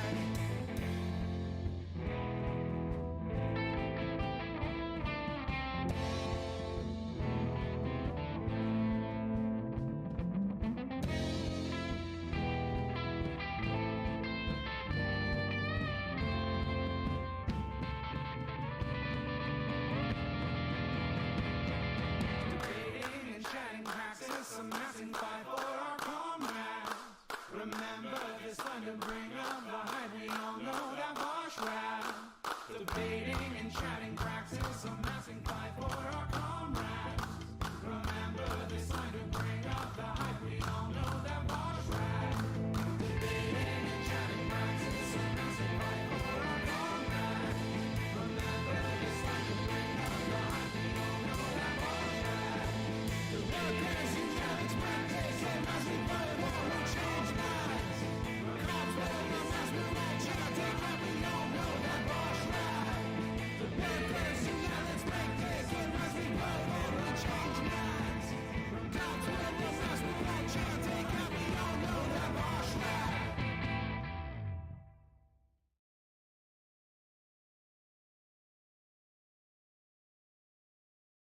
Hey, let me find another one.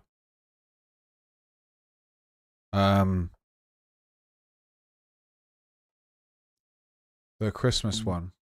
I'm almost done.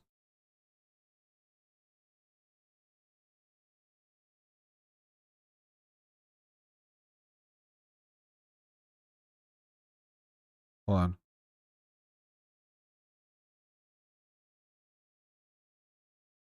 Miss my babies. The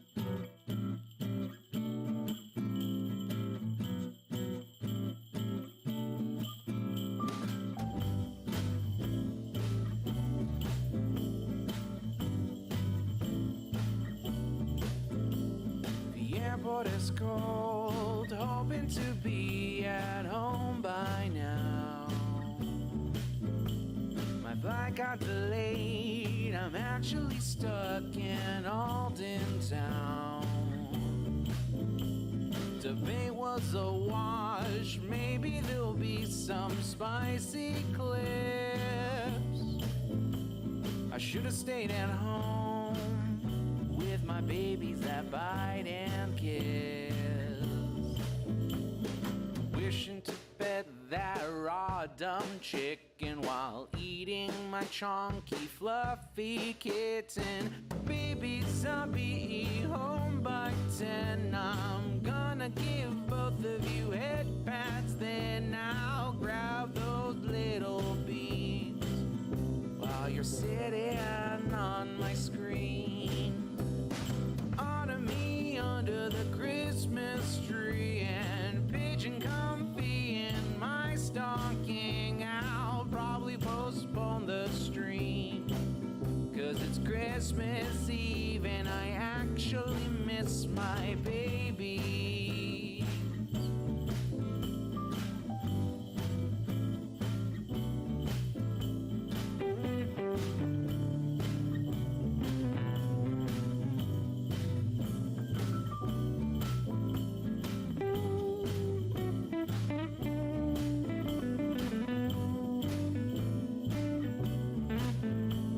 I see falling snow, it sent shivers down my spine. And all I can think is getting home before Christmas time.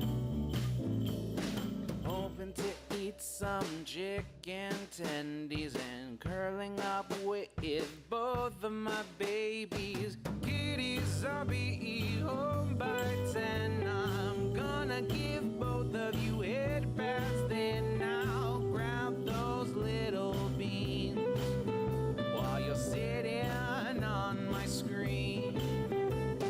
Pigeons climbing the mistletoe and enemies purring soft and slow. I'll probably postpone the stream, 'cause it's Christmas Eve and I actually miss my baby.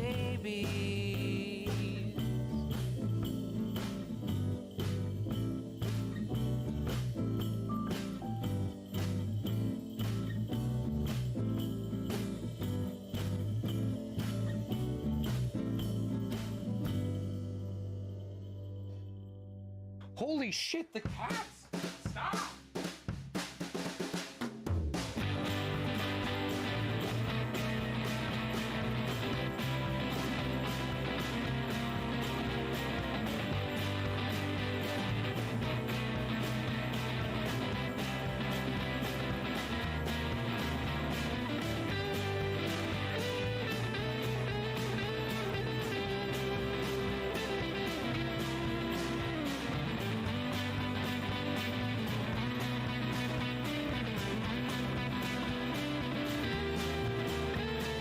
Audrey's biting on my nose and pigeons meowing out the door. Now what do you want with me? Are you trying to be on street?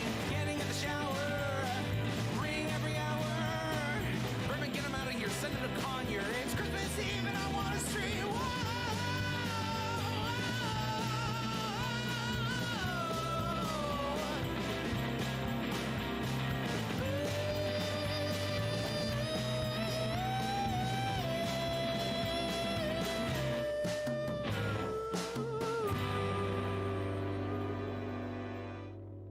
How pog are those vibes, huh? Hard to feel down about anything given all that. Very good. Oh, and by the way, you should go and watch and like that damn video. Sweet Myth, they put out bangers, okay? Yeah, it's true illegally insane. Vaush, you okay? Well, I feel like my throat is suddenly a lot more congested than was 5 minutes ago. That's what I get for talking for so long. And then not talking for a short period of time. You should, yeah, here. Chat, go and like the video. Yeah, it's got Zan's theme. The X in my name. Also a bot. Yeah, of course, Holic Master. Raid baby. I love raiding babies. Ooh. Haughty baby. Ooh. We're trending again.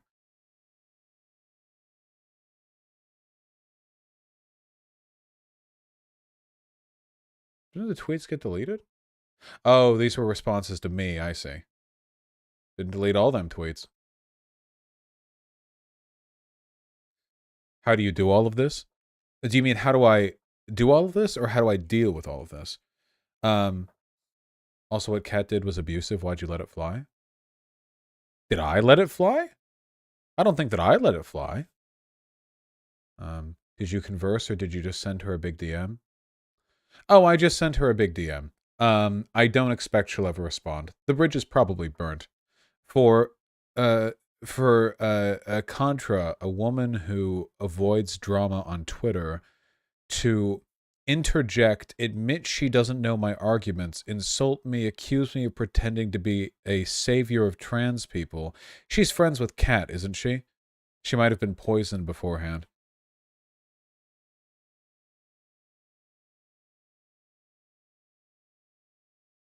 She is friends with Kat, yes? Well, then that's it. For most people, friendships take precedent over being correct.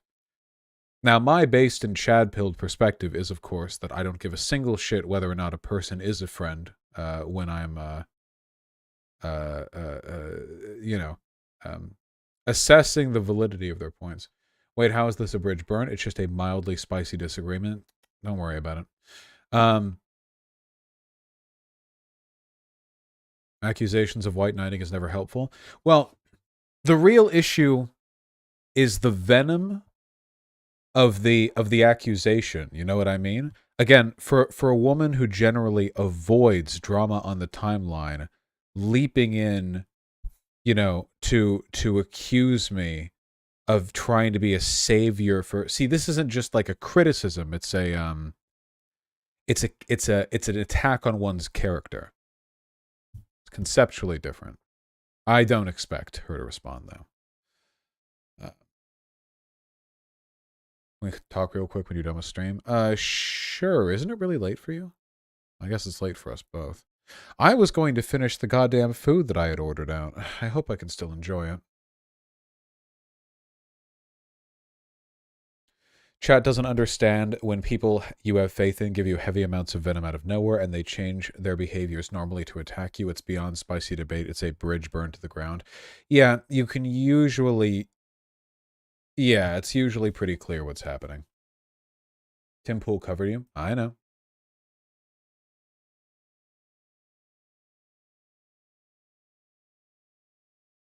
Oh, this is from the Timcast IRL thing. I don't really care. I derive great amusement from Tim Ahmad Arbery Deserved to Die Pool pretending that he cares about ironic misogyny as a way of, getting, dragging me. This seems like a petty thing for her to end it all. From our perspective, it does. But if Contra's been talking to Kat, then Kat probably, mischaracterized me substantially in a number of ways. Damn, it's crazy. Isn't it bad he got that ammunition? Well, sure, he sure has a lot of ammunition. If you can make stuff up out of the ether, and also ammunition includes teaching children that gay people exist, then yeah, there is quite a lot of ammunition. Here we go. James Lindsay explains the most poisonous part of the ideology and its end goal. Well, woe be whoever gave them that ammunition, I suppose. Wouldn't you say being a lightning rod for the left, as you've said before, sort of evokes the idea of being a savior? I can't help the fact that I'm cool. I'm sorry. If people want to project their insecurities and their perceived, oh, Vaush has such a big ego, well, if you want me to not have a big ego, then stop being so fucking stupid compared to me. I'm really sorry, but there's no two ways about this, okay? All you do by, these mass condemnations is reaffirm my belief that, frankly, the vast majority of leftists are infantile in their ability to meaningfully grapple with a political landscape. And, and the real problem is, too, none of this is an essentialist thing. I don't think that I'm especially smart, like in some kind of biological brain processing way. The God casts their die, whatever you're going to do. But I feel like a lot of the people on the online left are made stupid. They condition themselves to be stupid. We're sort of a infectious stupidity. Very bad. Very, very bad. Did they change my Wikipedia picture yet? Yes, they did. Ooh, there you go. I wanted it to be from my live stream because that feels pretty authentic. So I just got like a post haircut screenshot. I think that's good. I'll take my wiki article having this.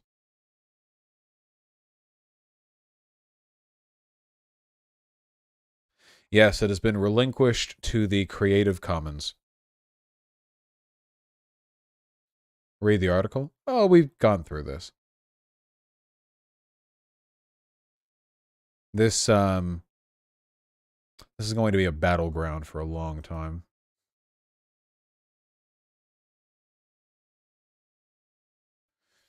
Okay, Vaush, I'm a fanboy, but you do have a huge ego and it contributes to the hate you get. It may be justified, but don't be surprised.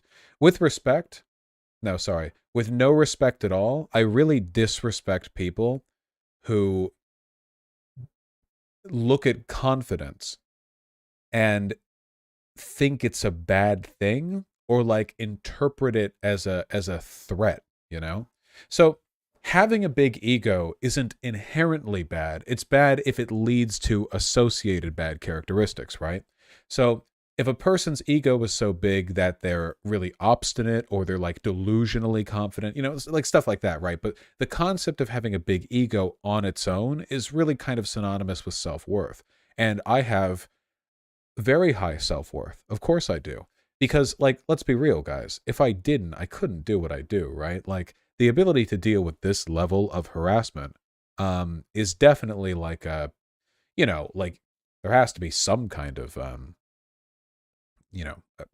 compensatory function. Gayfesh, I understand you're angry that I argued with Demon Mama, but if you don't want to be banned, this is a terrible time to be bitching about it. Also, the performative confidence and real confidence are different things, though they can often overlap. But the performative confidence, I guess people can get angry at that. I don't know. I guess do I have a big ego because I didn't listen to all the people in my community just telling me to take an L while like this abusive, like gaslighting, DM leaking asshole lied about me? Like, because to a lot of people, that is my ego. So often when I'm accused of being arrogant or having a huge ego, it's people telling me that I need to acquiesce to abusers. Like, how many times has this happened? I've always been right, or at least almost always. There have been a couple of times, but often I pull off of that later. So, like, I think that, well, listen, okay, if nothing else, I give all of you confidence that whatever position I'm arguing for is not one that I've only adopted out of peer pressure. At least you guys have that, right? Nowhere else are you going to find more authentic a representation of what's going on in a person's skull than here, because I am clearly incapable of moving off of a position that I agree with. So there's that, at least.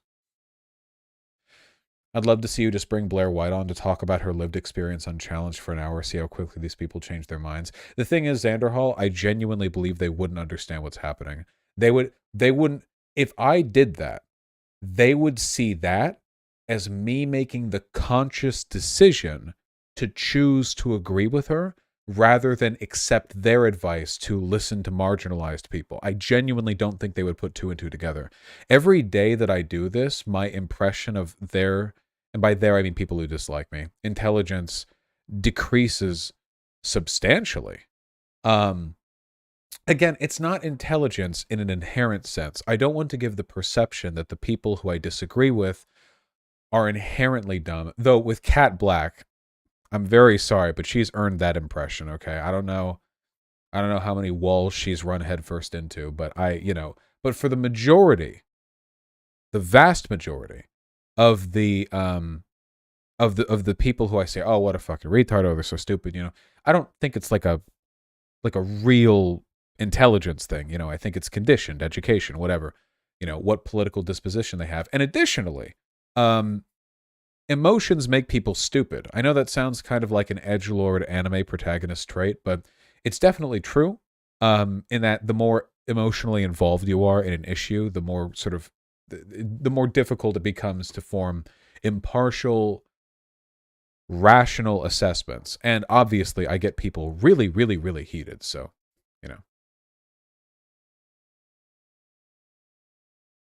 I suppose I hope ContraPoints comes around on this, but I don't imagine.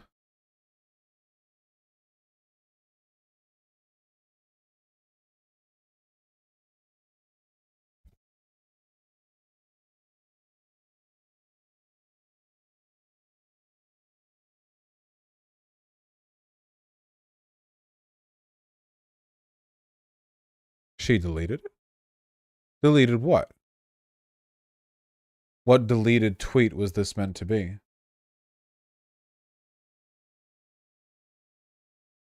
Kat deleted her thread? The full 100 tweet one or the one where she leaked the DMs? The first one. Wait, I'm sorry. There are three tweet threads.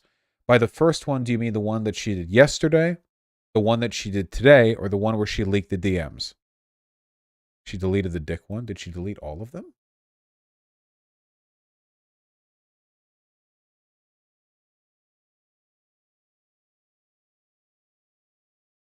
Oh my god, she's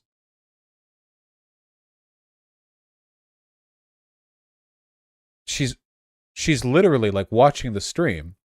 Like she says, I'm not watching a stream, but I'm hearing us talking about how much I love like that. Dude, she was literally talking about my penis. I mean, she's crazy. Can we just agree that she's crazy?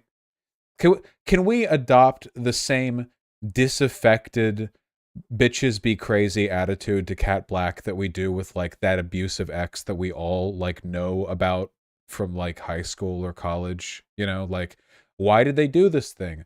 They're crazy. Who cares?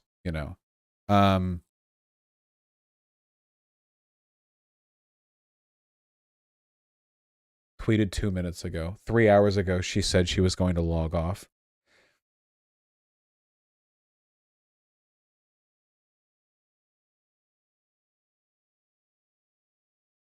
I ignored his points because I didn't want the convo, didn't owe him one. Wait, I literally DM'd saying, we don't have to talk. Would you be interested in hearing my argument? And she said yes.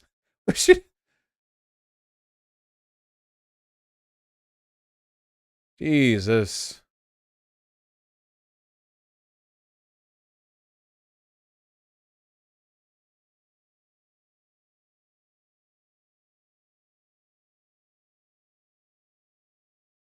Who is she even? The world's biggest Vaush dick appreciator, apparently. Maybe she just wanted attention. Yeah, my attention. Big Joel coming out here with the true take. For real, though, saying just take the L under any circumstances for any reason is the lowest of the low. Truly the worst apply.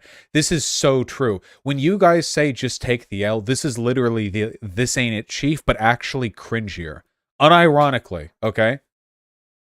The only time you get to say just take the L is when you're engaging in a sort of disaffected, ironic tone, in which case this ain't chief can also work, like this ain't it. She, like imagine that I'm, Natalie, she says that, but also, I think you can say this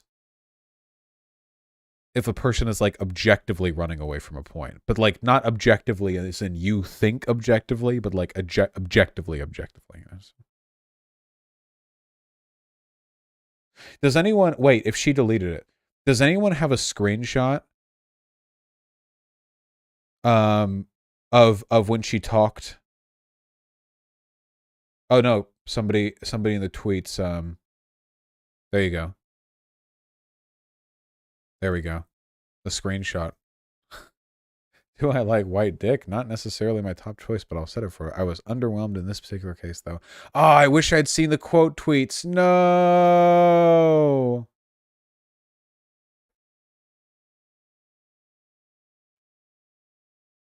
Damn. That was pretty weird. She's letting it slip a little bit. She's indicating that she might be a little more unhinged than was initially indicated. Was she crazy 3 years ago? Did I text my dick to crazy? My crazy radar off? Ugh.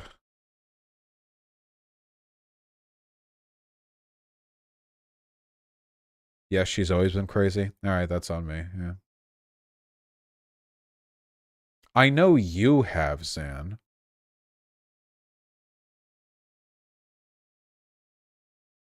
This is such a wild new VDS variant. I understand saying this comes off as exceptionally egotistical, but okay. Do you guys know that Ben Garrison, the Ben Garrison comic where the guy dressed up in the princess outfit, One Day Tempest, is like hitting Trump's chest like this, and they're like, "You brute, you bigot, you big manly strong man, you know that." I really get that vibe from a lot of the people in the online left who criticize me, and it's actually a little bit disconcerting because, okay, I feel like I'm doing the verbal equivalent of shitposting right now, and I swear to God I'm not trying to, but I've seen this often enough, and I don't know how to bring it up without sounding conceited, but it's a real thing, and people need to talk about it, okay? The number of times that I have seen people with Professor Flowers tier attitudes towards white people's right to speak on issues followed up immediately with, like, love for white dick, or, like, the number of times that I've seen people... Okay, how do I... You know that conservative stereotype about how girls may pretend to be liberal, but they really want a big, chuddy Trump supporter? That is overwhelmingly not true. That is overwhelmingly not the case. Shoe on head is an exception. Overwhelmingly, this is not the case. But I think that it is the case, specifically with the types of ladies who are like really woke scoldy and condescending and gatekeepy. Does that make any sense? Like, the types of people, the types of women who might grow up to be TERFs, I feel like a lot of them are the ones that gravitate towards the brutish men. You know? I hope this doesn't sound like an incel take. I really just think it's people fetishizing the problematic elements of their political beliefs. Does that make any sense? Like, because fetishization, like the wires that get crossed in our brain that make us sexually attracted to something specific like that, are heavily tied to, like, culture and influence and history and trauma and a bunch of stuff like that. Yeah, and like the perceived taboo, right? So it yeah, I think it, yeah, I don't know. I think it weighs into that a little bit. Pigeon, is there some particular reason why you're screaming? Let me see if I can't bring her. Pigeon. Wow.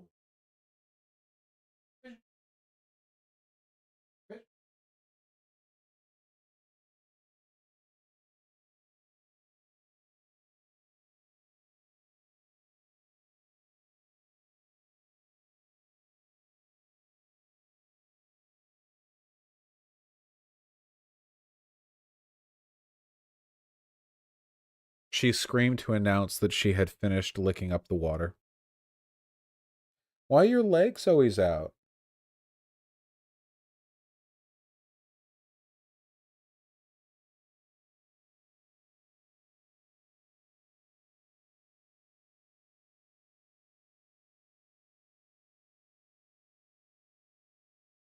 No.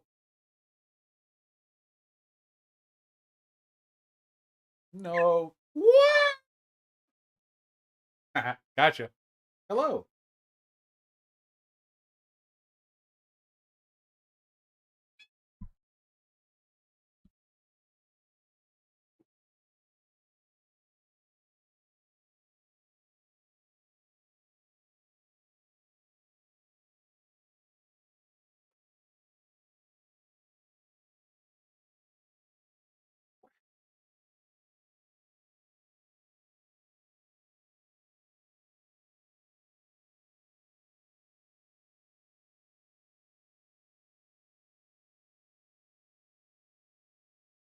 Yes.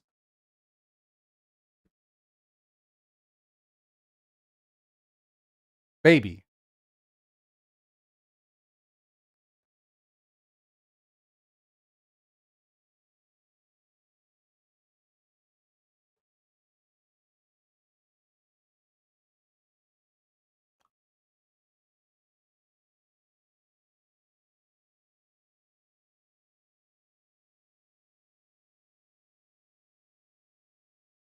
Baby.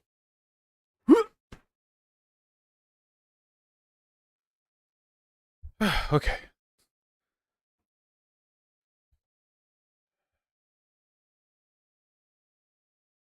Thanks, Babs. Next tier hypocrisy.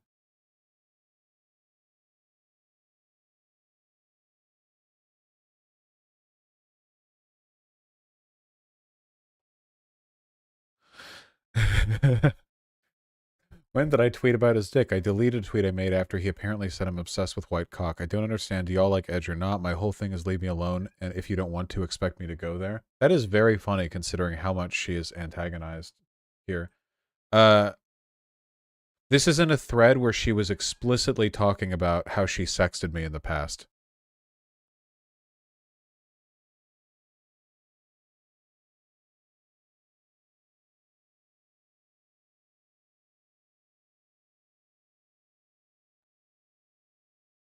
She's instigated like everything.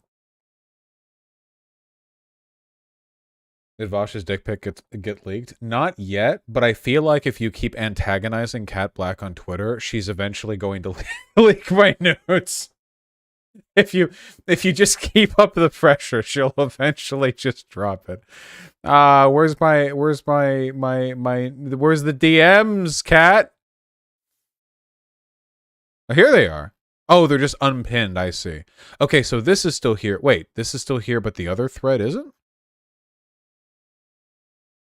Oh my god, she tweets so much. Even follow all of this. Insanely surprised she has yet to block you. Yeah. I haven't really like tweeted at her much. She just deleted the tweet about your dick. Oh, okay. Wait, no. Okay, well, yeah, this is the thread. She just deleted it like farther down. Yeah, okay, whatever. Pigeon.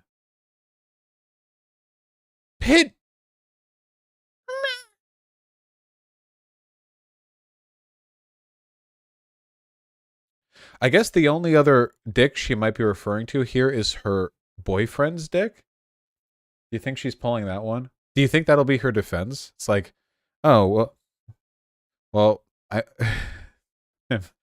my boyfriend. Hold on. Loud, baby. But didn't she say it wasn't that good? Yeah, well, that's why it'd be pretty fucking mean to throw your boyfriend under the bus like that. I stand by dick. Okay, yeah. Kat, you didn't tell me you and Vaush sexted. Was he bigger than me? Oh god. Oh no.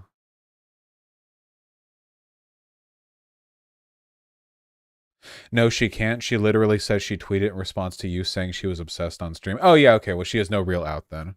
Not as though she couldn't lie.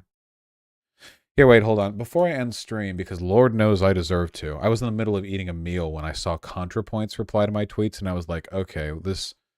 If I'm going to have to deal with this much drama, I'd better be getting donations for it. All right, so let's take a look at my subreddit and decide, as we have before, whether or not it deserves to be purged. ContraPoints respond to Vaush's quote tweet of Kat's thread.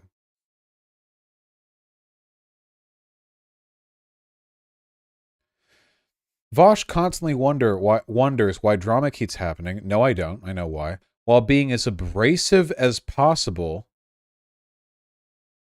and responding to everyone who says negative stuff about him, thus prolonging the drama even further. Facts, I get being edgy is his brand, but it makes it hard to want to defend him sometimes. If he took it on the chin and all, it'd be fine, just some irony trolling, but he feels the need to defend his jokes so much it's annoying. I have been so patient And I have been I have been so patient. Okay, you know what? You know what, guys?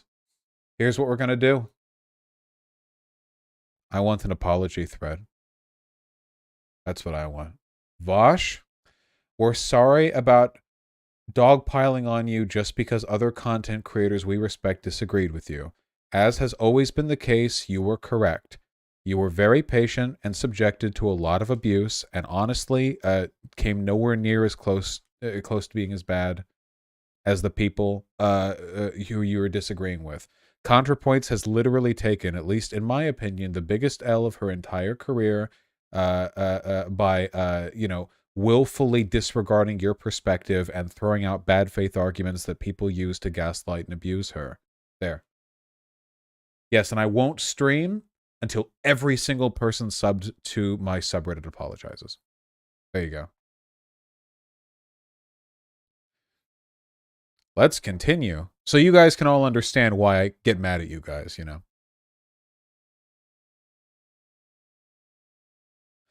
Feel kind of bad for having a go at Sean for his Twitter behavior now. I guess when you're a big content creator, these kinds of things get to you. Once again, the problem with Sean is that he was wrong and is wrong. Like, they're like, damn, well, because Vaush defends himself against, like, massive dog piles, therefore Sean was right when he was Bernie or bust. My community. My followers.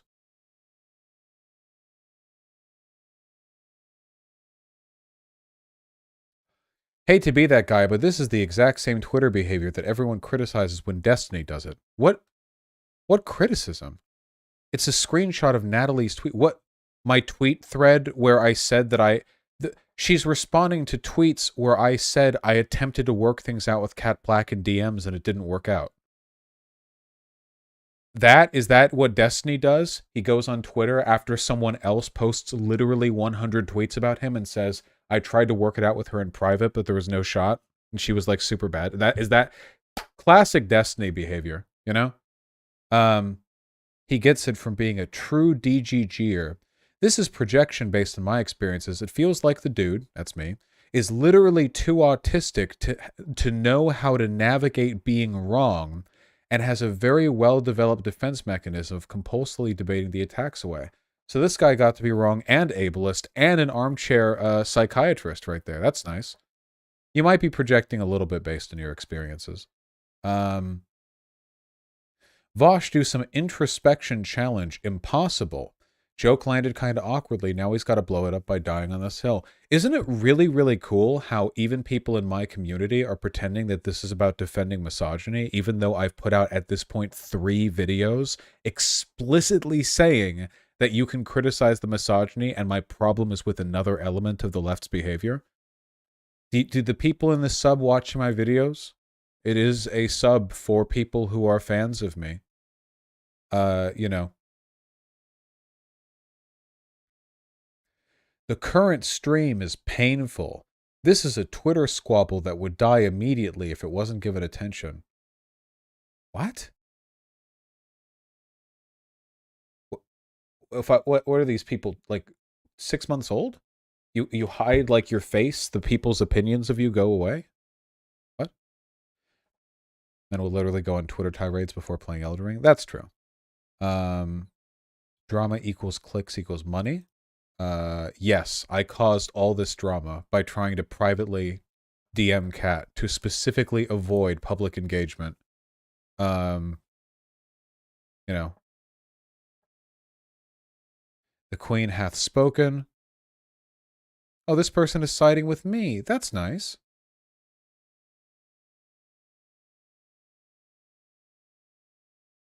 To add my 2 cents, I think Natalie is correct in pointing out Vaush is jumping to the defensive above any more well-intentioned response he could offer. I'm going to be honest with you guys. Maybe this is me being autistic. I don't know what it means to be defensive anymore. I thought that when a person was being defensive, it was that they were being so quick and so jumpy to, you know, defend their own behavior that they were doing so without even being prompted, right? Like, that's what I thought. Like, A person who's being defensive is like they're on edge, like they're so sensitive to criticism that they're like taking any opportunity they can to defend themselves, even when attacks aren't even happening against them. But I don't know if you can say a person's being defensive when all they're doing is addressing and responding to bad faith attacks they're getting. Like, yeah, I don't know. So here's a cool Reddit post from a subhuman piece of shit who doesn't deserve to be in my community. Sorry, I didn't mean to click their name. Now I have to reload the page. The difference is that she's constantly trying to de-escalate, disengage, and make it clear she's not interested. The she they're referring to here is Kat. Right or wrong, Vaush could have done the correct thing and kept his cool. If only I'd been more calm. What's up? Oh, okay. Just keep... Yes, then I'll keep the door. Yes, thank you. I got the implication from what you said first. Be well. So yes, after she posted a like dozen tweet thread and then later 100 tweet thread after I tried to settle things in private where she admitted she wasn't listening to me and was basically just stringing me along because she thought it was funny that I, a cis person, would dare have a different opinion than her. And then uploaded private DMs and then dropped that we were sexting. Uploading private DMs isn't exactly de-escalating. She only uploaded them after Vaush accused her of misrepresenting the actual convo they had. Turns out she didn't, and now we have proof. Play stupid games, win stupid prizes. This is upvoted. This is the community that I get.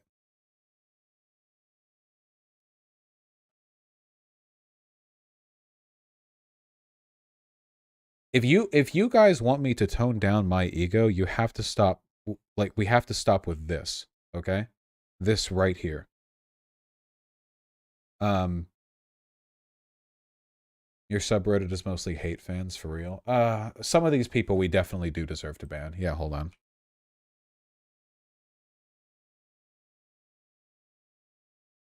For some of these people, it's sort of an unavoidable conclusion. I doubt any apology tour would be sufficient. It is disappointing, though, you guys. How hard have I worked to build a tolerable community? I stay principled. Why doesn't it improve the community around me?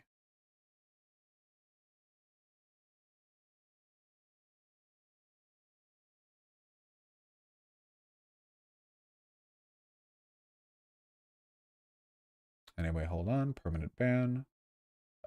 There we go. Easy peasy. Do do do do do do do do do do do. This person too. I hate Reddit. I need to get some Reddit add-on that makes moderating easier. This is in no uncertain terms textbook victim blaming.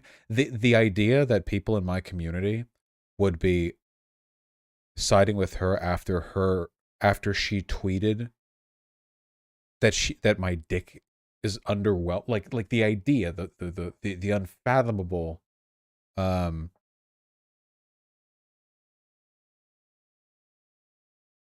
real Reddit moment, yeah. So what are we doing? What are we doing?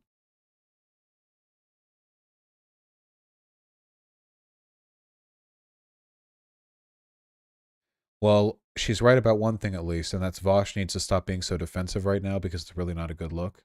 I think we'll just permanently ban everyone, and I'll be doing this until I'm done finding people to ban. That's okay. This is stream content. I still have stream tomorrow. We have debates tomorrow. Yeah, Kat posted their whole exchange. It's her pinned tweet at the moment. Good God, Vaush made an ass of himself. Kat consistently tries to disengage, and he can't display the basic emotional maturity to just let it drop. 49 upvotes. Instead, he attacks her advocacy by claiming she's a danger to trans women, then condescendingly claims he's concerned for her mental health. It's unreal. This is the level. This is what I get.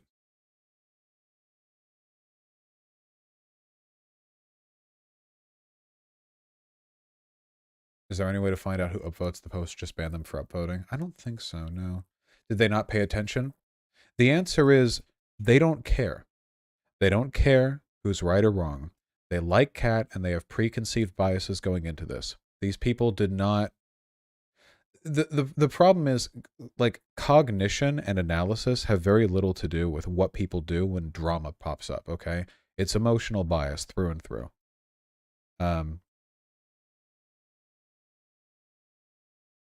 Looking at hate posts. Skipper, I will ban you in real life if you waste any more bandwidth on my server by typing out a request for an unban. On God, you are lucky that I did not delete your bloodline from my Twitter account, okay?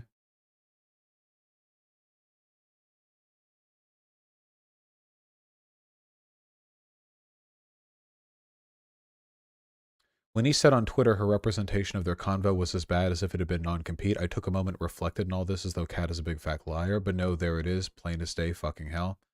Right?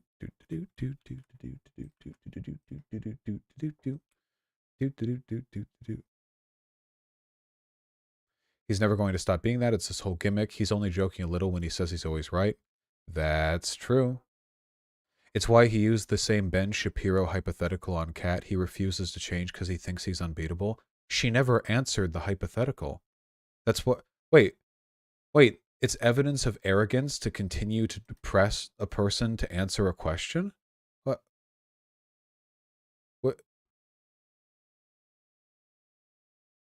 How does that work? Oh, well, Tempest, just text me. What did you want to talk about? I'm going to lose subs over this. I've already lost hundreds of Twitter followers. Between the Browns being a shit show and Vaush talking to his ass, even after admitting he was misogynistic because he wanted to and because he got him attention. Wait. When did I say I was only misogynistic because it would get me attention? When did I ever say that at any point? I did say I did it because I wanted to, because that's, you know, honest. But when did I say I did it for clout?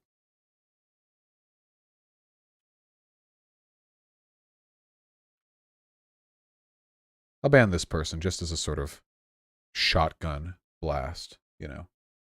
Just sort of, you know.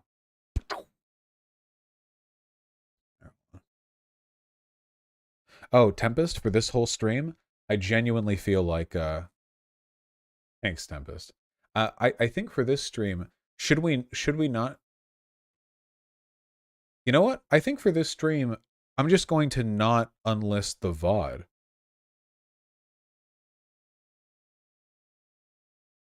You know? Should we just keep the VOD up? Because, like, the prelude to the stream was, like, 2 minutes. We should just keep this whole VOD up. Change the thumbnail. Yeah, make the thumbnail. Just call it The Great Drama. You know, I don't know. I trust you, yeah. Yeah, that's a good idea. All right, anyway, we have many more people to ban. Bro needs to take the L on this one. His original tweet wasn't that bad, but even when your community is against you, you have to concede. Can't win them all. Actually, I can ban you and you can't ban me. So, I am actually... Look, I just won. I won that one. This guy should have taken the L.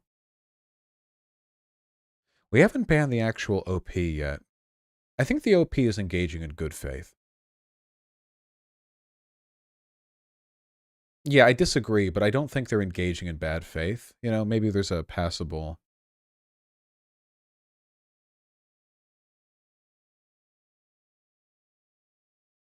Yes.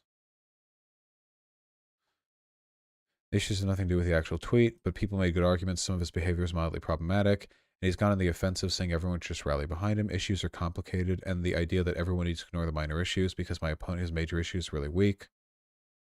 But dismissing trans activists' work for marginalized communities just because they don't unilaterally fall behind him is not octably bad, but actually bad behavior. Ban. What this is right here is saying you can't criticize trans activists for doing like bad work, you know? That is what that means. You got to read between the lines, people. What do these people actually mean? Move chat? It's just Reddit formatting. Feel for Vaush because he dug his own grave on this one. I have built myself a foundation of glory.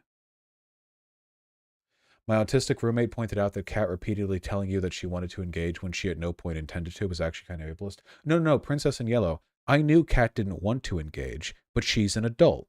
If I say, do you want to hear my argument? And she says yes, I'm not in a fucking date with her. I'm trying to express a disagreement in a professional setting. You know, as close to professional as what I do gets. I'm not going to read between the lines to figure out the vibes on what like the person I'm talking to wants when I'm asking them explicitly and they're giving me the info to just continue talking with them.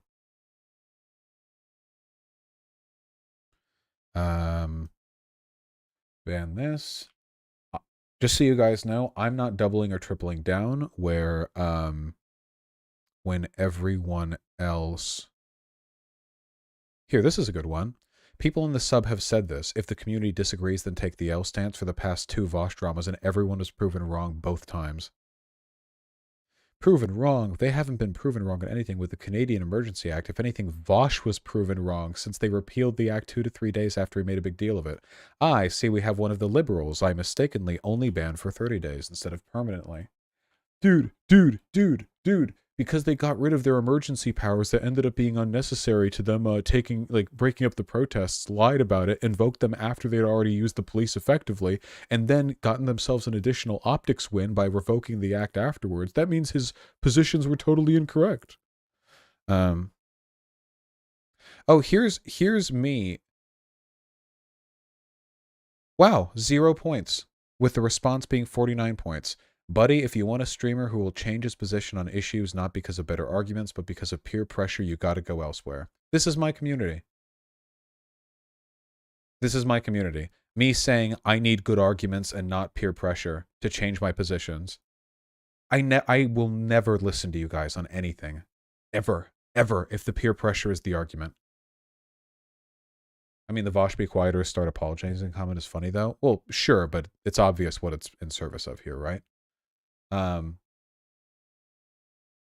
We're getting all of them. It's gonna be a long stream. We can't all just hop in your stream and debate you when we disagree with your takes. Yeah, I'll ban this person too. No fixin' brainworms. Da-da-da-da-da. Not even that I want you to change your mind, I just want you to move on. I think I already banned this person, but we're gonna ban him twice. Permanently, a double life sentence. Made a lib purge. By lib purge, do you mean banning people who express discontent with Vaush's comments, telling a chatter to reconsider living? Okay, wow. We really need to do a full-on purge. A real, genuine, a real purge.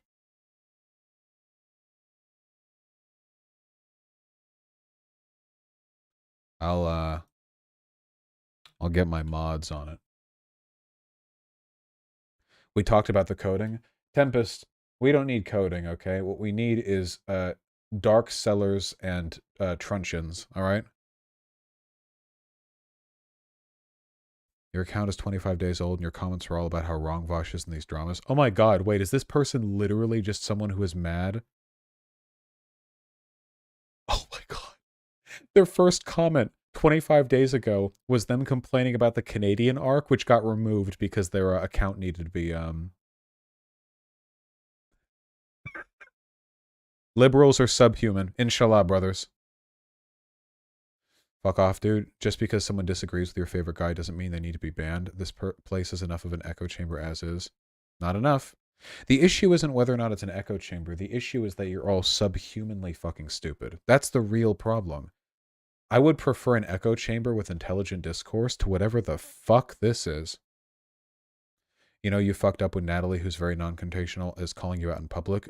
Soy, my favorite content creator, disagrees with you without providing any arguments. That must mean that you're in the wrong. Soy. Good take, Natalie strikes again. If only. He deserves us for not streaming today? Ah, clearly outdated. At least you're getting mad at people online. Nope. I hate it when people are like, Vaush, you need to calm down. Genuinely feel like I have a pretty good temperament, given the situation, you know? Vaush is doing that thing where your significant other sends you a really long paragraph with multiple points, and you just ignore all of it and attack one very small and irrelevant point that was made over and over again. Everything Contra said has been correct, and she's running circles around him right now on Twitter. What? What? Contra literally said she did not know what the argument that I had was. She had nothing. She can't even say something correct because she doesn't know what the argument is. Is this it? Like running circles around him by saying what? Idpull?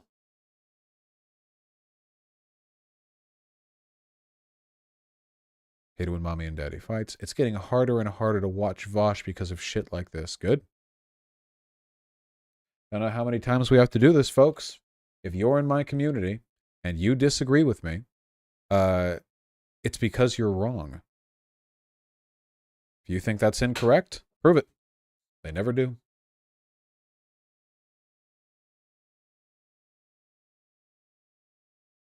We're getting them all.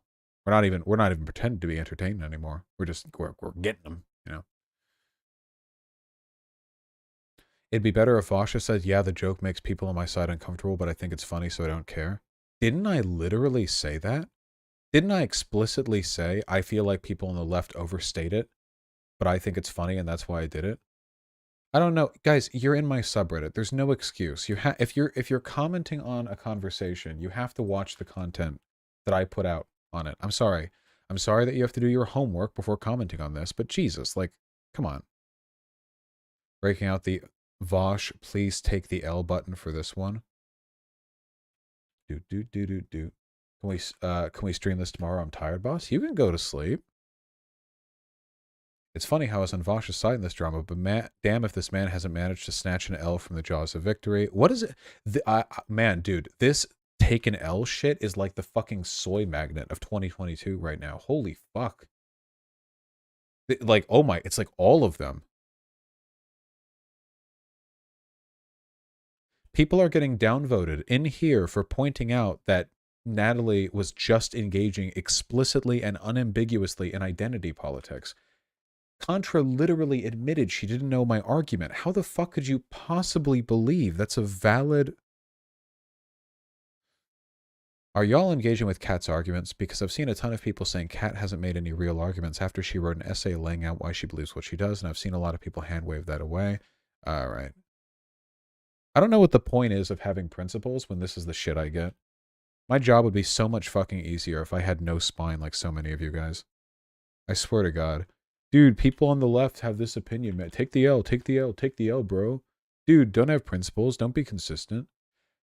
If I had conceded there and said, okay, you're right. As a cis boy, I don't have the right to disagree with other people. I apologize. Like, how do I defend that to myself when I'm falling asleep at night? Jesus.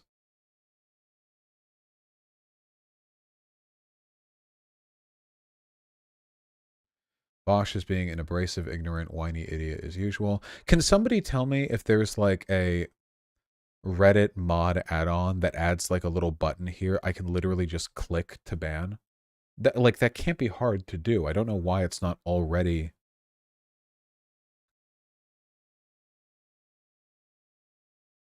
You know what I mean? Like this could be so fast. I could be like ba ba ba ba ba. You know what I mean? Looking for it already. Thank you, Coladict. I can click to ban. Wait, Tempest on desktop? Even on yes? Wait, how? What? Are you using old Reddit? RES? I have RES. Wait, do I not? Do you have RES, Tempest?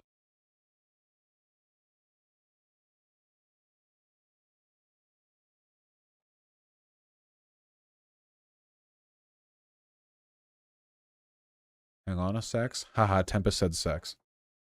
Pigeon. Pigeon.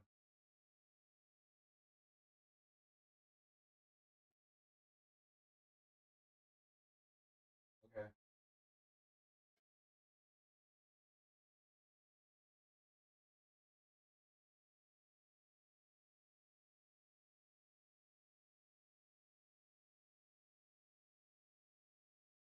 That is a cold wind from outside. Yeah, I'm pretty sure I have RAS.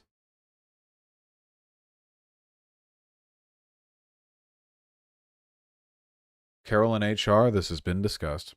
You're not an old Reddit. But I do have RES. Hold on. Found one that might do it. Moderator toolbox. Okay. Add to Chrome. Add extension. Let's do it.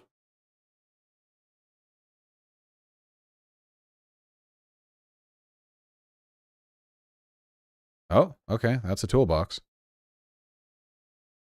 Okay. Now, how do we... NMHP? What does an N do? Notes. Permanent ban?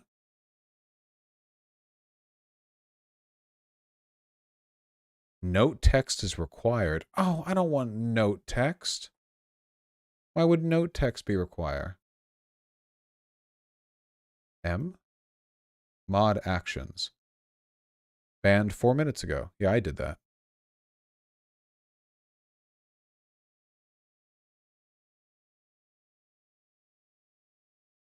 Here, wait. We have to ban a new person.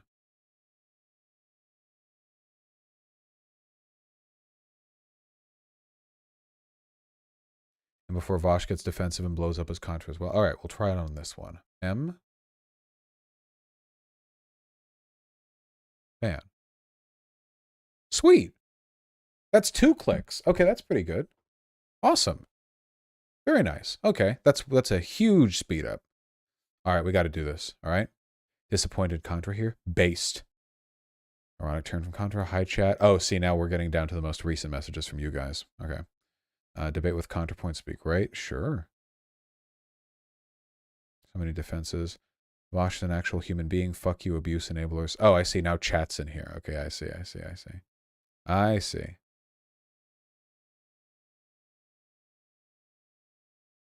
Yeah, we'll get this person. Kablamo.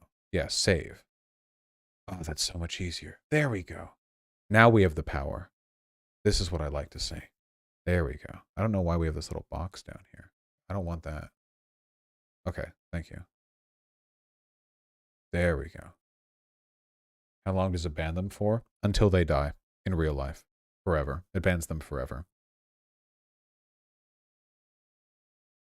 Times have changed my opinion on idpoll because it's Contra. I love consistency. She literally said that because Vaush is not trans, he can't understand the trans experience as well as someone who is. That's not idpoll. It's objective fact. I don't really think that's true. And also, it's also a straw man because I've never said that there I've never said that there isn't you know, a difference in lived experience and the ability to understand. Oh, banned 9 minutes ago. Oh, this tells me if they've already banned. That's good. Now I know. Banned 13. Oh my god. The worst offenders. Yes. Nuke the sub from orbit. I'm ready to walk into the light.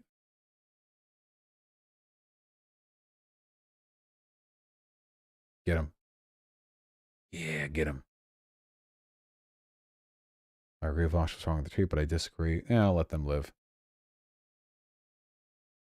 People downvoting people for pointing out liberal identity politics. My God, what have we come to? What have we come to? Weren't we going to ban these guys too? Goodbye. You're all gone. It's time out for all of you.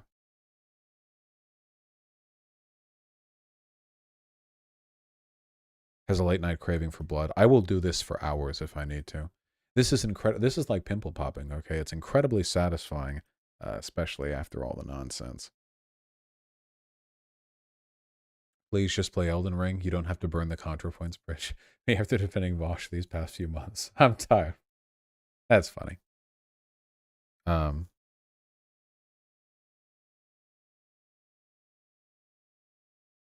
get that. I won't ban the OP. This might be what makes me dip from the sub and just goes back to just watching. This shit's exhausting. Fuck, you know it's better when Vaush himself are commenting here. See, this is kind of a neutral.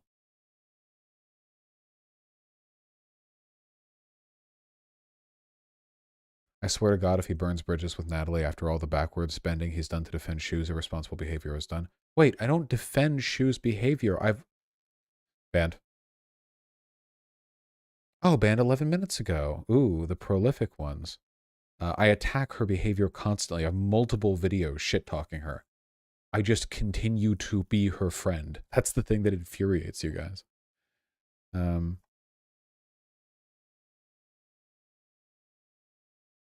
Yeah, it's not like I have more videos defending ContraPoints than I do Shu, that's for sure. The whole thing would probably go away in a week if Vaush didn't engage. I don't like this sentiment. It's like, oh, people are harassing me. If only I was the bigger man and just like didn't like I don't know.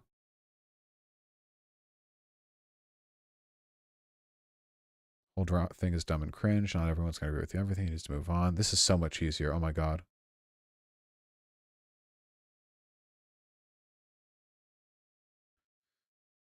Vaush has no reason to continue defending Natalie if she's making these terrible statements. True. Well, I mean, I'll defend her when she does good things, you know, and when people attack her for bad reasons. But yeah, you know, like as a person, holistically, right?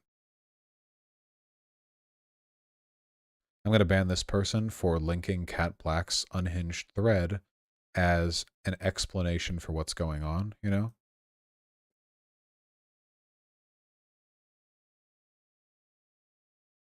I got you.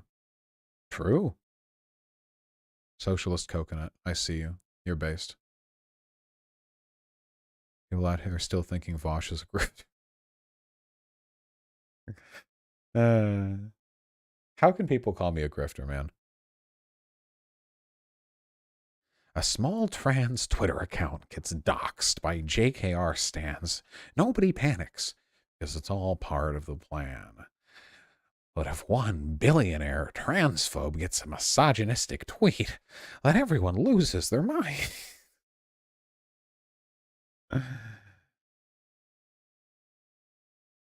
Also, I didn't burn the bridge.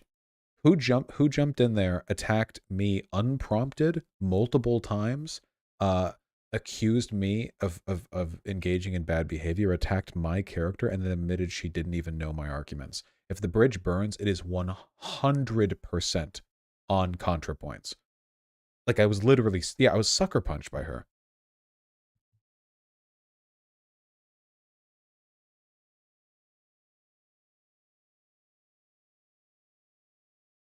Do you want to know how I got this sub count? Slowly. I remember when I used to grow quickly. Now it's a fucking uphill battle.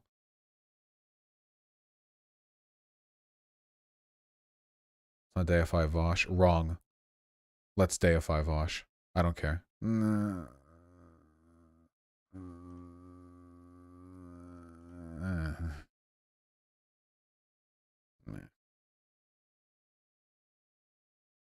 This time, okay. Are we calming down?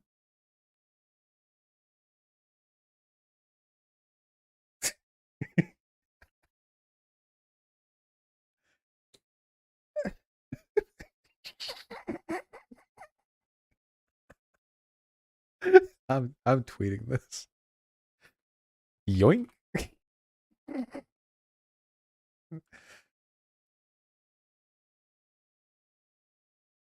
Okay, guys. We need to make some. Can we can we make some lemonade out of lemons? Can you guys like this? Okay. I need we need to have a we need to have something positive.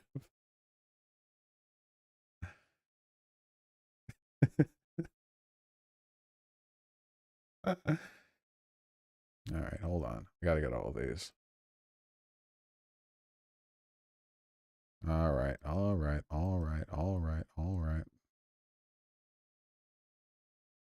Oh, this thread. I want to go over this thread. We have to ban some DGGers too.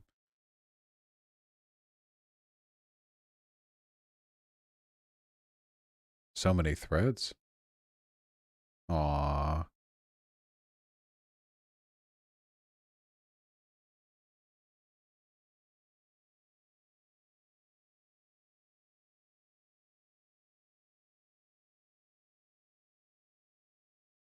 How am I the unhinged one here? All right, we're banning people in here too. Got a lot of work to do.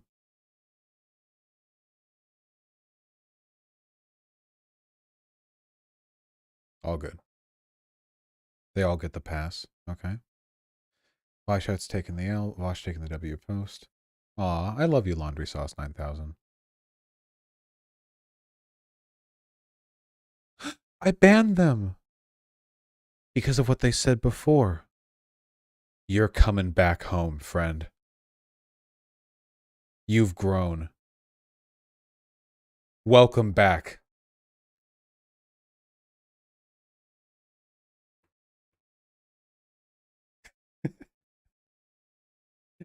You're gonna make it. Okay, let me make sure no one else in here is banned. just need to make sure.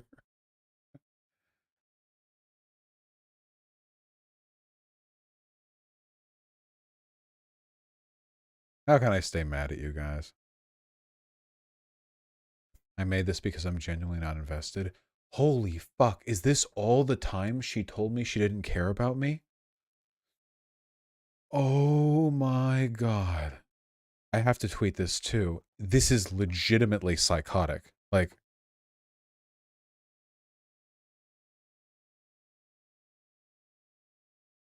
I have to tweet this. It's way too high effort. It's too much of a high effort post. You guys have to like this one too, okay? It's way too funny not to.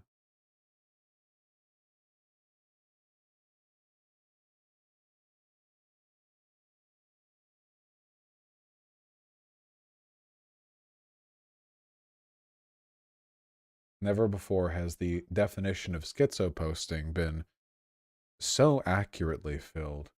Don't do it. I did it though. It's too late.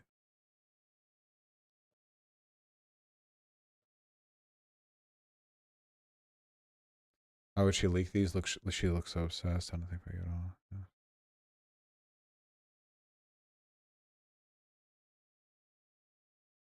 Not defending Kat, I've disagreed with her. I disagree with her id poll takes, but honestly, Vaush should have kept to himself. Maybe give her a phone call. I DM'd her privately. She leaked these. No.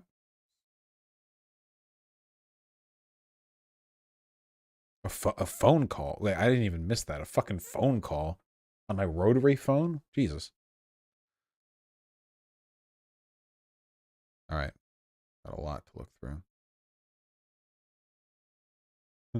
This is what living by your principles looks like, people. This is living strong, okay? How often do I delete tweets, huh? I'm a goddamn rock. I'm from fucking mountain out here. Ooh.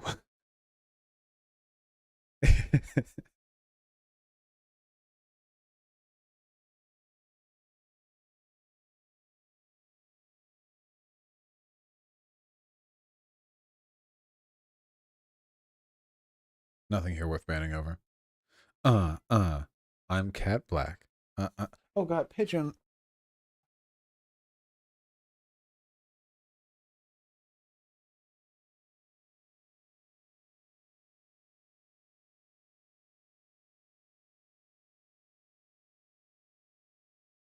Never tell that she's being bullied. Vaush, you deleted this one. Okay. I I did delete this one. I'm I'm sorry for not standing by my principles.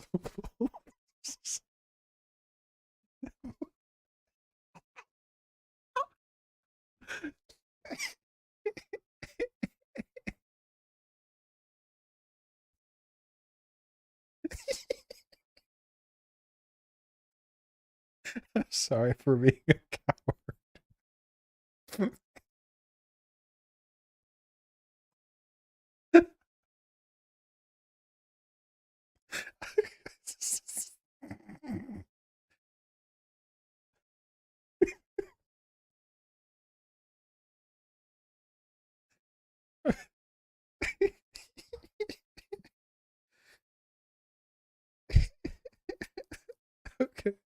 Stop.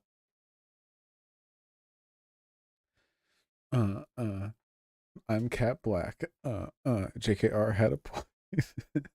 Oh, this is when she said J.K. Rowling was correct in pointing out some trans women engage in misogyny while advocating for transgender people.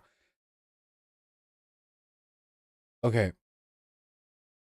Okay, this is the thing that really bugs me, okay? So this is one of those. So the issue is that Kat Blaque is defending JKR's argument right now by making it the less unreasonable one, the one that is technically correct. So JKR's position is that trans women are inherently a misogynistic threat towards women, that the existence of trans women in and of themselves is a threat to the female sex. And Kat Blaque is summarizing that as, well, she's correct to point out that some trans women engage in misogyny while advocating for trans people. This is bad.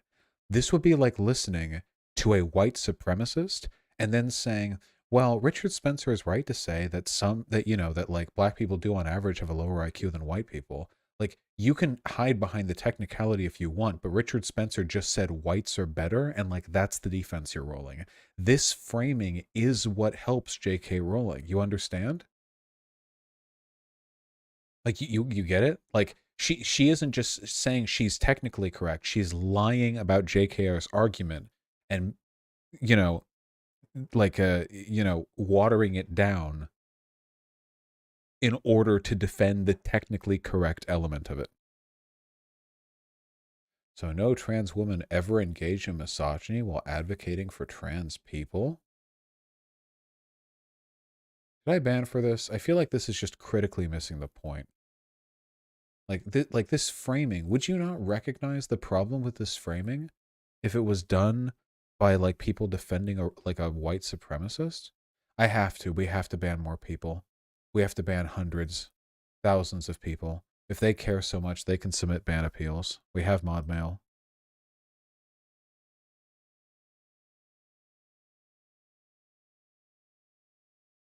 Millions.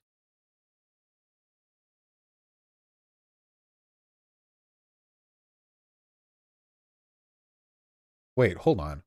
When a racist quotes 1350, are you going to be like, well, you see, these racists have a good point. Some black people do, in fact, commit violent crimes. Oh my God, they literally made my argument. Oh my God, they admit it.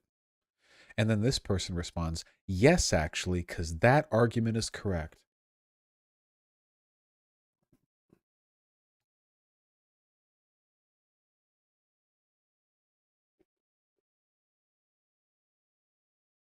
Oh, okay, now Pigeon is getting attacked.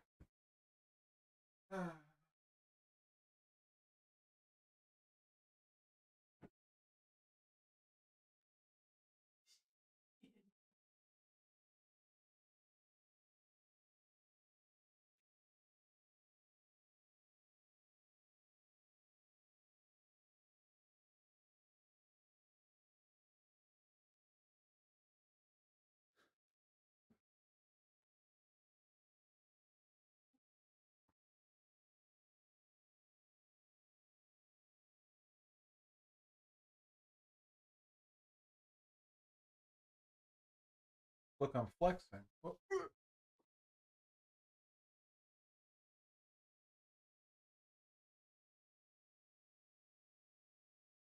Ooh, mad. Mad. Ooh.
Stupid.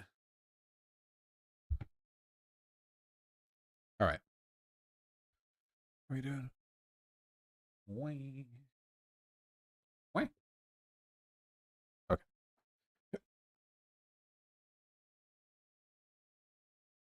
Okay.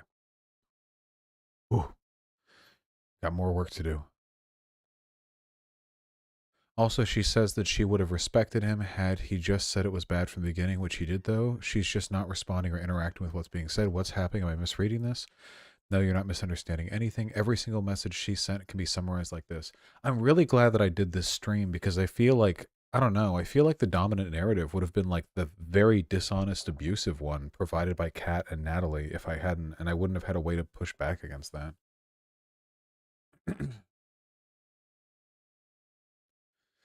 Anyone's confused by this, it just means you haven't watched any of Kat's content regarding transphobia in media. She's constantly willing to give an empathetic ear to transphobia as long as it isn't coming from a cis white guy. The Dave Chappelle video she did explicitly gives his ideas credence for half its runtime. Holy shit, should we look at that sometime? Jesus Christ. I'll leave your door open a little for Oh, didn't you go to sleep? Yeah, pigeon wolf back though. Oh, yeah. Pigeons scream. I gotta say, there is nothing I hate more than people who LARP as progressives when all they really are is like kind of biased against like straight white cis people, you know?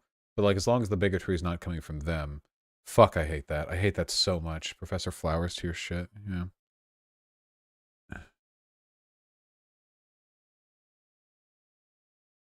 And please support Vaush for once.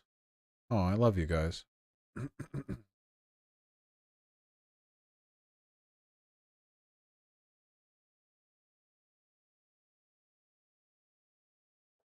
Can you imagine if every time I made and like an ironic misogynist joke, this would be like the level of discourse we'd have to deal with afterwards? Can you imagine? Like if every time, like every single time I made one of those comments, this is what we had to deal with.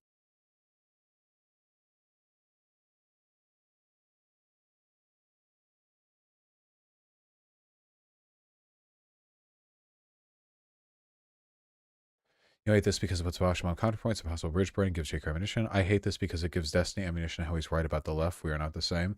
If Destiny's position about the left is that it's bad because it's retarded, then Destiny is objectively correct. What he leaves out, the critical portion of this analysis that he neglects, is the fact that he and everything he believes in is actually more retarded. Listen, the part of the equation is just being sort of ignored there. But yes, the left is absolutely retarded. Let me see. Okay, I think we're good here. Man, I was hoping to ban more people.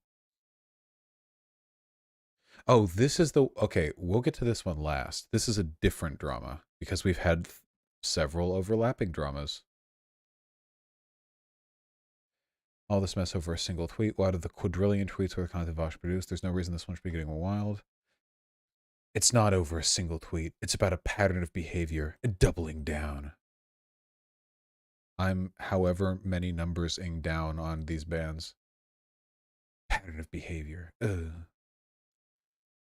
This one's complaining about idpol, so they probably agree with me. There are two possible endings for Vaush. Admits he was wrong. We'll tell people to go fuck themselves. What about the ending where I'm right? And then tell people to go fuck themselves. Vaush should touch grass this particular issue too. Yoink. No! This is Laundry Sauce 9K. We unbanned them. We have to remember. We unbanned them. This was only 3 hours ago. Do a mod note on them? You're right.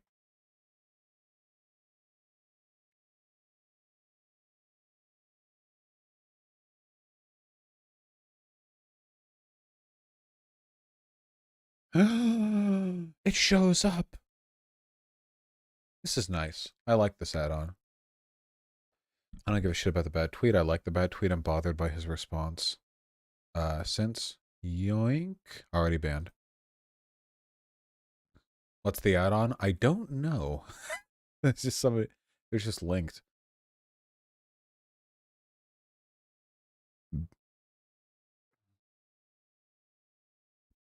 Everyone get your soy faces ready. I hope everyone realizes this isn't really about the tweet. On day one, it was about the tweet. At this point, it's about his inability to accept that people didn't like the tweet. He's the one who keeps stoking the fire. I cannot believe this is happening after I went into DMs, asked with no obligations if they wanted to talk, to resolve disagreements, and then afterwards they posted 100 tweets about me and then dropped DMs, and then every single escalation unprompted was from them every time. I haven't escalated anywhere.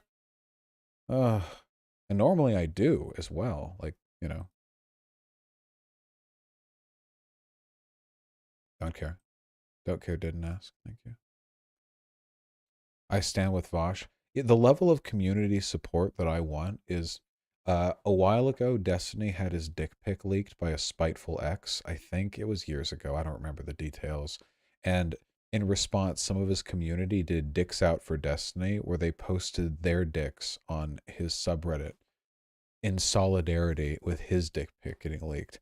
Now, that is, to be clear, psychotic, but it's also very much a dudes being bros kind of vibe, and that's the level of support I'm talking about here. Okay, we need arms and arm. We need to stand together. That's very funny in a stupid way. It's incredibly stupid. Yeah, that works too. Links. Yeah, rallied locker room support, exactly. Very true, Hawk. Very true. Tomcat, I have no idea what you mean or what you're referring to. Oh, right. We got to continue. This one is going to have a lot. Kat Blaque dropped the DMs. I'm sorry, but this is also stupid. Vaush made a slightly edgy joke that if he knew was going to be retweeted by a world-renowned billionaire, probably would have worded it better. In response to that, all this has happened. Has it seriously gotten to the point that we're now revealing who he's sexted in the past? And he's a gaslighting, misogynistic abuser, in the words of that thread, because he got mad while personally messaging someone he apparently already knew well enough to be sexting. It wasn't even some random person, all because of the one tweet. This is ridiculous, and I'm kind of tired of hearing about it. Vaush could have done better, but people need to let it go. It's so incredibly weird and petty of Kat to release DMs over something this dumb, or to talk about it all over Twitter. This is like what happened with Lindsay Ellis, where people harped on her like crazy, then collected lists of every bad thing she even ever did to harp on even more. Vaush already talked about getting death threats and stuff like Lindsay did. Can we just stop? This is so exhausting and toxic. Based and based pilled. You're not banned, are you? I don't know why you would be. Good. Let's not pretend Vaush's response, the criticism has been squeaky clean. Don't care. Didn't ask. This is nowhere near what happened to Lindsay Ellis. Vaush's tweet was unequivocally sexist. What Lindsay said was near harmless. She got canceled for it. I like how the implication here is that it's terrible to cancel Lindsay Ellis over not doing anything wrong, but it's way more okay to harass me over doing something slightly problematic. Like as long as there's even the tiniest justification, like everything else is fine. The harassment, the lies, the dishonesty, the like DM leaking. Also, you know, not to sound conceited, but I'm pretty sure the harassment I get day to day would make Lindsay Ellis and Contra have blushed, even at their heydays almost.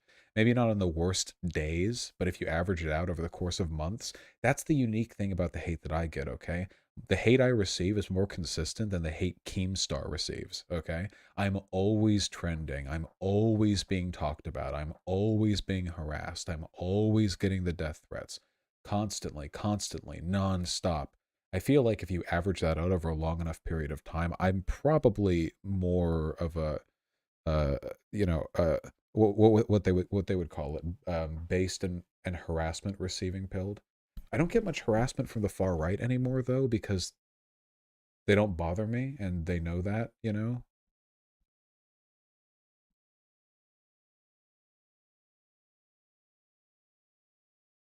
Leftist YouTuber Mr. Beard in YouTube chat trying to get your attention. 3 a.m. no less. Let me see. You were so specific.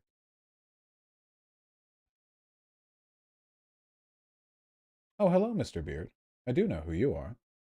Is using the R word ironic as well, or is that just actual ableism? I don't understand why you would agree that it's not okay to say the N word, but still think it's okay to say the R word. Sure, I'll give an explanation.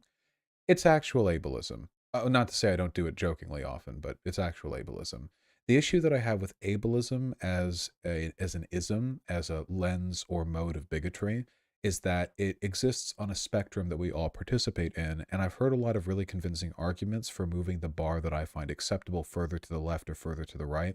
I could play the id bull card and go, I have ADHD and I'm autistic and I have manic depression, so a little bit of ableism for me is like me sampling bigotry the same way that queer people say like faggot, which I suck dick, so I can say that, okay.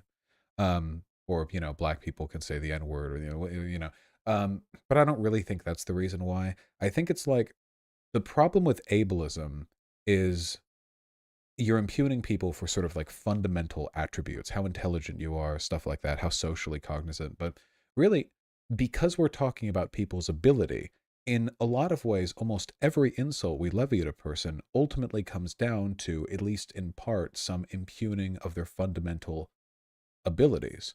When you accuse a person even of engaging in bad behavior, like a person is unempathetic, well, that's adjacent to a number of personality disorders. I wouldn't go up to a person and insult them by calling them like, um, uh, like you have Asperger's or something, right? Like I wouldn't just do that. Yeah, but I might, and you might impugn a person for exhibiting characteristics that are, I don't know, associated with it.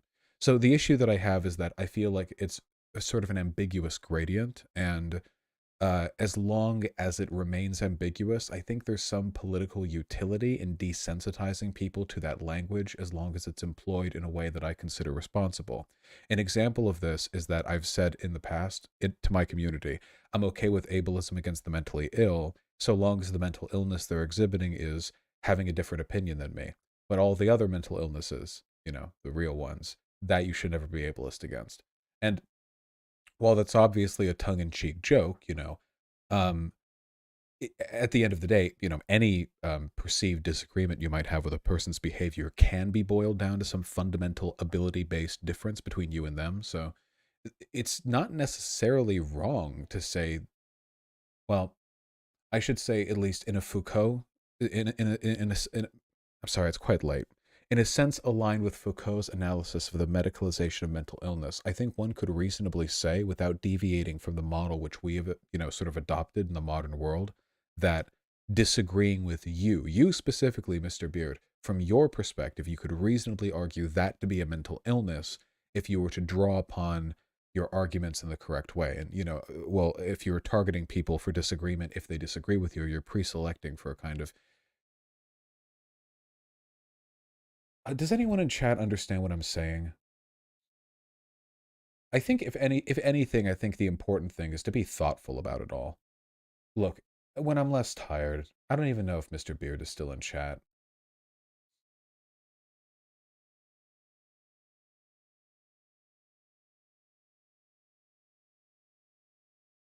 Comcat, I'm not going to unban you from here. You have to send it to mod mail. Are you streaming tomorrow? Yes. Are we doing? I don't know how you see him playing into the transpose narratives on a grand scale as nothing. Already banned. Damn. These people really are recurring. I get it, but I don't agree really, sorta. So my positions on ableism are one where I am perfectly okay with people in my community disagreeing with me. My my issues are these. First, these I am not okay with disagreeing on. First, it must be recognized that there is a big difference between engaging in problematic behavior thoughtfully and thoughtlessly.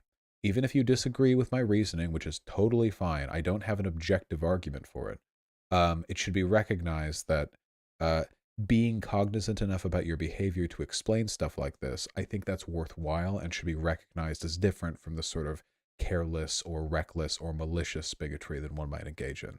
And secondly, and this is very important, don't make a big deal about it. It's so cringe when lefties like shudder when they hear the word retard. You know, just like you can disagree, just don't be weird about it. Like it's just very weird to me when, you know, I don't know. Like if you don't like that, that's fine. You don't have to listen to me. It's just it's sometimes, oh God, it's like, yeah. You're saying there's no absolute way of saying it. It's case by case and shouldn't be looked at in an absolutist way. I don't think you should ever look at any language or any word in an absolutist way. See, I say I'm not okay with the N word, but in truth, I like Blazing Saddles. Do you guys like Blazing Saddles? I think that's fine. If you're okay with that and reading Huckleberry Finn, then you're okay with edge cases.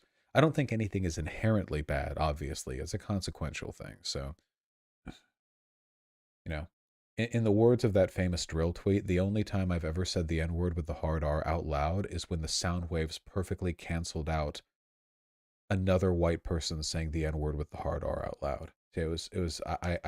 I jumped in there and I sacrificed my moral standing to save the world from the affront. Excuse me.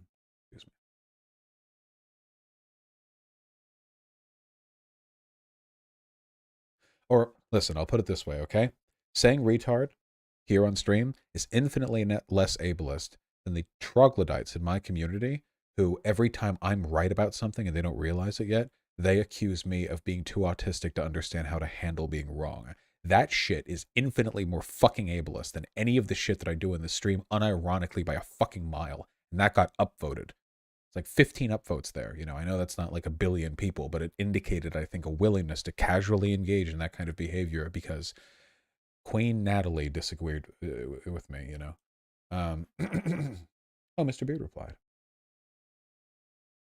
I do agree most insults are based in ableism, which makes it complicated, but all slurs are on a subjective scale of badness, and if the disabled community is against it, I just don't use it. I think that's totally fine, Mr. Beard. Though, do keep in mind, there are elements of the disabled community who also don't like the use of the words like idiot, for example, or crazy. I see some lefties not use crazy. Idiot's almost completely ubiquitous. If you go back far enough, saying something stupid, you know. So that's not to say you shouldn't cede to decorum, you know. I wouldn't like run up to a person who asked me not to use the word retard around them like in real life and continue using it, like if they were a friend or, you know, it was some other environment like that. Obviously, we all have to choose our own lines when we control the space, you know, our YouTube channels or whatever else. But yeah, no, I agree.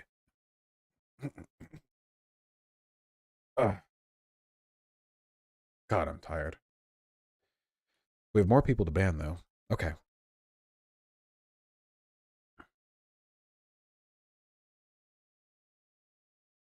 Do we ban this?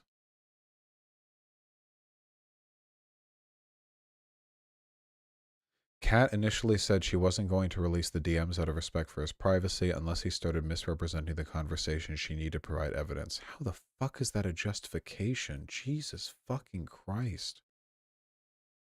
Man, if I'd known this is how it would have gone, I should have dropped all those DMs early to make her look like a fucking idiot. I should have done an emergency stream the moment I was done fucking messaging her, going like, this is the intellectual quality of the people who disagree with me. That would have made me look bad. Blah, blah. Ban this person. See, guys, me banning publicly, all right? This is called transparency. Vaush and Kat sex to tell me it ain't so. What's wrong? Shut up.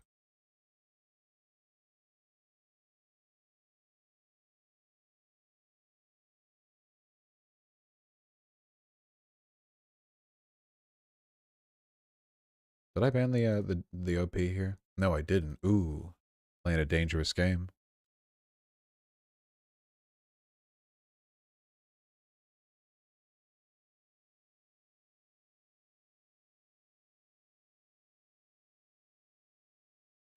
Hope this stays on Twitter. Moderately to deeply embarrassing for both parties. How has it been embarrassing for me? Shut up. Why is it embarrassing to both parties? Because of the sexting. Honestly, who cares what two adults did years ago? No, Lamau. Vaush was a bit cringe in the DMs. I don't know what happens. Okay, this is what I don't get. It happens pretty early on when she implies multiple times she didn't want the conversation. She continues to have it, so it's not like he's harassing her. It just feels like he's pushing against her boundaries. What the fuck? I'm not flirting with her. I'm not trying to be her friend. I am explicitly asking her if she is interested in hearing my explanation for my behavior. She's asking me to answer questions. If she doesn't want to talk to me, she can just say, I'm done talking. She agreed to have the conversation. Listen, I'm not stupid. I fucked this Redditor's dad. I'm not that dumb. I knew she didn't want to be talking to me. The thing is, I don't care. She's an adult. She can just say, I'm done talking. She's an adult. She's not a fucking infant. She can just say that. I don't care if she doesn't want to be talking to me. Speak up. Speak up. Jesus. What, is this sexism? Are you infantilizing? What? Jesus. She's like 7 years older than me or some shit. Is she like 35 or something? Jesus Christ. That's so fucking weird. Oh, I don't know if Mr. Beard is still watching, but thank you for dropping by. Always nice when folks drop by. I already banned this person. You got it cringe in like screenshot 20, and it certainly gets worse from certain points there. Not that Kat comes off better. No, I'm not dealing with any both sidesing on this one. Sorry. Vaush comes off as arrogant. She's literally like, how dare you disagree with me as a cis man? Yeah. They did what now? Man made a joke at International Women's Day. Think about what you've done. You guys make the right look rational sometimes. Yeah, I gotta say, if you guys care about giving the right optical fuel, having a multi-day Twitter meltdown instigated by some of the largest figures in the online left attacking me for making a incredibly light-handed, ironic, misogynistic tweet is I'm telling you, great for them. Just gotta say. We're making the left look incredibly hinged. She's 100% going to leak those sexted DMs. Why mention it otherwise? Hold on. I'm going to... Let me... If she hasn't blocked me yet, let me scroll up to the sexting DMs to see if there's anything in there that I really wouldn't want leaked. I'm never, ever, ever, under any circumstances, ever going to leak anything like that. So this is not a threat, implied, veiled, or otherwise. I just want to know if I fucking gave my social security number in there.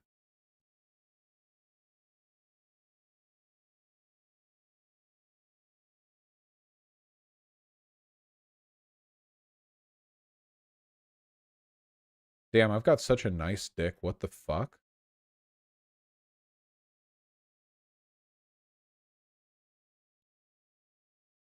No, we talked for a while.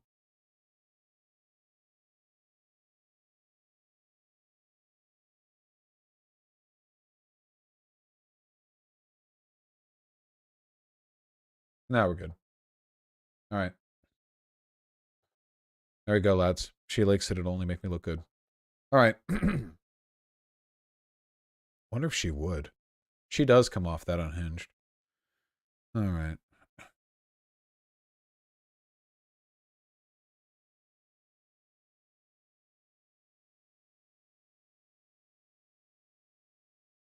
Yeah, that's fine. Isn't that illegal? I think it would be, right? Isn't revenge porn like a state by state thing with its illegality if she posted my nudes? I don't know if I don't think it's a federal thing. And my question is, did Irish laddie mean drag you on stream as in have her on to discuss it with her in the colloquial sense of roasting / harsh criticism? Okay. So I guess I would hope that you guys at least would be able to interpret this, but I have never in my life threatened a person with being attacked on my stream unless they did something for me, unless the thing I wanted them to do was like stop doing the attack you're doing. Like that's just not a thing that I do. I don't do this. Hey, that's a nice That's a nice day you're having. Would be a shame if 8,000 people saw me attack you. Like, I don't, that's just not a strategy that I employ. By said I didn't want to drag her on stream, I meant like I don't want to like bring you on stream. I'm not like trying to because people always accuse me of trying to like for clout, like get people on stream, but I generally don't. I went to talk with her privately because I didn't want to do that, you know? Also because with how you fuckwits have behaved, I'm perfectly aware of the optics of me ever disagreeing with a black trans woman. Especially since in this case she came off as horrible and wrong and abusive, and she still got defended by everyone, including ContraPoints.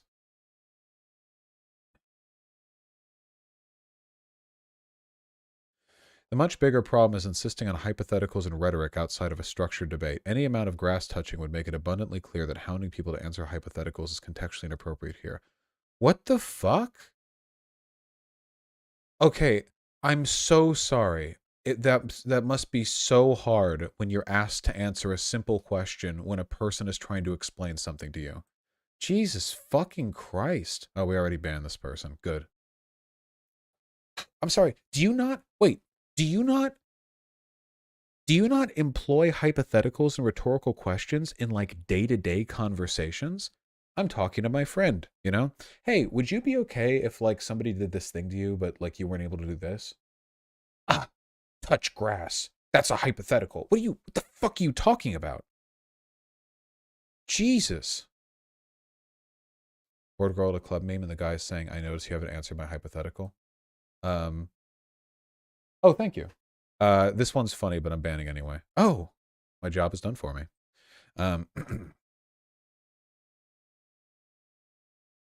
Kat Blaque was literally repeatedly stating she's not interested in arguing with Vaush during the entire DM stage. Can we like super ban this person? This is seriously what's getting upvoted? Hounding people to answer hypotheticals in a conversation you demand turns into debate is malding, just full-on Destiny nonsense?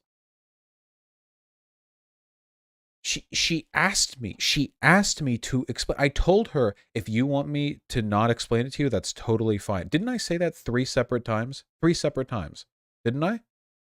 Didn't I say, if you don't want to have this convo, that's totally fine. I didn't say, if you don't want to have this convo, fuck you. I said, if you don't want to have this convo, totally fine. But she kept talking with me, and she kept asking to talk with me. Fuck this person. This person's an abusive piece of shit. And they probably have raped people in real life. In fact, I know it. I only said that. I was thinking of not revealing it, but it's true. I have evidence that Mr. Dink has raped people in real life. I can't share any more with this, but you should treat this person, if you see them on Reddit, with that level of, like, venom. It's true. Dude, yeah, it's fucked up what they did. She says early she doesn't deal with hypotheticals. Why would you expect her to answer the hypothetical after saying that? Wait, have they listened to, like, any conservative argument? Like, you're arguing with a person who disagrees with you. They tell you that we just did the non-compete debate. Well, why do you keep asking non-compete hypotheticals after he said that that's idealism? What? Dinobot. Oh, they're like a power user too. Oh. She's not the one pestering Vaush in this conversation that he started. Oh my god. Is this because I'm a man and she's a woman? I have no idea how you could read that convo and think that, like, I'm pestering her. It just has to be that.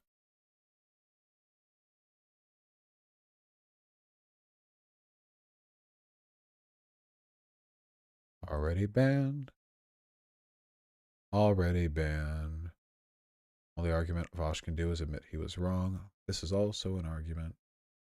The little rape joke bit was really fucking over the line, man. I'm sorry. Wait, is that Miss Moon in chat? Oh, God. I got an email the other day about some stuff you did. No, come on. Shut the fuck up. Jesus Christ.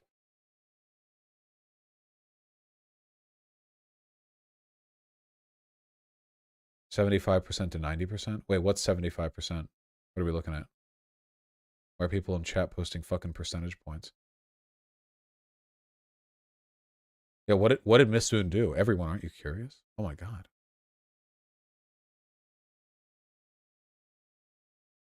Why are people posting 75, 90? Wait, what are we looking at?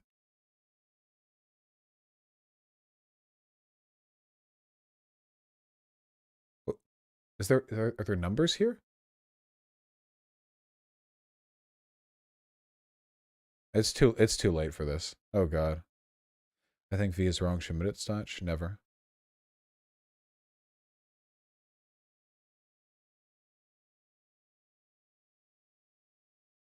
This person's right. Alright, we're almost out of threads. Okay, this is really fucking gross behavior, arguably worse than erotic misogyny. Wonder if anyone's gonna defend this.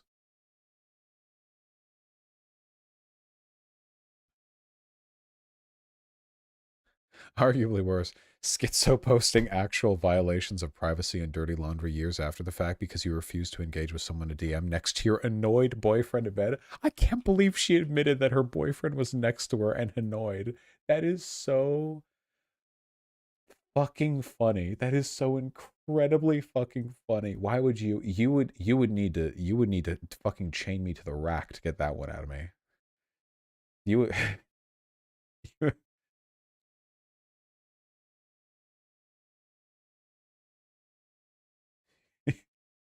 Jesus Christ.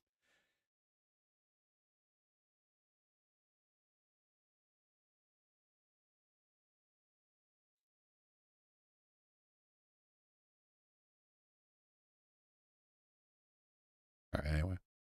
What horrible days to eyes. Very, very gross. So disgusting. I would defend this. Not gonna lie, this is gross. I could have sided with her. She didn't post about the sexting. Nope, you're getting banned too. Oh, should I? They're on my side now, but for the wrong reason. Ooh, this is what I mean about how it's frustrating that people are only agreeing with me now, not because she was wrong, but because she was a horrible human being. Temporary ban?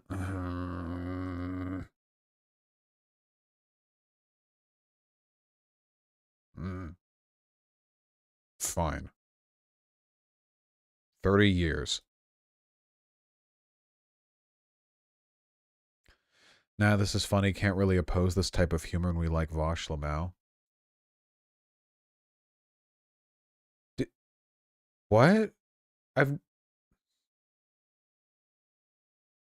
I've I've never insulted the genitalia of a person that I used to sext as a pass away insult after like dumping a ton of DMs.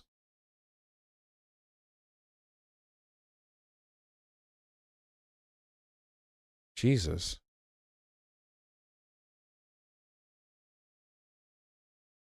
Yeah, racist genitalia insult. What's wrong with white dick? Jesus. It's out there. It's hard.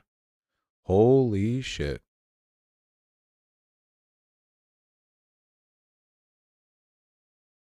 This should go without saying, but please do not harass Kat because she disagrees with another content creator. Well, it really depends on what you mean by harassment. If you mean enthusiastically informing her that she's a bad person with bad arguments, I just think that's a public service. Don't go any farther than that, though. I can genuinely understand both points here. Nope, there's only one side. Fuck you. No equivocating.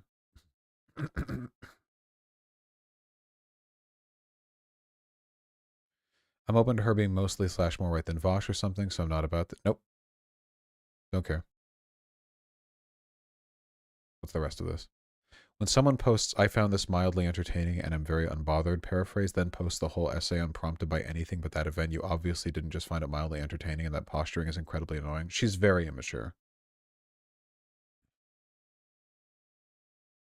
She's an essayist. Why are you bothered by a somewhat long post? Already banned. Weird for Vaush to get in her DMs to argue about misogyny when she's been pretty clear and consistent that it's not acceptable for her / herself to engage in any kind of essentialist bigotry, even when dunking another person.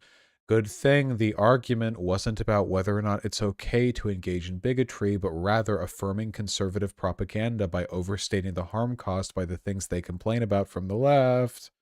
Nobody listens to me. Nobody listens to me. Nobody listens to me. I scream into the void. My analytics tell me somehow that 1 million or so individual, unique, separate people view my content every single month. 10 million people per month if you count multiple views. And somehow, in spite of that, no one listens to me.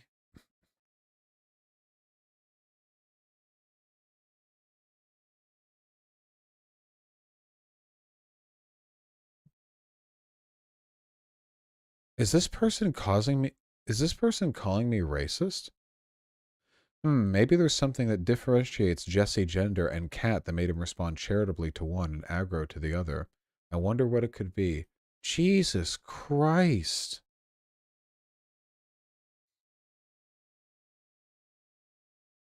Honestly, I don't disagree with a lot of this. Yoink. I really love Vaush.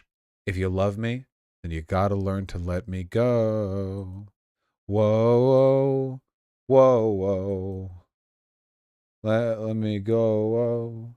Whoa, whoa, whoa, whoa, whoa. I'm having fun at it on Quinine. He was saying about Hassan a week or two ago, he should legit stuff up streaming for a mental break. I think Vaush needs that too. Don't patronize me. I'm more mentally hardy than you know.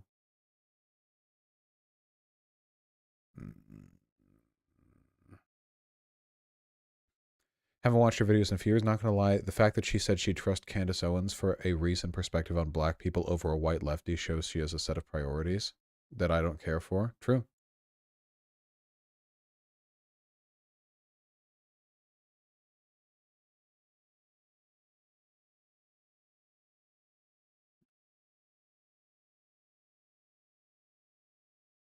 Gotta side with Kat in this one. Nope. Oh, one of the reasons that I'm doing all of this publicly as well is because you guys bitched about the last few like Reddit purges, and I think it's actually better to do it publicly like this, so every single person who was banned can just look at the stream and know why. You know, like this is transparency 101, baby. Oh, did I infect the apple? Send me an email. This just kind of blows. This isn't juicy or good drama. Kind of hope Vaush doesn't talk about this on stream unless she escalates on Twitter. Well. Well, well, well.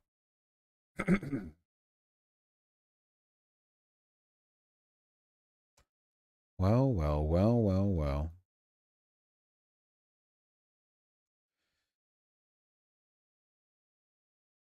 It's going to turn into a nightmare. We've reached the point where there are arguments about the meta discussion. I don't know what Vaush gets out of so doggedly defending a joke he meant was dumb.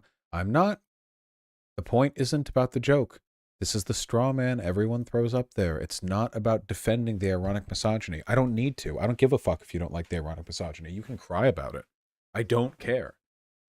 It's about the broader thing. And by the way, I could have the most minute edge scale asinine take, and I'll still burn every bridge to defend it. I don't care. The point isn't how much you disagree. It's how you treat the disagreements, right? You understand? Even if you disagree on something, that's not the end of the world. I don't need to agree with everyone everywhere all the time on everything. But when disagreement means lying about me, like acting abusively towards me, gaslighting me, you know, dragging me, might want to check the edit. Well, she leaked DMs, so now I can see what happened. Vaush gently went trying. Oh! Releasing DMs made Vaush look way better since it became blatantly obvious what he was trying to do and why it didn't work. I really don't know why she did it. You're my friend. Welcome back to the light. Absolution. Welcome back. I agree with about 70% of what she did. Wrong. There's always the possibility Kat is framing their convo in an uncharitable way and even making stuff up. Maybe. Watching every Vaush stream for 2 years, I think it's pretty obvious he's a massive ego.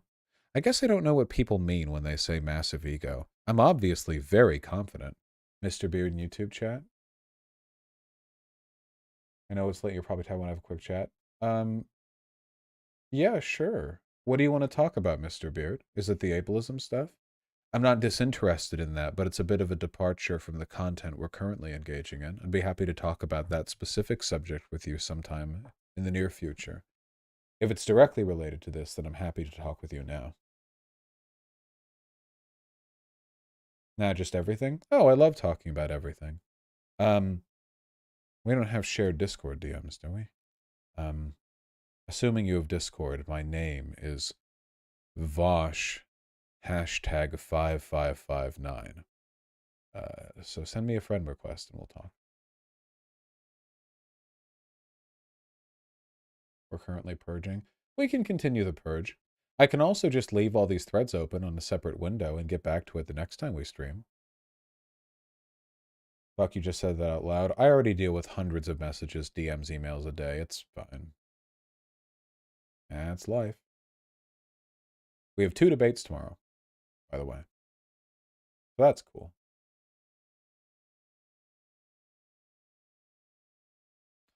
Oh, here was the Vivian Wolf tweet. Every time one of these debate streamers enters mainstream, they embarrass themselves, a la Sargon rape tweet of Akkad. So I'm going to admit, in my opinion, I think that me doing some ironic misogyny on the TL and getting quote tweeted by J.K. Rowling is different than a running politician saying they wouldn't even rape a woman. I think that's several degrees worse. And I know that because I would and have frequently made ironic misogynistic comments, and I have never in my life told a woman that I wouldn't even rape her. That seems significantly worse to me, but, you know. Oh, we've talked before? Oh, hello, Mr. Beard. Oh, sorry. Oh, we talked all the way back in 2020. I remember that. Okay, yes, thank you. Okay. Sorry, it's been like a year and a half. Yeah.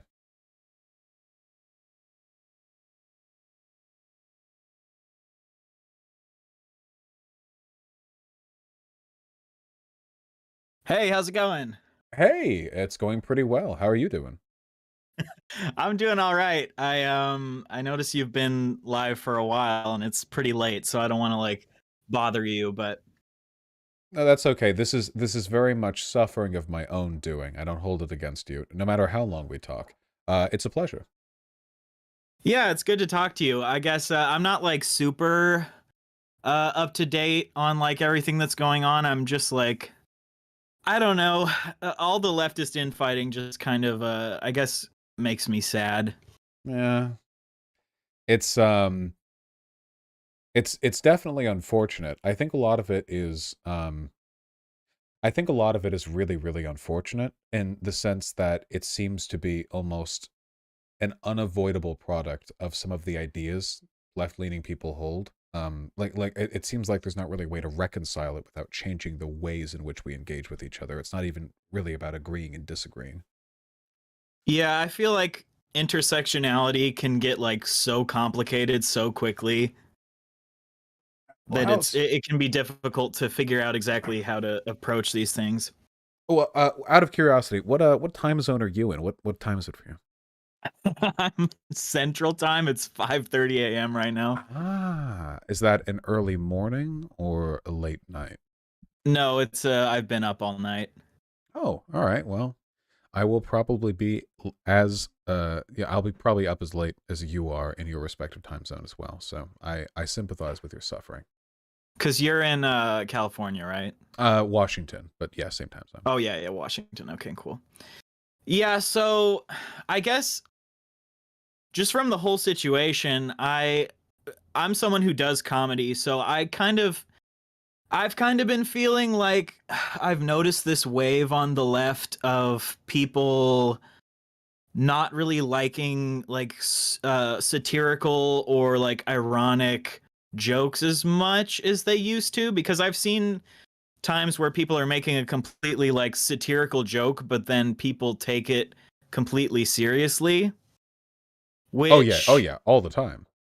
Yeah, which frustrates me because I'm like, I feel like satirical comedy is one of the best ways to like criticize people sometimes. So, but then I also see the other side of it, that like if you make a joke and then the other side like doesn't take it as a joke whatsoever, like I understand if you're a trans woman and you're like, okay, well, they didn't take it as a joke, they didn't understand it's a joke, they didn't understand you're being satirical, so like this is gonna like do more harm to my community, I guess.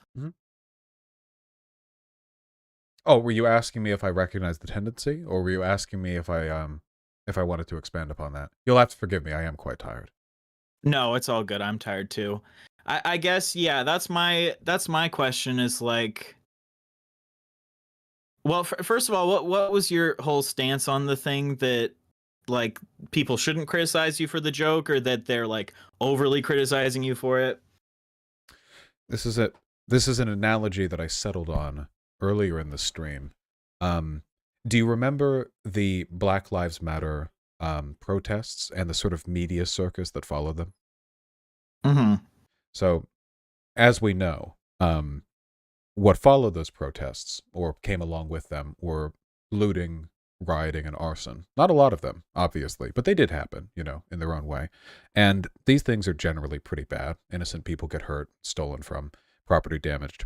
And conservatives, to attack the broader Black Lives Matter movement, would hyperfixate on the rioting, you know, hyperfixate on the arson. They still do this.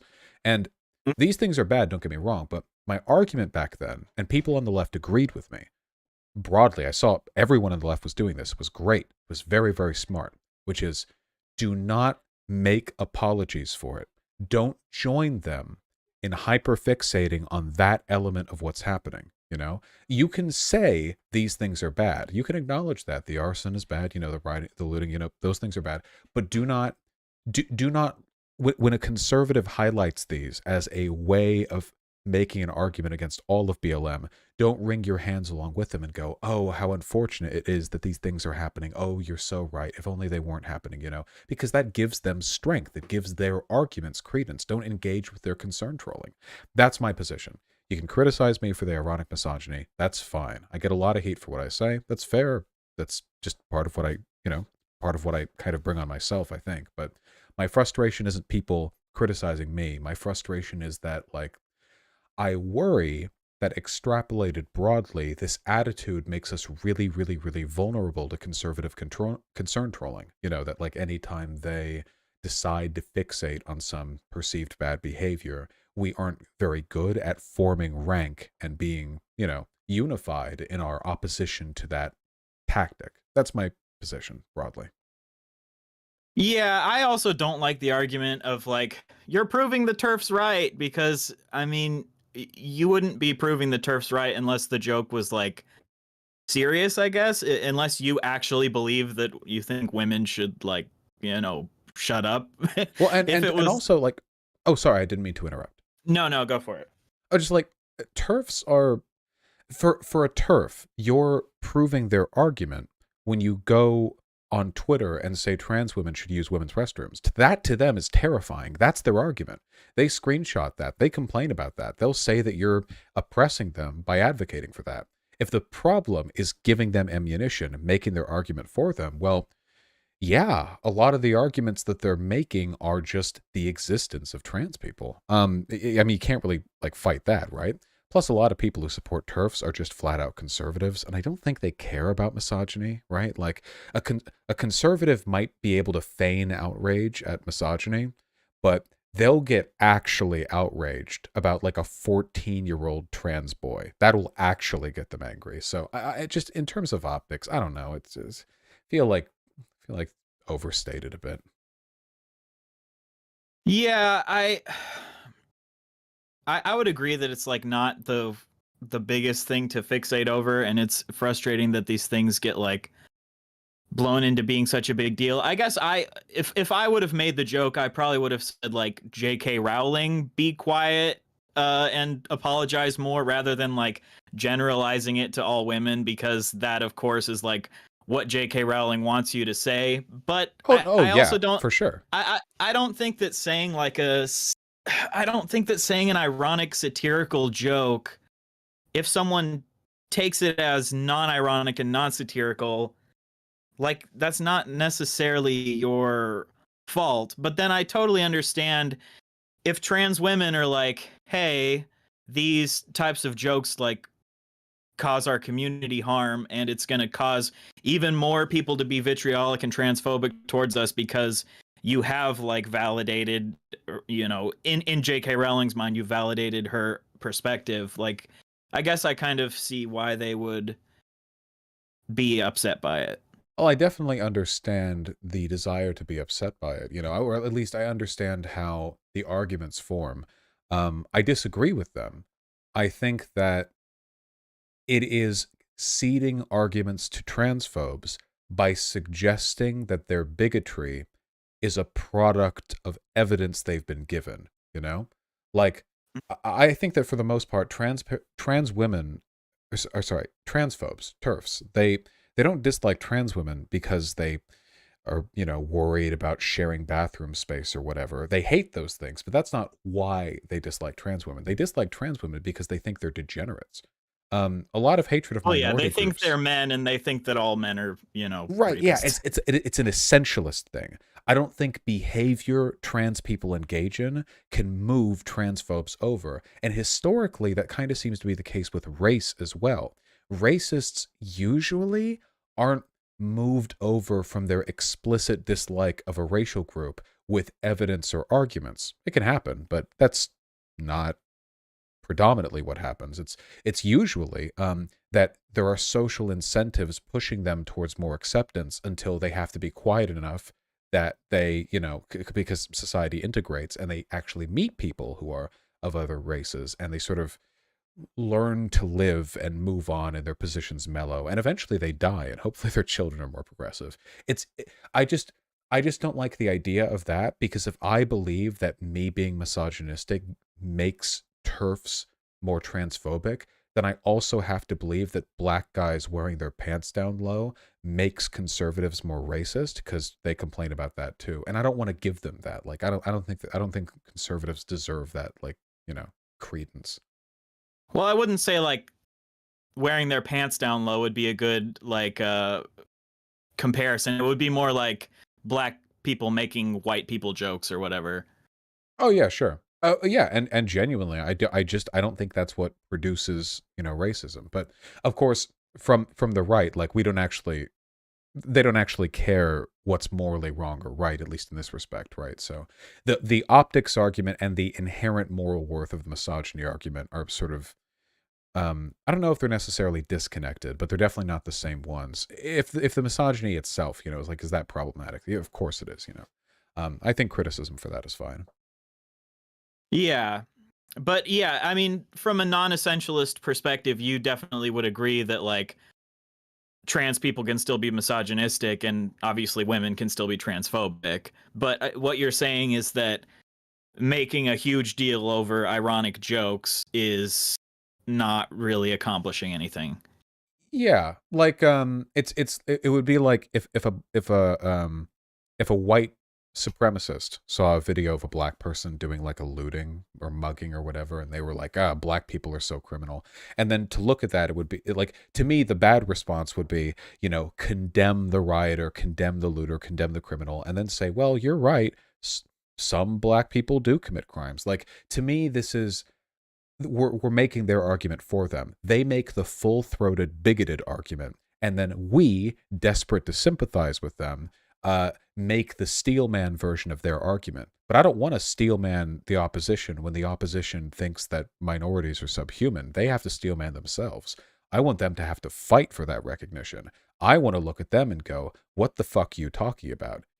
If some transphobe is like, hey, I hate trans women because I saw this, Vaush guy and he was being misogynistic, I think the correct argument to that, the best response isn't, well, that was very bad of him, and I agree that misogyny is a problem with the trans accepting left and blah, blah, blah. I think the best response is to say, what the fuck are you talking about? What the fuck this one guy was misogynistic and you're like, what does that have to do with me? What the fuck are you talking about? If you care about misogyny, then why the fuck are you always getting retweeted by and supporting conservatives? Why do you support these politicians? Like, shut up, shut the fuck up. Like, mock them for it.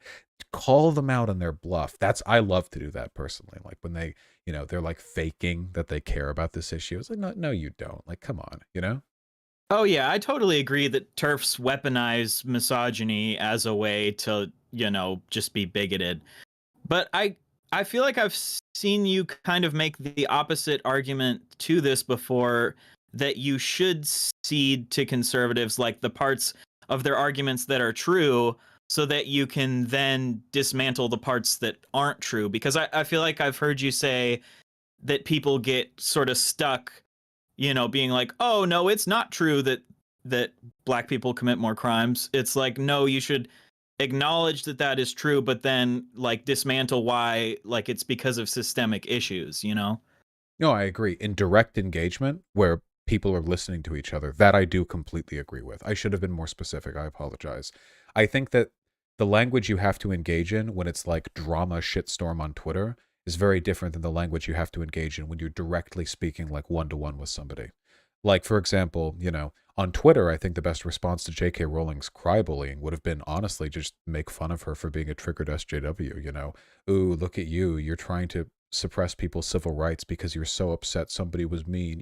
That's performative cruelty, of course, but if anyone deserves it, and I think it can be rhetorically effective. But if I was talking to her directly, I would never. And I think that when you're talking directly, ceding some ground is effective at making the audience feel like they're being listened to. Like if I don't address those counter arguments they might present, the audience would think, okay, well, Vaush may have a good point, but he hasn't addressed this thing. So preemptively addressing that, I think, is very good. But the way nuance gets sort of destroyed in these big like drama shitstorms, I think oftentimes it's about taking a side and sticking with it. And usually I think the left like hammers on that pretty hard.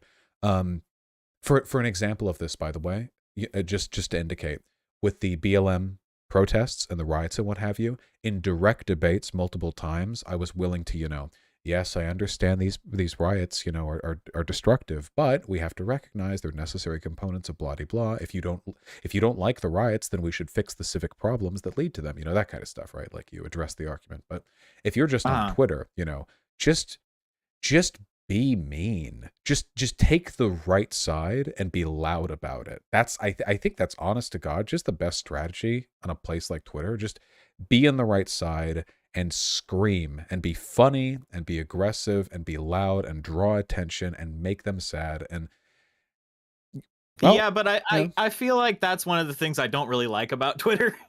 I hate it. I know. Is that's like how people engage on Twitter, and I like the more nuanced, sit down conversations. Yeah, I know. I completely agree. I mean, I'm sure you know that I get a fair amount of derision myself.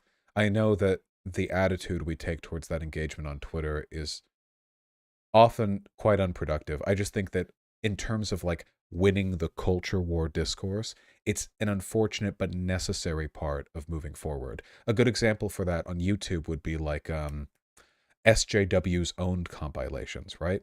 Making a compilation video of people you disagree with making mistakes is very rhetorically effective and very bad in terms of how logically consistent it is. Like, it doesn't actually prove anything, but it's funny, it's effective, it gets a lot of engagement, and it's not morally wrong to put out. I just think it's about adapting to the medium that you're in. Yeah, well, for better or worse. as a comedian, that's something that I've struggled with, because making jokes and doing stand-up comedy, a lot of times the most effective joke is not going to be let me give a 2-minute description of all the nuance of this topic. It's like you want to come up with like a punchy, funny thing to say, but then sometimes, that doesn't give all the nuance, and then, people are upset at you for it. Can I just say that you've been killing it, by the way? Oh, thanks, man. Because we talked before you like really blew up, right? Yeah, I was doing like pretty good on TikTok, but I fucking hated TikTok, so I switched over to YouTube, and yeah, I've gained about 400 and something K in the last like 6 months. Yeah, I'd say that's pretty good. Yeah, I remember that now. We're talking about that. Didn't we talk directly about, you told me that. You were saying you were trying to move on to YouTube because Yeah, there were things, dude, that is wild. Well, okay, well, congratulations. Clearly you do understand the value of comedy as a mechanism for delivering these arguments. Yeah, definitely. And I'm someone who, like I made satirical comedy on TikTok, and then people would be like, "Oh, it's not your place to make this joke," or whatever, and it's just it can be very frustrating. Like I made a joke about how like the police see white people who are terrorists like they're, you know, total, like they just had a bad day or whatever, so I made a joke about that. And then I had a bunch of TikTok people being like, "It's not your place to make this joke," and I'm like, oh, this is so annoying. Yeah, unfortunately, I feel like how do I say this without sounding like a very bitter embittered person? I think I I feel like a lot of people on the left are of the opinion that their their victory, the victory of their political ideology, or you know, of trans rights or whatever else, is either completely inevitable or completely impossible. But either way, whatever is gonna happen has nothing to do with your advocacy. And in the meantime, while we wait for history to take its course, it's like weird determinist perspective. The thing they care about is like affecting the greatest level of moral purity in their social groups. And I guess it's a social faux pas to speak over others in that respect, even though you're not speaking over anyone. It's social media. Like you have your own profile and account. You're just doing your own thing. But I get this sometimes too, right? People get mad at me for being a white guy and for being a loud voice on a lot of issues that are about non-white, non-guys. And I Mhm. totally get that frustration. There's definitely a lot of bias that goes into what content gets prioritized, but what the Yeah. fuck am I supposed to do about that? Like, you know, like I delete the channel? Yeah. Yeah. Yeah. I feel like I totally agree with the arguments of like we should be trying to build up creators that are in those minority groups that might not be prioritized by the algorithm because, you know, people are biased to click on, you know, people that are similar to them or whatever. Like I think we should be trying to like build people up and trying to like promote other groups other than ourselves, but I don't really agree with the idea that like I should only speak on topics that I personally. Now I do agree that a lot of times people have more experience with certain topics than I do. Like I have never lived the black experience, so it's probably unlikely that I'm gonna understand the black experience as much as a black person is, you know. Oh yeah, yeah, for sure.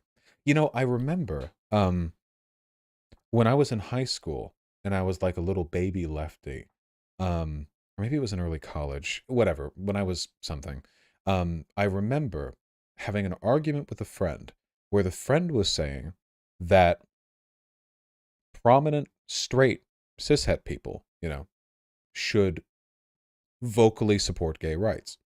And I said, yeah, that's good and all, but do you really want straight people to be the loudest voice advocating for gay rights? And we bickered about that for a while. And I'm happy that I, you know, didn't die in a car accident that night so I could live to understand how stupid my argument was. When you're fighting for the rights of a minority group, you take the loudest voices you can get every single time, always.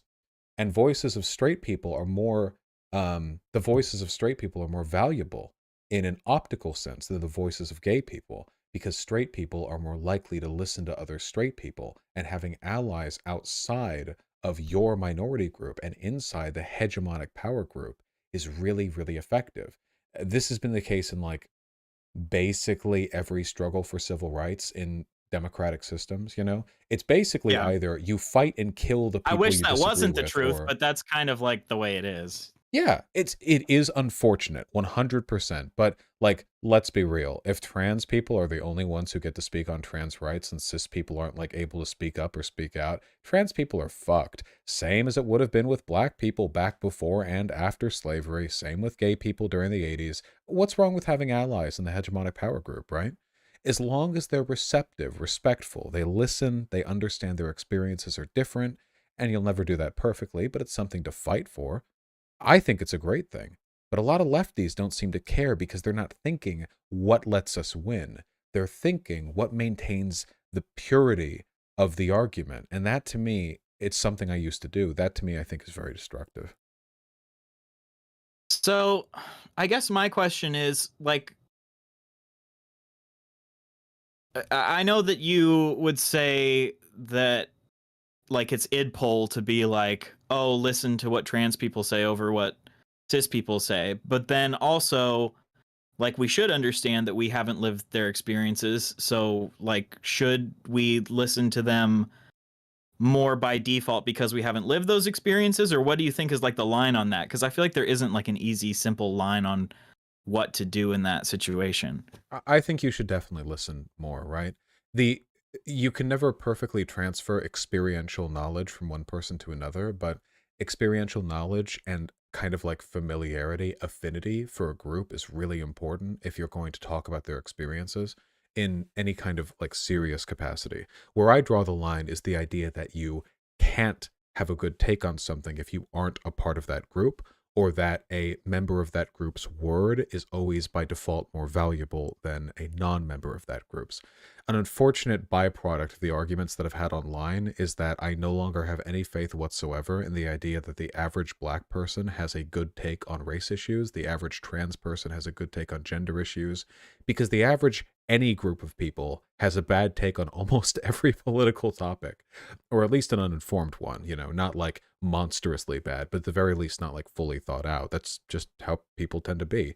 I think you have to balance a willingness to listen to people and gain that knowledge wherever you can, but also understand that as a person making the arguments, analysis is what's carrying you forward, and you analyze the info you have, whether or not that's book reading or testimony from trans people, but the analysis is still a personal product. It's something you're putting out there, and you need to be able to defend that. Yeah, I would agree with all that. I would say it's very essentialist to be like, you can't have an opinion, or the opinion of that person is automatically valid, because yeah, obviously there are black people with horrible opinions on black issues, and there are trans people with horrible opinions on trans issues. So yeah, I agree with you on that. Far too many, unfortunately. There's an unfortunate, almost like a reverse effect, where maybe trans people on average have better views on trans issues than cis people. Probably. I mean, but unfortunately, trans people are also way more likely to be speaking about trans issues, which means that sometimes you have this Dunning-Kruger thing where people will think they have good takes on a very, very complicated sociological topic because they happen to be a member of the group that topic talks about, which, like, that's not true, right? It's not like black people are born with knowledge of race relations in their head. Like that, like racial sociology is really fucking complicated. It's super crazy complicated. People get degrees on that. So it's like they're not, they don't intrinsically know it. They just have different experiences. And I think those are really important to understand. But I don't know. Sorry. I know I'm rambling a bit. Oh, no, it's all good. Yeah, I feel like, and I feel like essentialism is what can lead people down really bad paths. They start as a good, a well-meaning feminist, but then they get caught in these essentialist ways of thinking, and then they start being like, okay, all men are bad. Okay, all men have penises. Okay, well, that means trans women are men. Okay, that means that I hate trans people. Like, I feel like essentialism can like infect any social group and then lead people down really bad paths. 100% agreed. I hate essentialism as a concept. It is philosophically untenable. In all cases. I think if anything, one of my biggest issues is that, I guess the best way for me to distill this is that I know a decent amount about indigenous activism because I've looked into it a bit, and also I've talked with indigenous activists in real life. The area where I went to college had my white ancestors did some stuff there, and some folks weren't happy about it. It's a whole thing. I've talked with indigenous activists, and my impression, having spoken to, a few of them from the tribe near Humboldt State University, the name of which I'm forgetting, which makes me sound like I'm bullshitting here, but it was just quite late. But, and some others online, is that they're kind of based, really well educated. It's a complicated subject that I don't know everything about for sure. But online, those voices aren't the ones that are getting prioritized. Often it's people who don't know much about the subject, but affect a kind of radicalism that get prioritized often by white audiences who don't know what a good take is, but they know that the bad take is white chauvinism. So anything that's farthest away from that is the best take. And the farthest thing away from white chauvinism is chauvinism for another racial group, unfortunately, in the minds of some people.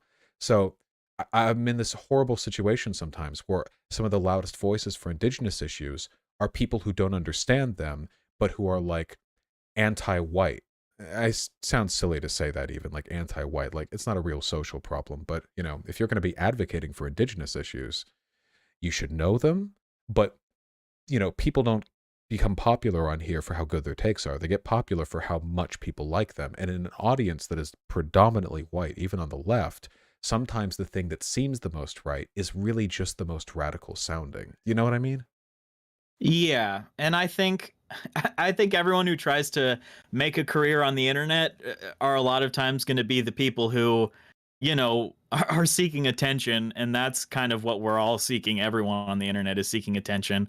Can't deny it. But but like, yeah, it's the most educated people on indigenous issues wouldn't necessarily be like, oh, I want attention on a YouTube video. They might be like, I want to go out and do grassroots organizing or whatever, because that might be better. But then yeah, you can end up having people who are uneducated on the topics. And I was very sad to see the whole like Professor Flowers situation go down, because I consider myself like pretty good friends with Noah Sampson, and I felt like, yeah, I felt like people were misrepresenting what she said, because I went back and I watched the thing with Heem, and she pretty clearly said she clearly equated being white and colonialism, because she couldn't say that like Obama would be considered colonialist from her perspective, which of course from your perspective, Obama, the leader of like a massive colonial power, would be colonialist, you know? Yeah, he's I'd say he's probably done a bit more of it than me in my life, that's for sure. You know, I Yeah. never bombed a wedding. I'll say that much. Yeah, exactly. And she pretty clearly said that if like Native American people wanted to kick 2 million people out of a city, that like she would be fine with that. I admit I'm not very favorable. I don't think very highly of these points. I think they're very dangerous, in a number of ways. So there's often kind of like a praxis versus theory clash here, but for me, it's about helping people. The best arguments that make the most people the most happy, you know, as best as you can do. It's never perfect, but like, let's be real here, okay? Indigenous people, like Native Americans, will never again control the United States. To say otherwise is delusional. The United States is the most powerful political and military hegemon in the history of the species. It's laughable to think that there's nothing on Earth that could do so outside of nuclear war, and even that would not leave much around for the Native Americans to reappropriate, unfortunately. So this to me seems like it's a lockout. It's not even worth talking about. What can we talk about? What real issues do native rights activists care about? And that's when the interesting questions come out. They're interesting to me, but I don't know if they're interesting to a lot of people who want to feel like a revolutionary. Is it interesting to talk about long, dragged out court battles where you fight over the right to resource acquisition in your own land? That's complicated. It's tangential. It's partial. It's not as cool. And I worry that by prioritizing the flash and the smoke, you know, oh, you know, kick 2 million white people out of city, whatever. White people should go back to Europe. Some people say this. Professor Flowers didn't, but you know, it's a sentiment. Stuff like that. It's dangerous. It gives the impression that native rights activists are, you know, delusional LARPers who only care about doing their own version of colonialism, like over again. I just think in a way that anyone who makes the argument that I'm giving transphobes arguments by being misogynistic and then goes on to argue that native people should be able to kick white people off their land is missing a parallel between their concerns. You know what I mean? Yeah, I just feel like we're not gonna. I don't know. I don't think we're gonna accomplish anything by saying we should like kick people off of their lands. I think we should focus on just creating the best society for everyone and getting rid of colonialism, getting rid of imperialism, hopefully making it so we can all get along. And I'm totally in favor of land back, and as long as you don't have to do an ethnic cleansing to accomplish it. Yeah, I'd prefer not. I admit to bias though. I am a white boy. I was hoping to live a long and fruitful life. Yeah. I think the one thing that I do still disagree with you on is like because I do think it is kind of essentialist to compare these groups to Nazis because they're not trying to do the same thing that Nazis were trying to do, I think for me it's not about the groups themselves. It's about some of the logic that they use to arrive at their points. I don't how do I say this without sounding like a Nazi sympathizer? I don't think Nazism is very exceptional. It's really just anti-Semitism, an Aryan like foundational myth, and fascism, all of which individually are pretty common historically, unfortunately, and sort of just that in Germany. I don't think the ideological precursors to Nazism are very unique. I think they're all over the place, unfortunately, even in the left sometimes, essentialism being one of the biggest indicators. And some of the arguments Professor Flowers used, to me, and of course, we don't have to argue or, feel like you have to defend or whatever, but to me, Sure. the logic employed felt like it was drawing upon the same essentialist enunciations, the same association with sociological categories to draw upon hatred and ethno-nationalist fervor. Now, I don't think Professor Flowers is as socially harmful as a Nazi. I don't think that she internally is as malicious as a Nazi is, or as I imagine a Nazi would be. But I think it's really important to be critical of these elements for the same reason we're critical of, say, well, like you said to me, the ableism behind saying retard, or the misogyny behind making jokes about women needing to shut up. Being engaging in scrutiny, criticizing, analyzing these modes of behavior, how they're problematic, where they come from, really important for deconstructing them. So being fairly Yeah. attuned to what fascists tend to say, I see these things and I get concerned. Yeah, I guess my perspective would be just I would be more careful before comparing someone to a Nazi unless I was like really certain about it, because I agree that like if there is a black person who believes that like black people are the master race and that we need to kick all white people out, I would say okay, yeah, that's a pretty one-to-one comparison with Nazis. But I never saw anything from Professor Flowers that implied that she thought like black people were superior to white people. It just seemed like she was getting caught in this like train of thought of thinking it's okay to kick white people out, which I feel like wouldn't be enough to like make the full comparison. And I understand that like Well, as she a did say, retort. oh, sorry. Yeah. I apologize. It was rude of me. Well, I was just gonna say I know like as a rhetorical tactic, it's like sometimes you make kind of an extreme claim to like tear someone down, but it feels like it's not quite like a fair comparison. Well, she did kind of essentialize being white and being a colonizer. She didn't say she think white people was worse, but ascribing all moral people, or sorry, weighing down all white people with the moral burden of being colonizers is, well, it's not saying they're inherently worse. It's an essentialist comparison, which does kind of imply an inherent moral inferiority on the part of white people. But even then, the inferiority isn't necessary in terms of the arguments. Richard Spencer, before he got outed, of course, he was like, oh, I'm not a white supremacist. I'm a white nationalist. He didn't, of course, he was lying, but he said, well, I don't think white and black people are worse or better than each other. I just think that we're better off when we're all separate, which is an argument a lot of black separatists make too, because black separatists often argue that white people are kind of inherently driven towards oppression and, well, colonialism, an argument she made.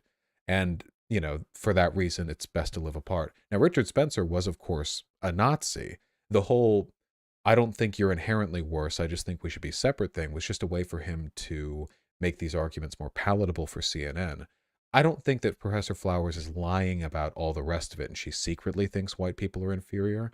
Maybe, but I do think the underlying logic is really in line, and it's not that uncommon either. There was a person Professor Flowers went on a panel with after talking with me who was making comments about this guy sent me a death threat. He was like super crazy, or like he made like a threat about wanting to kill me or whatever. This guy's like pretty off, but he was talking about in that panel how he's half white and half black, and that the white side is his evil side, and that that's what makes him violent.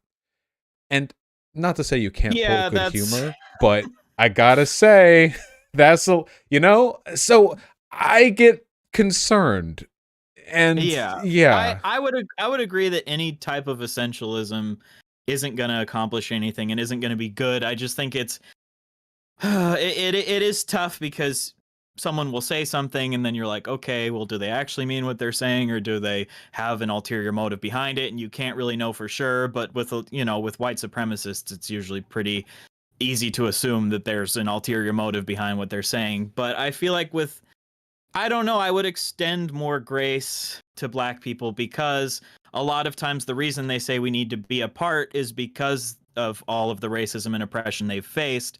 So it's coming from a place of we need to be apart because of racism. Now, if they're saying we need to be apart because all white people are evil, all white people are colonizers, and like essentializing them, then I obviously disagree with that. But I guess I would just extend more grace to someone who is coming to their perspective from facing oppression rather than just trying to create oppression, I guess. I generally agree with that. You know, I understand. For example, like obviously, if a black person makes a fuck whitey joke, like, you know, it's okay. But if a you know, a white person makes a whatever the opposite of that joke is, obviously I'll consider those two things very differently for a wide variety of historical reasons. Yeah. Though it is worth noting that the additional charity we're willing to give people of color on stuff like this is a tool that the malicious and ill-intentioned of them can exploit. After all, this was one of the things that led to TERFs to begin with, right? A lot of second-wave feminist women were basically like actual man haters, like real one, like literally they just did not like men, and that was okay on the left for decades. Nobody really cared about anti-male jokes, and why would you? Men are the dominant power group. But it turns out that they thought trans women were men too. And all of a sudden, harmless essentialist bigotry became real harmful, like social oppression. And that right there, that stemmed from the essentialism. If they only hated men for sociological reasons, then who doesn't? I do. I've been on Grindr, you know.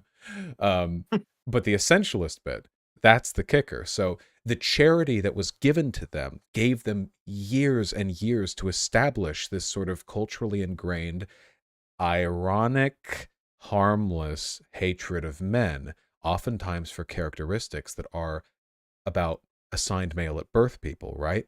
Comments in theory and in discourse about how the penis is inherently a violent tool. This is in second wave feminist literature, you know. Yeah, that men through testosterone are more naturally violent. And it's like, okay, well, you know, we maybe could have called this out a little earlier. I'm just worried about that, because that charity can be dangerous sometimes. Yeah, I definitely do agree that charity can be exploited, especially if because there are black people out there that do believe black people are the master race, and that is obviously very bad, and God I'm very bless them. against that. I think race is just a social construct, but yeah, no, I totally agree. We're on the same page that, I mean, I literally said that before, that TERF essentialism and thinking that penises and testosterone are inherently violent is what leads to the hatred of trans women. So yeah, it's really, really unfortunate. I just think yeah, I'm not a victim of oppression. Well, I guess I'm pan for that. Even that, I'm not really. I live, I've lived a free life. So this isn't like a I'm socially pan, but most people just see me as Oh, straight because I have a based. girlfriend. So Don't let them take that from you. I made that mistake. Okay, you gotta make them know. Okay. yeah, I mean, I don't want to play the oppression Olympics or whatever. But yeah, I haven't really faced oppression, but I'm also not going to deal with people who are like biphobic or panphobic being like, you're not really a part of the community or whatever. I've gotten that shit. It's crazy. They act up, you know, yes. That aside, having not really experienced depression, I will say that being told, this is going to sound like a remarkably silly thing to say, being told my opinion on something isn't valid because I'm white gives me so much respect for non-white people, because that shit really annoys me. And holy fuck, how much worse it must be if that was backed up with real social prejudice. I have no fucking idea how the fuck black people made it through the Jim Crow South without strangling like 4 people to death every day. I don't know. I do not get it. And it and all it makes me think is like, wow, we got to stop racism, man, because I'm white and I can't even yeah, like essentialism against white people is mostly just like really annoying, but it's like it's not having any real negative impact on my life for the most part. No, yeah, it's just like even that, right? It's just like this tiny thing in comparison. It's like, wow, being an actual victim of racism must actually really. Oh God, I'm sorry. I need more water. That must actually suck. I'm sorry. I can feel myself blacking out like live on stream. I think I'm gonna have to run pretty soon. Yeah, that's all good. It's like super late. Yeah, I don't know. I've just been it's been frustrating because there's like I've honestly learned a lot from you about politics. Like I watch your stuff all the time. And it's just frustrating because then there are other people who I like really like and respect, and then you guys are always getting into arguments about stuff. And I don't know. It's just I wish there were some way to like calm down all the drama that happens, you know? Yeah. For what it's worth, I really appreciate that, and I like your videos too, man. I'm really happy I get to see them now on the platform that I actually view instead of TikTok. Unfortunately, it's probably not going to change. The well is so poisoned at this point that it feels like it's a reciprocal thing. I have to be a little bit defensive at the minimum because I get a lot of hate, a lot of death threats, you know, a lot. So naturally, it sort of poises me to prepare for disagreement. And other people know that, and they often dislike me too because of, you know, the controversy of my existence. So everything is primed for disagreement. I don't know if there's a way to climb out of that or to fix that. If I ever find a way, I'll try to pull for that, but previous attempts have failed. In the meantime, just I don't know. I guess I just find it really really cool and respectful that you are willing to hear out both sides when you agree with points with both myself and people I disagree with. I just think that's nice. Yeah, I always try to like view situations with as much nuance as possible, which sometimes gets me in trouble because then people are like, oh, you're a fence sitter, oh, you're being a centrist on this issue or whatever. But I'm like, no, I feel like these topics have more nuance than we're giving them credit for a lot of times, and I just am like I think being like pro nuance is kind of my biggest thing, I would say. But yeah, there are times where I see kernels of truth to what people are saying on both sides. I do think that, like, I totally disagree with people who are saying that debate is just not a worthwhile thing to do. Like, that's stupid. But then I also see that sometimes debates do devolve into kind of a shit throwing contest rather than a let's figure out how to, like, you know, hear each other out and come to better understandings. And then once it becomes a shit throwing contest, then it's kind of more just like it's more of like entertainment than educational. But I mean, I guess entertainment isn't bad, but it's just like once the shit starts flying, then like people that are supposed to be on the same side working together can end up hurting each other. And then, you know, that's just kind of what leads to all this leftist infighting. Of course. And of course, that's also a good part of my frustration as well, where it feels like sometimes when I do things that I consider to be pretty valuable to the public movement, I get shit on because I'm the one doing them. For example, I debated Charlie Kirk last year, and I think did pretty damn well. But a lot of people on the left were very dismissive of that, which I thought was unfortunate because, to my knowledge, it is the hardest Charlie Kirk ever lost a debate, and that guy was like one of the. I mean, he was like one of the wings of the Republican Party under Trump. He was one of the writers of the 1776 Project. So I feel like that was a pretty big W. But then I look to the crowd and I hear silence, and it's a little upsetting. I put my all in for these things. I know the debates aren't often a best, a great method of working out disagreements. I prefer to do them with conservatives or people at least who I really dislike, so that we can just bash it out. And a lot of it is content driven, of course, but I love doing what I do. I do swear, though, that when I debate people, I genuinely do want to hear out the best version of their arguments, especially if they're on the left, because if a person's on the right, then I already know that there's no point. The best version of their arguments is still shit. But Yeah. but when they're on the left, I try my best. But it's such a hostile environment, not just for them, but in both directions, of course, because given what people know about me, who on the left would come into a debate with me and then cede ground to me? Like, say there's some minor thing that they could be corrected on. It happens to everyone, including me. A lot of people go into this thinking any secession or any any relinquishing of a point to me is a death knell. So they never do, and people double down and triple down, and I get angry and blah blah. But I don't know. Yeah. I'll keep doing what I do the best I can. I don't give a fuck about seeding points. Like, I don't know. I feel like I'm wrong all the time. That's sort of my perspective on myself. But do you think that there is any credence to when people say that, like, once you get like backed into a corner, that you aren't willing to like hear people out as much? Or I never know how to respond to that, because oftentimes when I'm accused of not hearing people out, I feel as though I have, and I just disagree, and people don't like the disagree, or they don't like the argument that I've given. But that could be applied to anyone, right? Like, if a person wanted to be obstinate enough, they could always do that. They could always say they've given the argument nobody's addressed and just never address any counter arguments.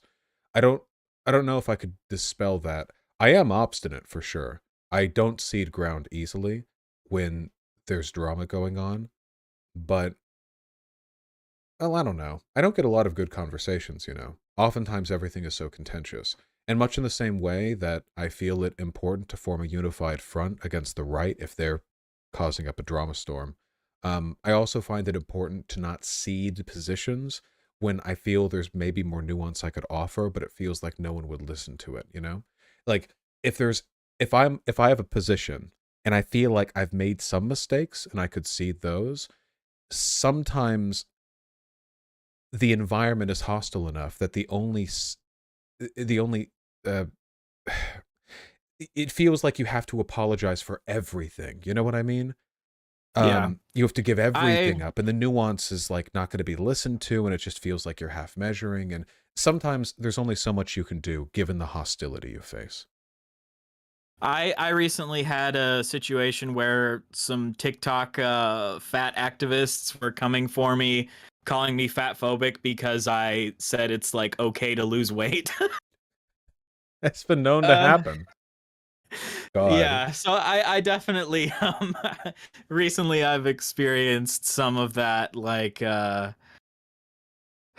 it's like at a certain point I have to just stand my ground, because I definitely am someone who's like, I want to hear them out. Maybe there's some truth to what they're saying, but at a certain point I have to just be like, no, it's not fat phobic to lose weight. Like, you should be able to, like, that's a totally fine thing to do if that's what you want to do. Have you seen Contra's video on canceling?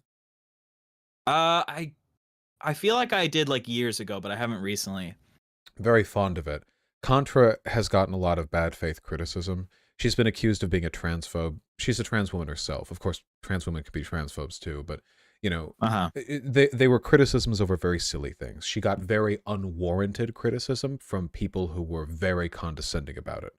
And the point she made in that was, now that she was making a video over it, she addressed the arguments, responded to them, made the point she could, but essentially she was very insistent on not broadly apologizing, not issuing a general apology because the people who had attacked her were jackals. They were abusive and horrible, and they drove her to depression and substance abuse. Now, the internet makes monsters of us all, of course. I will always come off as stubborn to people. I guess the one thing, if I could ask it of you, please keep doing what you're doing, because you're identifying the left's increasing aversion to irony as a rhetorical device is completely true. And I'm very worried that over the past few years, social media has generally been favorable enough to leftists that they're getting a bit complacent, a bit more sensitive, and that sensitivity might lead to a political resurgence of reactionaries that we can't really deal with. Like, do you remember the Gamergate days? Yeah. Yeah. It took years to pull out of that pit. I remember back when left YouTube was like a dozen or so 10,000 sub feminist YouTube channels that every once in a while would like be shut down because their channel host got like doxxed by Sargon of Akkad or something, or like they followed him in public, or he followed her in public or something. That was the online left for years, and God help me, I do not want to return to that. Holy shit. Yeah. I feel like some of the people on the left would like we're getting to the point where even some of like the best Dave Chappelle sketches from back in the day that were like satirically criticizing racism, they might be like, oh, well, that's not okay because you're still making racist jokes. It's like, no, the point of the joke is that we're like criticizing racism. But then, Dave Chappelle now, his jokes aren't really satirical anymore. He's kind of just giving, it's just the he's bigotry. kind of, he's kind of just giving opinions and then saying, oh, it's just a joke. That's what's so. They gotta cancel me, they're gonna, they're gonna get me for that one. Ooh, it's like, okay, man, I feel like comedy is such an incredibly nuanced thing, and I feel like most people haven't thought through the nuances of comedy, and I'm like one of the few people who has, because I'm like trying to do comedy and be a leftist at the same time. But like it's so complicated. Where is the line where irony begins, and people can claim to be being ironic, but they're actually not being ironic. People can say it's all satire, but they're just trying to spread bigotry. And then it's like, how do you even know what their actual intentions are? It's just so complicated. And I completely agree. I've always felt the necessity of having different spaces in the online left, like for somebody like me, I guess one of the edgier left-leaning people, I know there are always going to be a lot of people who find the content that I do unpalatable, but I think it would be best for us to have a political union, but to not operate in the same social spaces. So I can do my irony posting and my shit posting. And will I be perfect? Of course not. Will I do problematic stuff? Already have. Will continue to. But the cumulative effect of my work, I think, is positive. And I guess my hope would be that you could have all these, without meaning to deride, more sensitive people in the online left who could just be sort of cozily protected by the work that I do, making fewer conservatives, making the arguments. They're not going to go out there and debate Charlie Kirk, so I'll do it. Let me do that work, and they can have their social spaces, and they can focus on what they want to. That to me feels like wholesome and good. Like, maybe they hate me because I'm problematic, but I have to be left to do my work, not free of criticism, but I do have to be left to do my work. And I think credit should be given when it's due. And I, in return, feel that I should allow them their space to not turn around and screech at them for being weak and sensitive. I used to do that. I'm trying not to anymore. I want us to be mutually productive and functional in a space large enough to contain all of us, but partitioned enough to allow us to live with our differences. Yeah, it's hard to find that line of like, you don't want to silence criticism, but then when there are leftists who all they do all day is like criticize you, and they never tweet about criticizing conservatives or criticizing, the people who are actually doing the most active harm to minority groups, it's like, then those people, I would agree, should like get their priorities straight. I think people should be able to criticize you, but I feel like, I totally agreed with what you were saying, that why is everyone coming at me right now rather than coming at J.K. Rowling, who's clearly the one who is the billionaire who is ruining trans people's lives? Like, she's probably been one of the biggest forces of transphobia in the last, like, you know, She's however long. literally like the avatar of the entire. Yeah, they were looking for a leader, weren't they? She really stepped up to the plate. Yeah. And I guess my perspective was I don't think it's good to make a joke that someone isn't going to take as a joke and is just going to like weaponize back at you. Usually, like, that's not the most effective form of comedy in my opinion, but at the same time it's like not that big of a deal, I guess. No, I agree. I know I don't come off this way, but I like being criticized. The stuff, I have a thick enough skin for it. It's fine. I grow, I learn, whatever. The thing that bothered me is after I saw the drama erupt, J.K. Rowling, screenshotted me, whatever. I looked on Twitter and I saw a very common sentiment in the online left. And it was like, wow, Vaush versus J.K. Rowling, two, I'll let them have it, wow, two bad people. And I'll take criticism, but that was really dumb. That reveals something so telling about them, doesn't it? Like, where are they where the edgy socialist streamer is in the same league, is even comparable to the billionaire? It's unfathomable to me. And I look at stuff like that and I wonder, like, what biases are causing this? Is it the hate of me? Do they have no perspective at all? Do they just think all people and the harm they do is just how many tweets a day they see about that person? And because they're in the online left, they see me about as much as they see J.K. Rowling? Like, what's causing this? What's doing that? Yeah, I feel like a lot of people don't really view things from the perspective of how much harm a person does. They kind of just focus on, oh, this person did some harm. Now they're in my bad people group, and now I'm gonna lump all the bad people together, rather than like doing actual harm analysis. I just want to say, someone in the chat said this is such a straw man. Kat and Contra criticize the right all the time. I'm not criticizing Kat or Contra. I think Kat and Contra, I really like both of them. I'm more criticizing random people on Twitter who devote their entire life to just tweeting shit at you. No, yeah, Kat and Contra both. Yeah, this is more of like the faceless masses type thing. But it's, I don't know, it's indicative. It to me, at least, it's indicative of that thing before, right? Prioritizing the purity of the social space over real harm and advocating against harm. And because I am closer to them, I'm more proximate. I'm in the online left.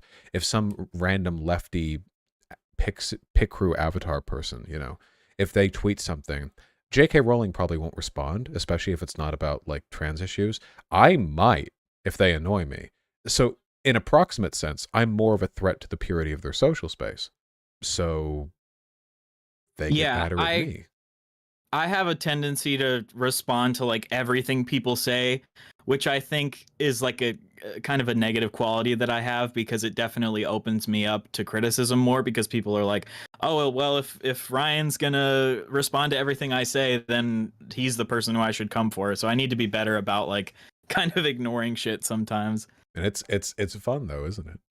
But the problem is these rumors can start spreading so quickly. Like the other day, someone like accused me of being ableist because I did like a caveman voice on my stream or something, and then they're just like, Mr. Beard is someone who mocks disabled people. He's not someone who you should be watching. I was like, oh my god, like I agree that voice came across wrong, and I'll apologize for it, but you shouldn't be like saying I mock disabled people. It's just very frustrating. Sometimes people are just looking for stuff, right?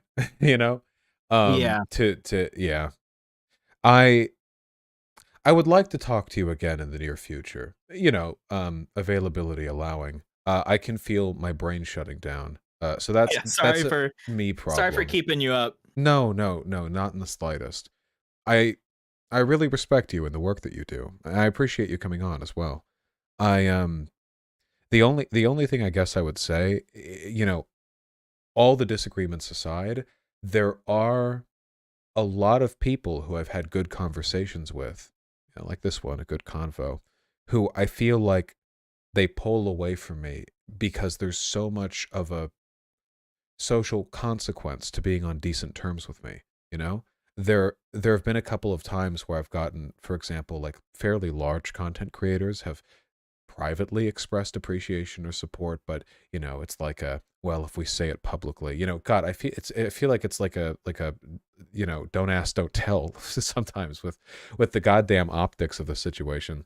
I guess Yeah, I wish it I didn't hope have no to be one like gives a you choosing shit. sides. I wish it didn't have to be like a choosing sides type of thing, because I definitely have disagreed with some of the things you've said, but then I've disagreed with some of the things that people who criticize you have said. Like, I don't want to be someone who's choosing sides or whatever, but I also don't want to. I don't know. I'm just tired of all the fucking leftist infighting. Yeah, I promise you, I am too. I just hope nobody ever gives you shit for having a good conversation with me. Well, whatever. It is what it is. I really appreciate you coming on.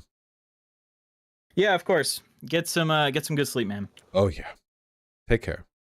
All right, talk to you later. Bye.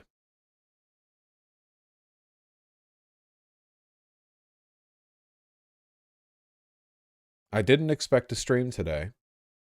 I didn't expect to stream till 4:30 a.m. And I certainly didn't expect to end the stream with a really nice positive conversation. But all those things happened. I hope you all are doing well. Obviously, it's been an odd stream, and I'm going to leave the unprivated, the listed VOD up on my channel as I would a video, because this has just been a whole thing. If there's anything that I would ask from my community,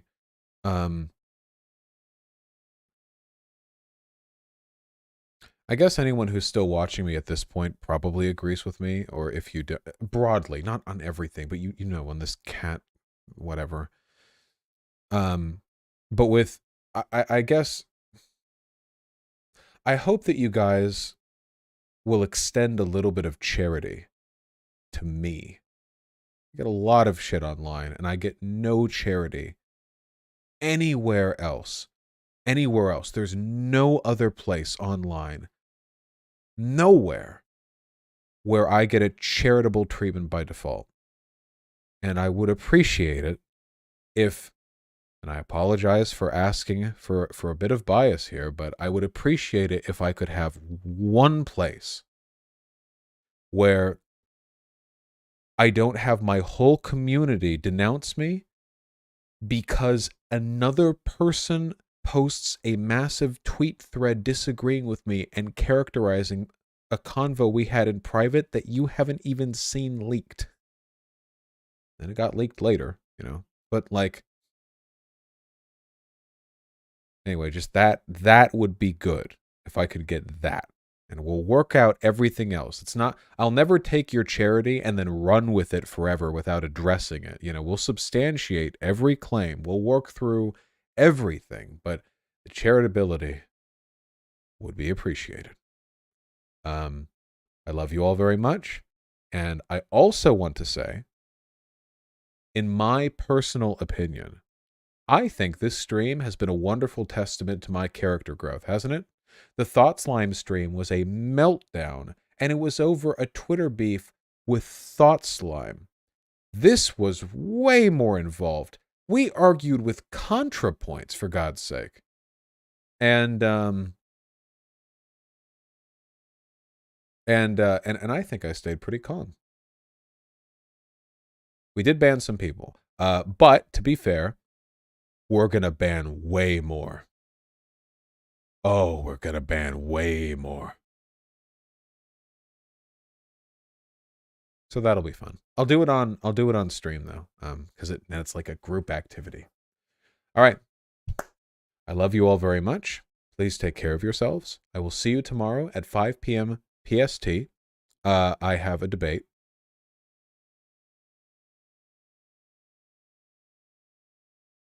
With a black viewer who takes issue with my arguments on race and also on my arguments on Ukraine.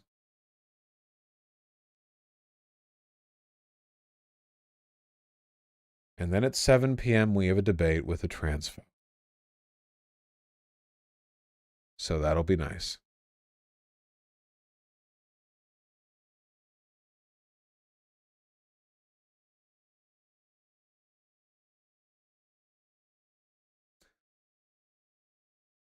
All right, good night.